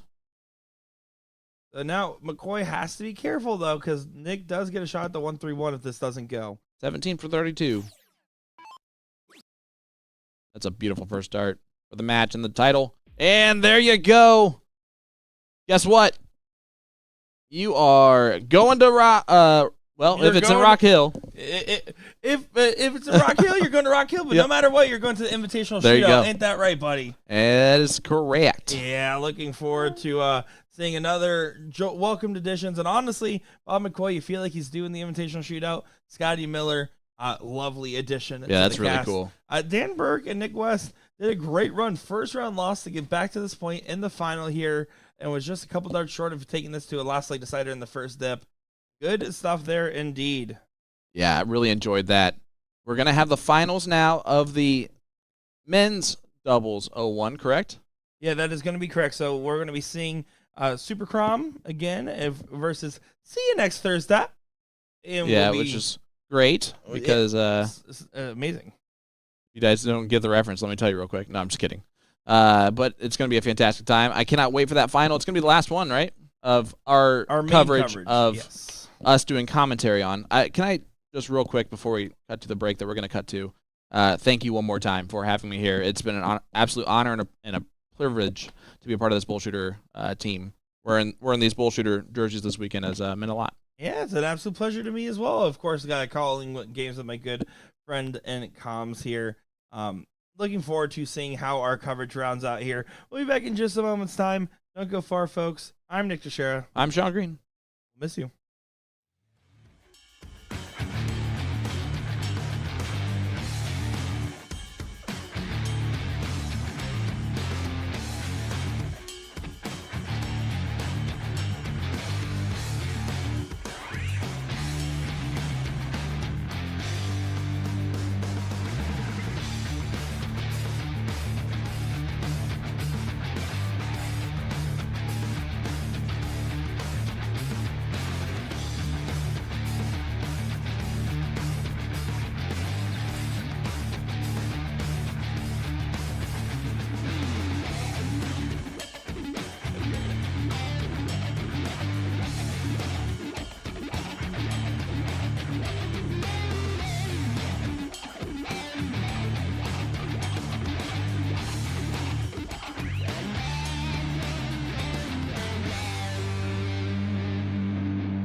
Alrighty, it is time for the amateur doubles finals. We apologize about the delay. One of the players that was supposed to be on hold accidentally got to start their mixed doubles a little bit early here and play their first round matchup. So a little bit of confusion there. It was not the player's fault this time. We'll let them off the hook, although they did break the board and have to reset it. So it's okay.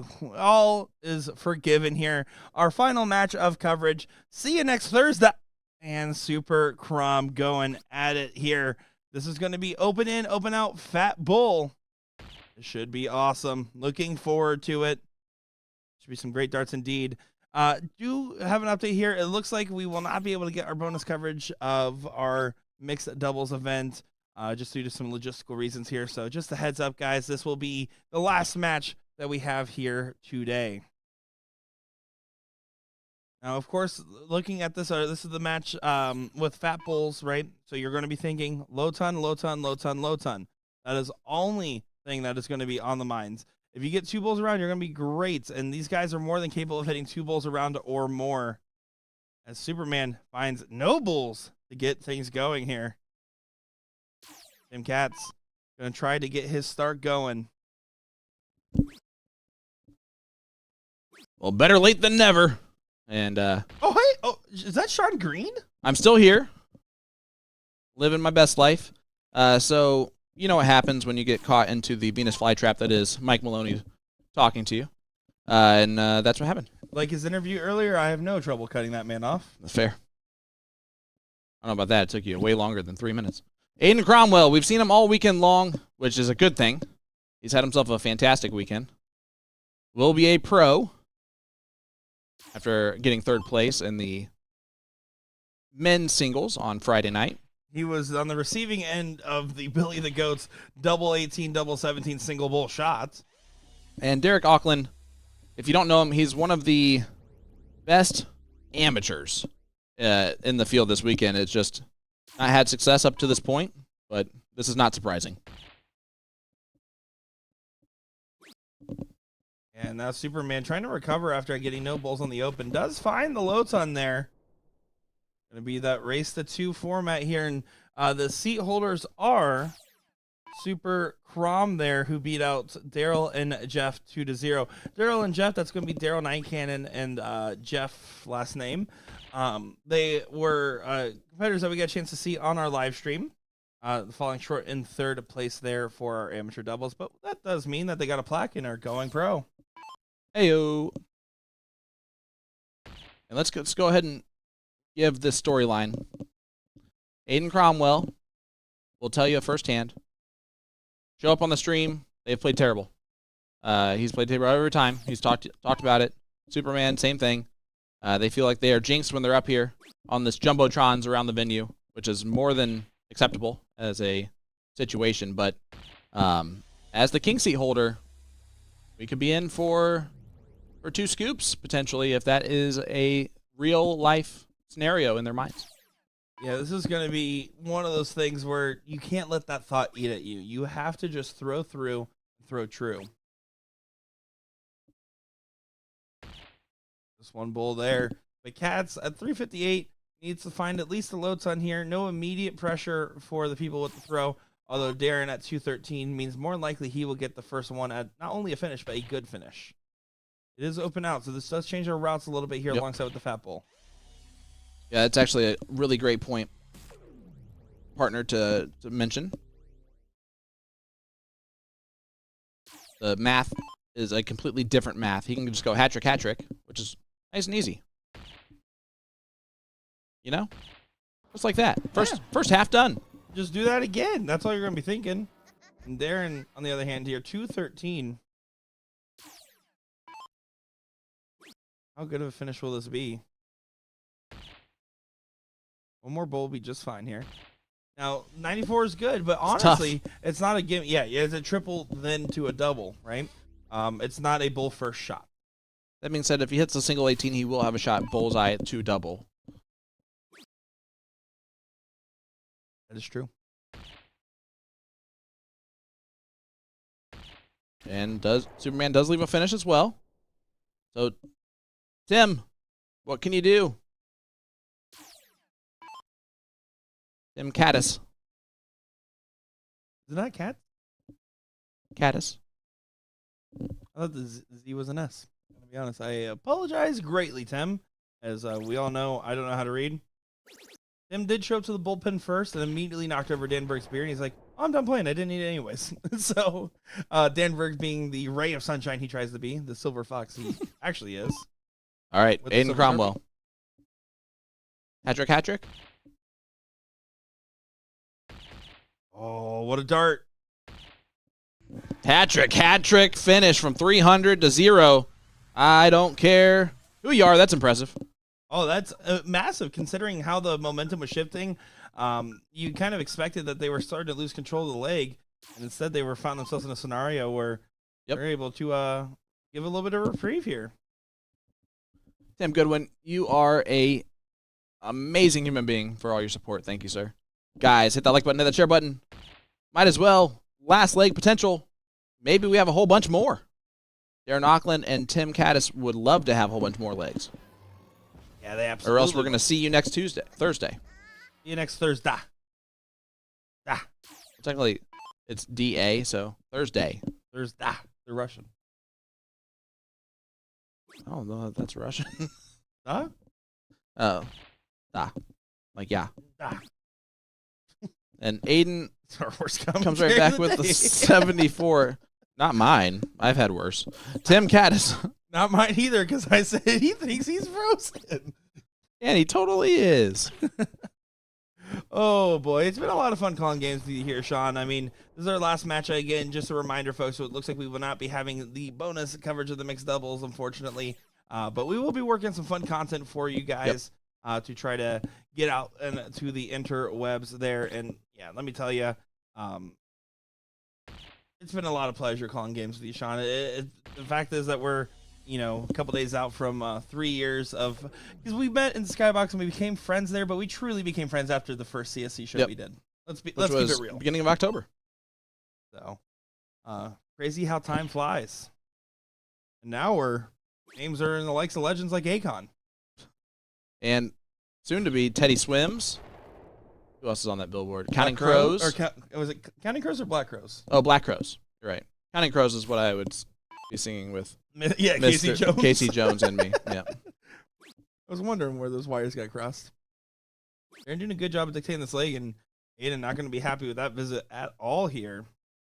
Aiden newly signed to the ambassador program that Super Darts launched today. I found out. Shout out. Well, we're in the bright pink and light blue jersey of Super Darts. The brightest of the colors. Them and Booyah have a very, very good rivalry of intense colors. Hey, listen, I like bright, loud, and bodacious. That's kind of the main Not three words you. to describe me. Bright, loud, and bodacious are the 3 B's to describe Nick Darachi DeShera. Well, the 3 B's in life, though, beers, browns, and brown trager. What's the last thing? Brown trager? What's that? It's a type of meat. You lost me. It's in Ohio. It has to be just an Ohio It's an thing. OHIO thing? Like Buckeye? Oh, 166, not a finish, but it doesn't matter. Get low, get low, get low, get low, get go, let go. Because Aiden and Superman are way down on the list, and that looks disgusting. I wish I'd never saw that picture. That might have been one of the worst things you could ever Google. Images picture of. food, guys. Picture a grosser version of Spam. Pretty much the right idea. Spam after digesting.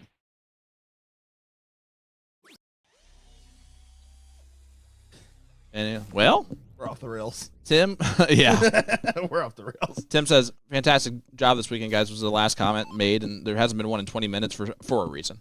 Yeah, because they're all taking a bathroom break. I'd laugh if the players just left right now. We should have actually told them to do that joke. That actually would have been pretty funny. I should have done that to you. That would have been so funny.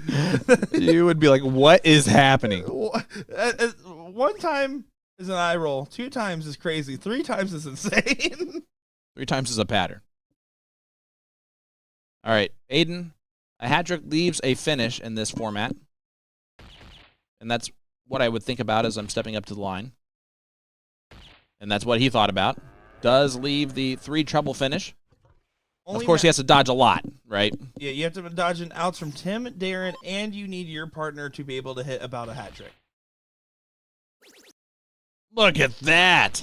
That's how you hit a 1-2-1. Beautiful from Tim. That was Phenomenal. pretty. Also, we know our target audience. Our only comment in the last 20 minutes is talking about how Brown Tracker's awesome. Chris. Thanks for still joining us, guys. Whoever is still with us here, we've actually gained our viewers since then. Sean Green, Nick DeShera.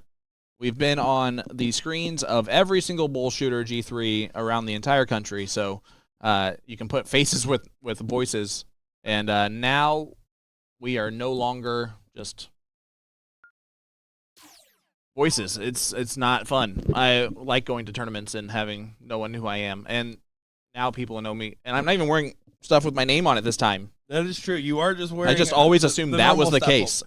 The best and worst parts of wearing the staff pole is with the staff is that when people ask us tournament questions that we don't know the answer to, we just ignore them and walk away. And no, not us, because our faces are on the thing. They know what we're doing. No, but I still get asked questions all the time. Well, but they just think that you're smart.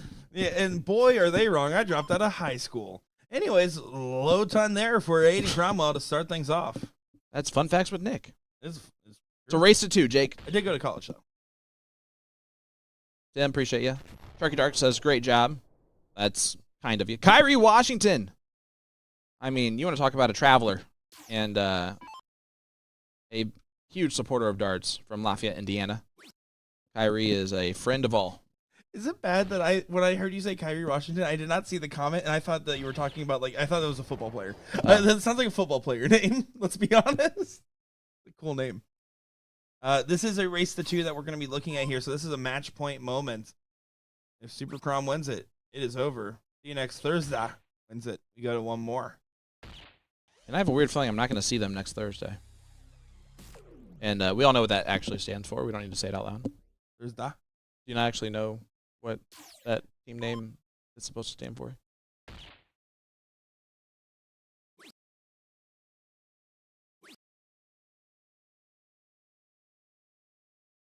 Sugar Honey Iced Tea, here we go.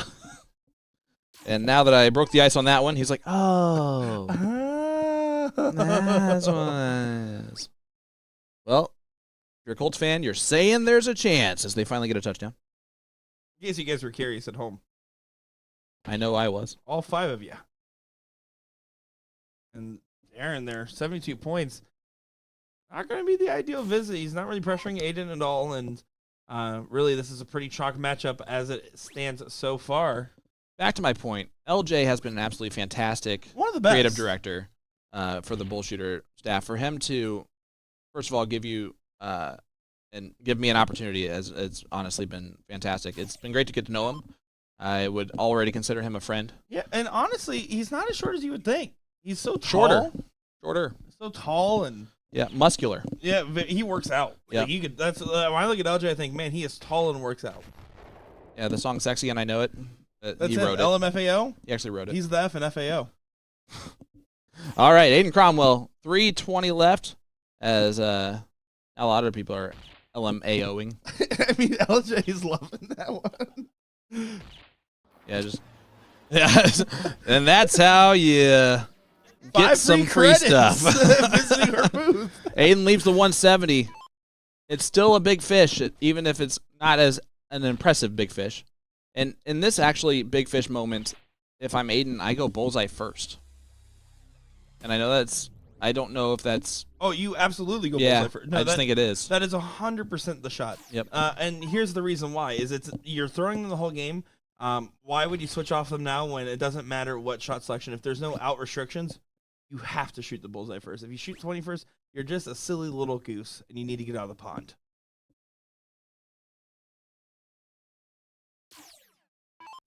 I'm here. And try to get him out of the pond.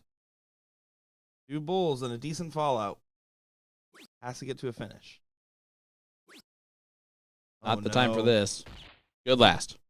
It is, but now Aiden will get the shot here, and he just needs to focus not even just on hitting it, but just making sure it gets brought down as well. So stay true. First start, dead center bull, move up to the 20s. Listen, you play like a champion here. There's no other answer than to hit this.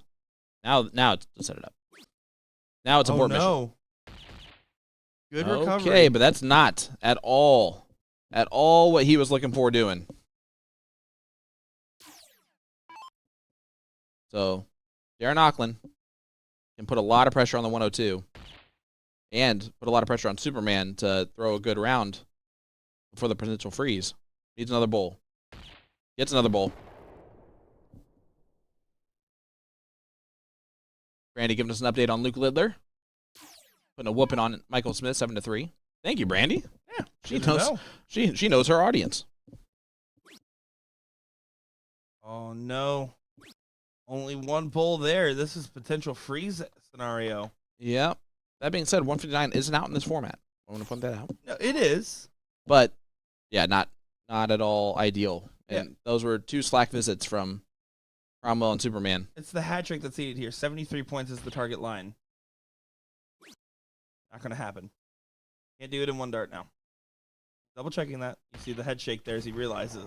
No, but 102. must go for Aiden if he wants to win this tournament right here, right now. You don't want to leave Darren at 86. He will hit 86. Yes. Bull 2 bull. That is the route. Or oh this. Oh my goodness. Oh, trip 17. Double 17. Did you even see it? No, we didn't Shanghai the 17s, and this is going to get a look for Darren to take us to the double dip, which is, of course, going to happen because it's our last match of the entire stream this weekend. Oh, my goodness. What is going on? We should have known. Silly us. Double 18 Trip for the 12. double dip. Potential. Never trip 12. Never trip 12. No! The 159 can go. I set this up earlier for this exact reason. Not a bull first shot here. And they can't freeze Trip. Tim. Not a bull first. Can't freeze Tim. Yep. You take the big swing at this, and if not, then you better hit the 2 bulls to bring it down after. Oh, it's on. Oh, my. Oh. You just go. You switch back to the bull. Yep. We gotta stop being insane. We're doing that so much. Well, it's because I think we're actually excited in this moment for this. We're always actually excited. Yeah, it's surprising that we get to this exhaustion point that we should be. That was a weird dart. He was going bull for 15 We to double 16 don't need to. probably? We don't need to count it up like that. Like, you don't need to just go for the freeze. I get it, but now I go for the win. And he hits it. Tim Caddis. Let's go to the double dip. What do you say? I say, bada bing, bada boom goes the dynamite. Are they sure they don't need to take a bathroom break? Well, on the downside is that they're not going to realize that they accidentally forfeited the previous match here, and they won't be able to load into it. So I'm going to fix that real quick. That's hilarious. Sean, tell them funny jokes. Well, all right. So here's our. Nope, I don't have. That's not a joke.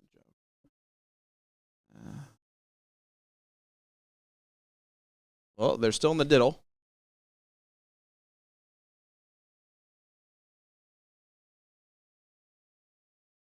Teddy Swims is being played on the loudspeakers here. Again, ironic because he's playing here in 5 days' time, and I cannot tell at all. It looks like it is pointed to Auckland and Caddis. So here we go.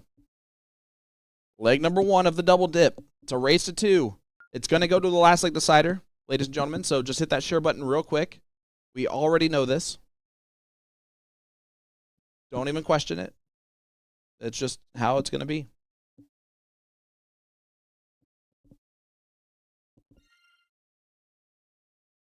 Here we go again on my own. Brandy saying, I've had BullShooter, Witch City, and PDC in all devices this weekend.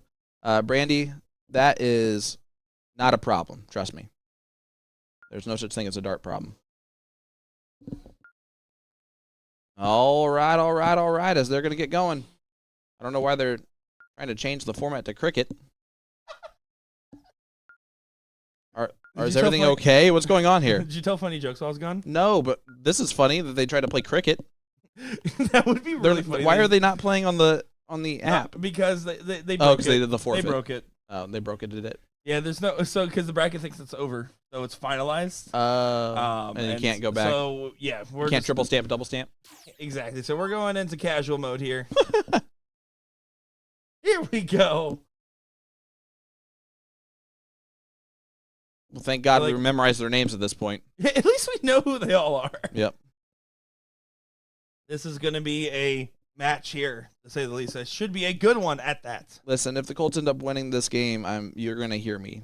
There's gonna be nothing I'm gonna be able to do about it. So far, so good, as that was caught. Sorry, I'm done. And not the bull. Bull was not caught. Now it is. Darren Auckland. Open And in, correction. open out, full bowl. So the 25 and the 50s were both worth 50. Mhm. And this is a race of 2 for all the marbles.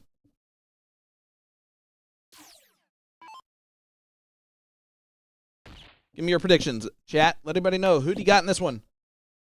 Is it going to be Super Crom or is it see you next Thursday? Last leg decider, 10 plus checkout.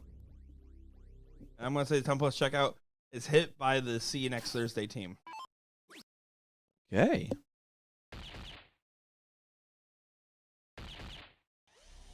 And I'm going to go ahead and say Super Crom gets over the line.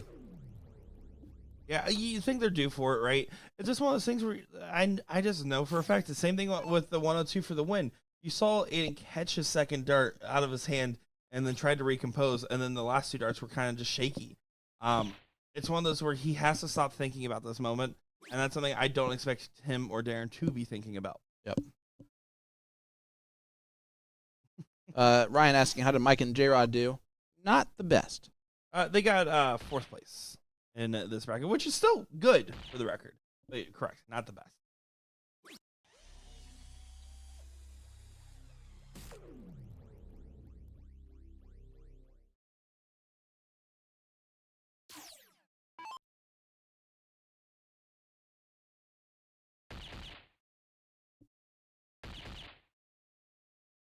In there does find a hat trick. Good shot indeed to go ahead and get himself just ahead of Darren there.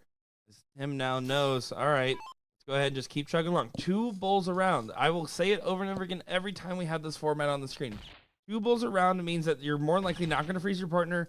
You're more likely going to get a shot and out. And if you hit 3, you're feeling great as it's back-to-back hat tricks.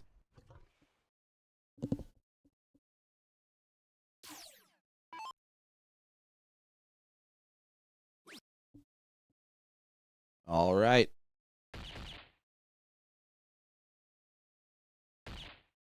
Superman, low ton.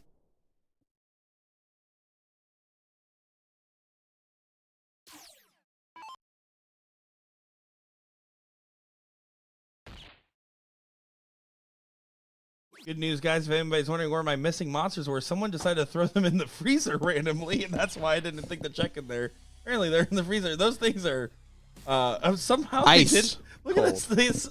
How does that explode? Oh, no. This is, yeah. These are time bombs. Get those now. away from me. We almost As ruined they're our about entire to streaming explode. setup. Don't worry, guys. You we mean feel a lot death better to now. us? That would have been Yeah. more important.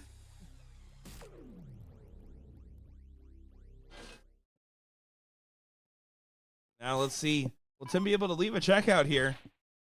Has to kind of pick it up here. Does pick it up. This is going to be a big one.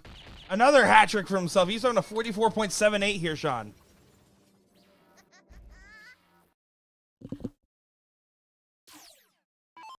And go, Pack, go. Green Bay Packers get it done. Like, gotta go. Yeah, great job, Packers. Well done, indeed. You know, if you weren't watching it, they might have won. I think you might have jinxed them. Might have been bad luck. Not at all. They jinxed themselves. That was a terrible display of darts. If it was darts, it would have been a terrible display of Your darts. brain automatically switching back over to the other sport you care about. Yep, It's now that I'm football. done. I'm done with this sport that I care about. 1-2-1 can't go. Is frozen. It's going to get brought down. Single 20. Oh, He does that often. he does do that. Let's make sure not to bust, but yeah, just a single 20 here. Yeah. No real thinking needed. What did you just say? No real thinking needed. Yep, to leave one. 98. We'll see you next Thursday to have See you next Tuesday. let's see you next Thursday. I know you almost said Tuesday. Yeah, it's because never mind. It's how most people would pick Tuesday instead of Thursday for this double entendre.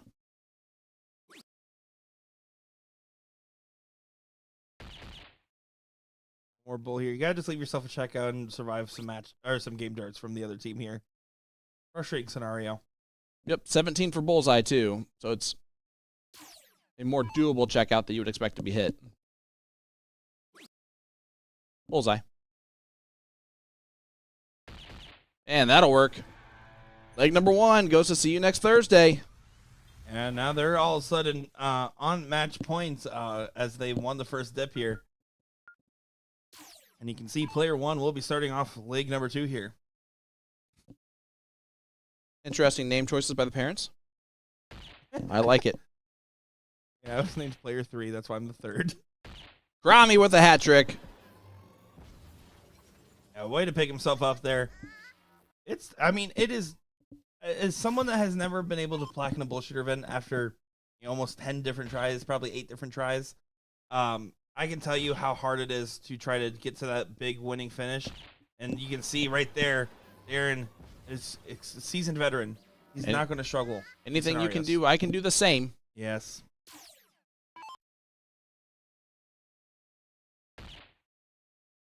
Superman. Trying to follow suit. No pressure, Tim. He's like, son of a... He's like, it's on the Jumbotrons, too. This is what these guys have been doing all day, Yep. and they were trying to get to this point of doing on this board. There's no way he continues this. Oh, my. He doesn't like delay. Yeah. I don't think he had any inkling that he was going to actually accomplish that goal. Even after the first 2 darts, he shook his head. He should have threw the first 2 and then ripped the high ton anyways Yeah. and be like, I'm better. Yeah, that's exactly what he should have done. Because then, you hit it, it's like, cool. But if you miss it, it's still cool because you shot at that. Well, look at that. Uh-oh. No bulls there from Aiden. Darren does not need to go for a 180 here. He does not need to try to hit a 9-darter. Crommy's in trouble. It's just back to the bulls now. There's one. There's none. And there's one. Let's just call it every single dart from this point forward. Okay. Just to be super awesome at Well, darts. like alternate?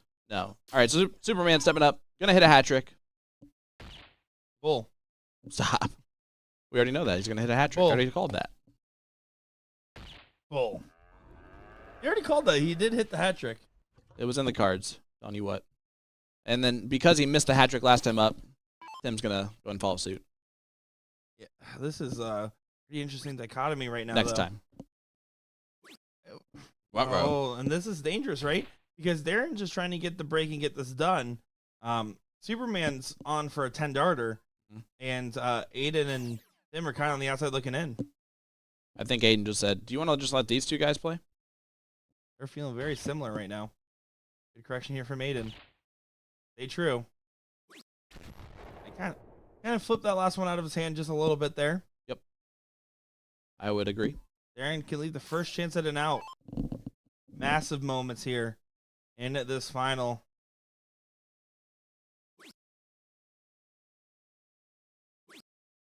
Not going to do that now. It needs a triple. Hits the triple. Does leave a finish. Good counting to leave the 165. It's not a pretty one, but it is a finish nonetheless here. So now this is huge. This is where Superman can really fly away.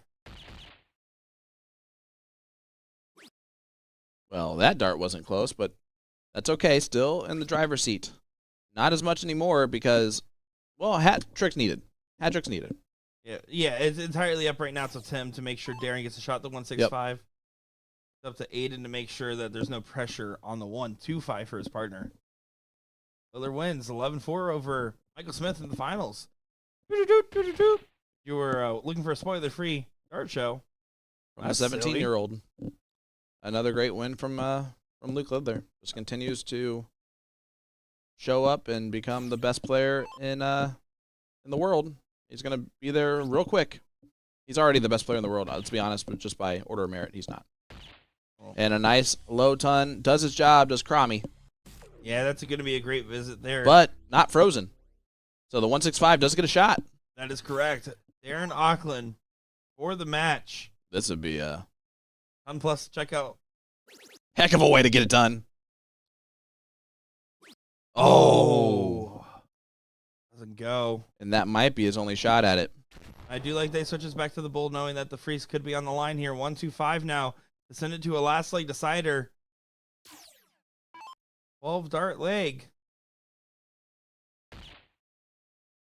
15s. Ideally. You can't go high though. Goes back over only 45. Not 226. I mean, you have to hit. Even a hat trick might not be enough here. You expect Aiden to be able to bring this down. Technically, a 180 is still not enough to stop it from happening. Correct. Actually, that's a lie. A 180 would have, because 1 plus the 104 would have been 105. Yeah, that wasn't correct. 46. Anyway, doesn't matter anyway. A 104 is going to get a look here from Aiden. This, to kind of get the omen of being on the live stream out of his head. Oh, Bullseye for tops is what you should do here. Needs to regroup. Oh, no. He's got to hit the bullseye. Does that at least. Yeah. Does freeze. So now they'll get a chance at the 45 here, as Darren's just going to bring it down to 1, 2, 3, 4, or 5. Yeah, he brings all the way down to 1. 45. This has to go. The last leg decider. If not, I would bet money that Tim's going to take the 107 out. Yep. I think this goes for Superman, though. Been the best player so far in the finals. Oh, For trip Super 13. It's Double one dart. 13. It's not Big an dart. easy one. Yeah, it's a lot of pressure on that one. He does go outside. The 107 from Tim for the title and the double dip. And he has to be careful about how he shoots this. He wants to make sure if it does miss, he can set up a freeze. Bullseye trip 17. Or trip 19. And there it is. Gets it done in 2. Tim. And Wow. Darren double dip, completing the curse of the live stream for Super Crom this weekend. Unfortunately, listen, hats off to Aiden and hats off to Superman. They had great runs. Every time they were partnered up together, they did extremely well. They've had a very successful weekend. He just did not get a victory. That's the only thing that he would probably ask for differently. Listen, follow in terms of greatness. One player known for getting second place finishes, Mike Maloney, BullShooter MVP this year. Mike Maloney, it's just one of those things where you keep making those stages, you keep getting to those finals, you keep digging deep. All of a sudden, you realize that you feel more comfortable than ever playing on the jumbotrons. Nothing to be ashamed of there. But of course, big congratulations on the double dip. We've seen a couple double dips in our finals out here, Sean. Yeah, I mean, what a great weekend it's been. Overall, while the turnout's been low, the success has been Hi. absolutely fantastic. It's been an absolutely fantastic venue, turnout. We have, hopefully, a great venue for the future where it can get bigger and better and still improve. And hopefully we're able to accomplish that goal. Rockford, Illinois was rocking this weekend. Rock and roll McDonald's.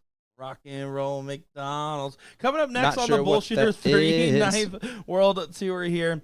South Carolina, November 8th through 10th. Following weekend, 15th through 17th over in New York. And then after that, we'll have one in January. There's a couple more stops that might be added into our tour, so keep the looks out. We'll try to make sure we bring you guys updates. I will make sure to be adamant about posting about this on Facebook. And Sean, final thoughts on your first weekend working with BullShooter? I had an absolute blast. You are killing it in production. I want to give you props. You've been very impressive. The way that you go about your business here is second to none. LJ, the rest of the staff, has been so helpful and sweet and nice. I can't thank everybody enough for having me. Hopefully, I'm back soon and able to do this again. But thank you so much to everyone who watched along this weekend. All the kind words, even the bad words, at least you guys were watching, and that makes a difference for us. So thank you so much, Nick, for the opportunity. Yeah, it's been a great opportunity for me as well to be able to sit here and sound so good. Sit next. No, I'm just kidding, Sean. You ain't wrong. It's been a pleasure, buddy. I've been looking forward to it. Looking forward to hearing from you guys again soon, seeing you guys again soon. Of course, for our USA Darts fans that are watching on that platform, we'll be live tomorrow. Top 4 matchup: Mike Maloney versus Luke Pritzel in the CSC Challenger Series to see who plays Danny Baggish, our Florida commentator, in the King seat. Everybody that's here right now, go tune in. Which City Open is live on USA Darts' Facebook. Go give them a raid and say, Nick and Sean say hello. Yeah, because we're not going to go watch, though. Yeah, never. Alrighty, guys. Thank you all for tuning in, and I will hope you guys all have a good one. See you next time. We'll miss you.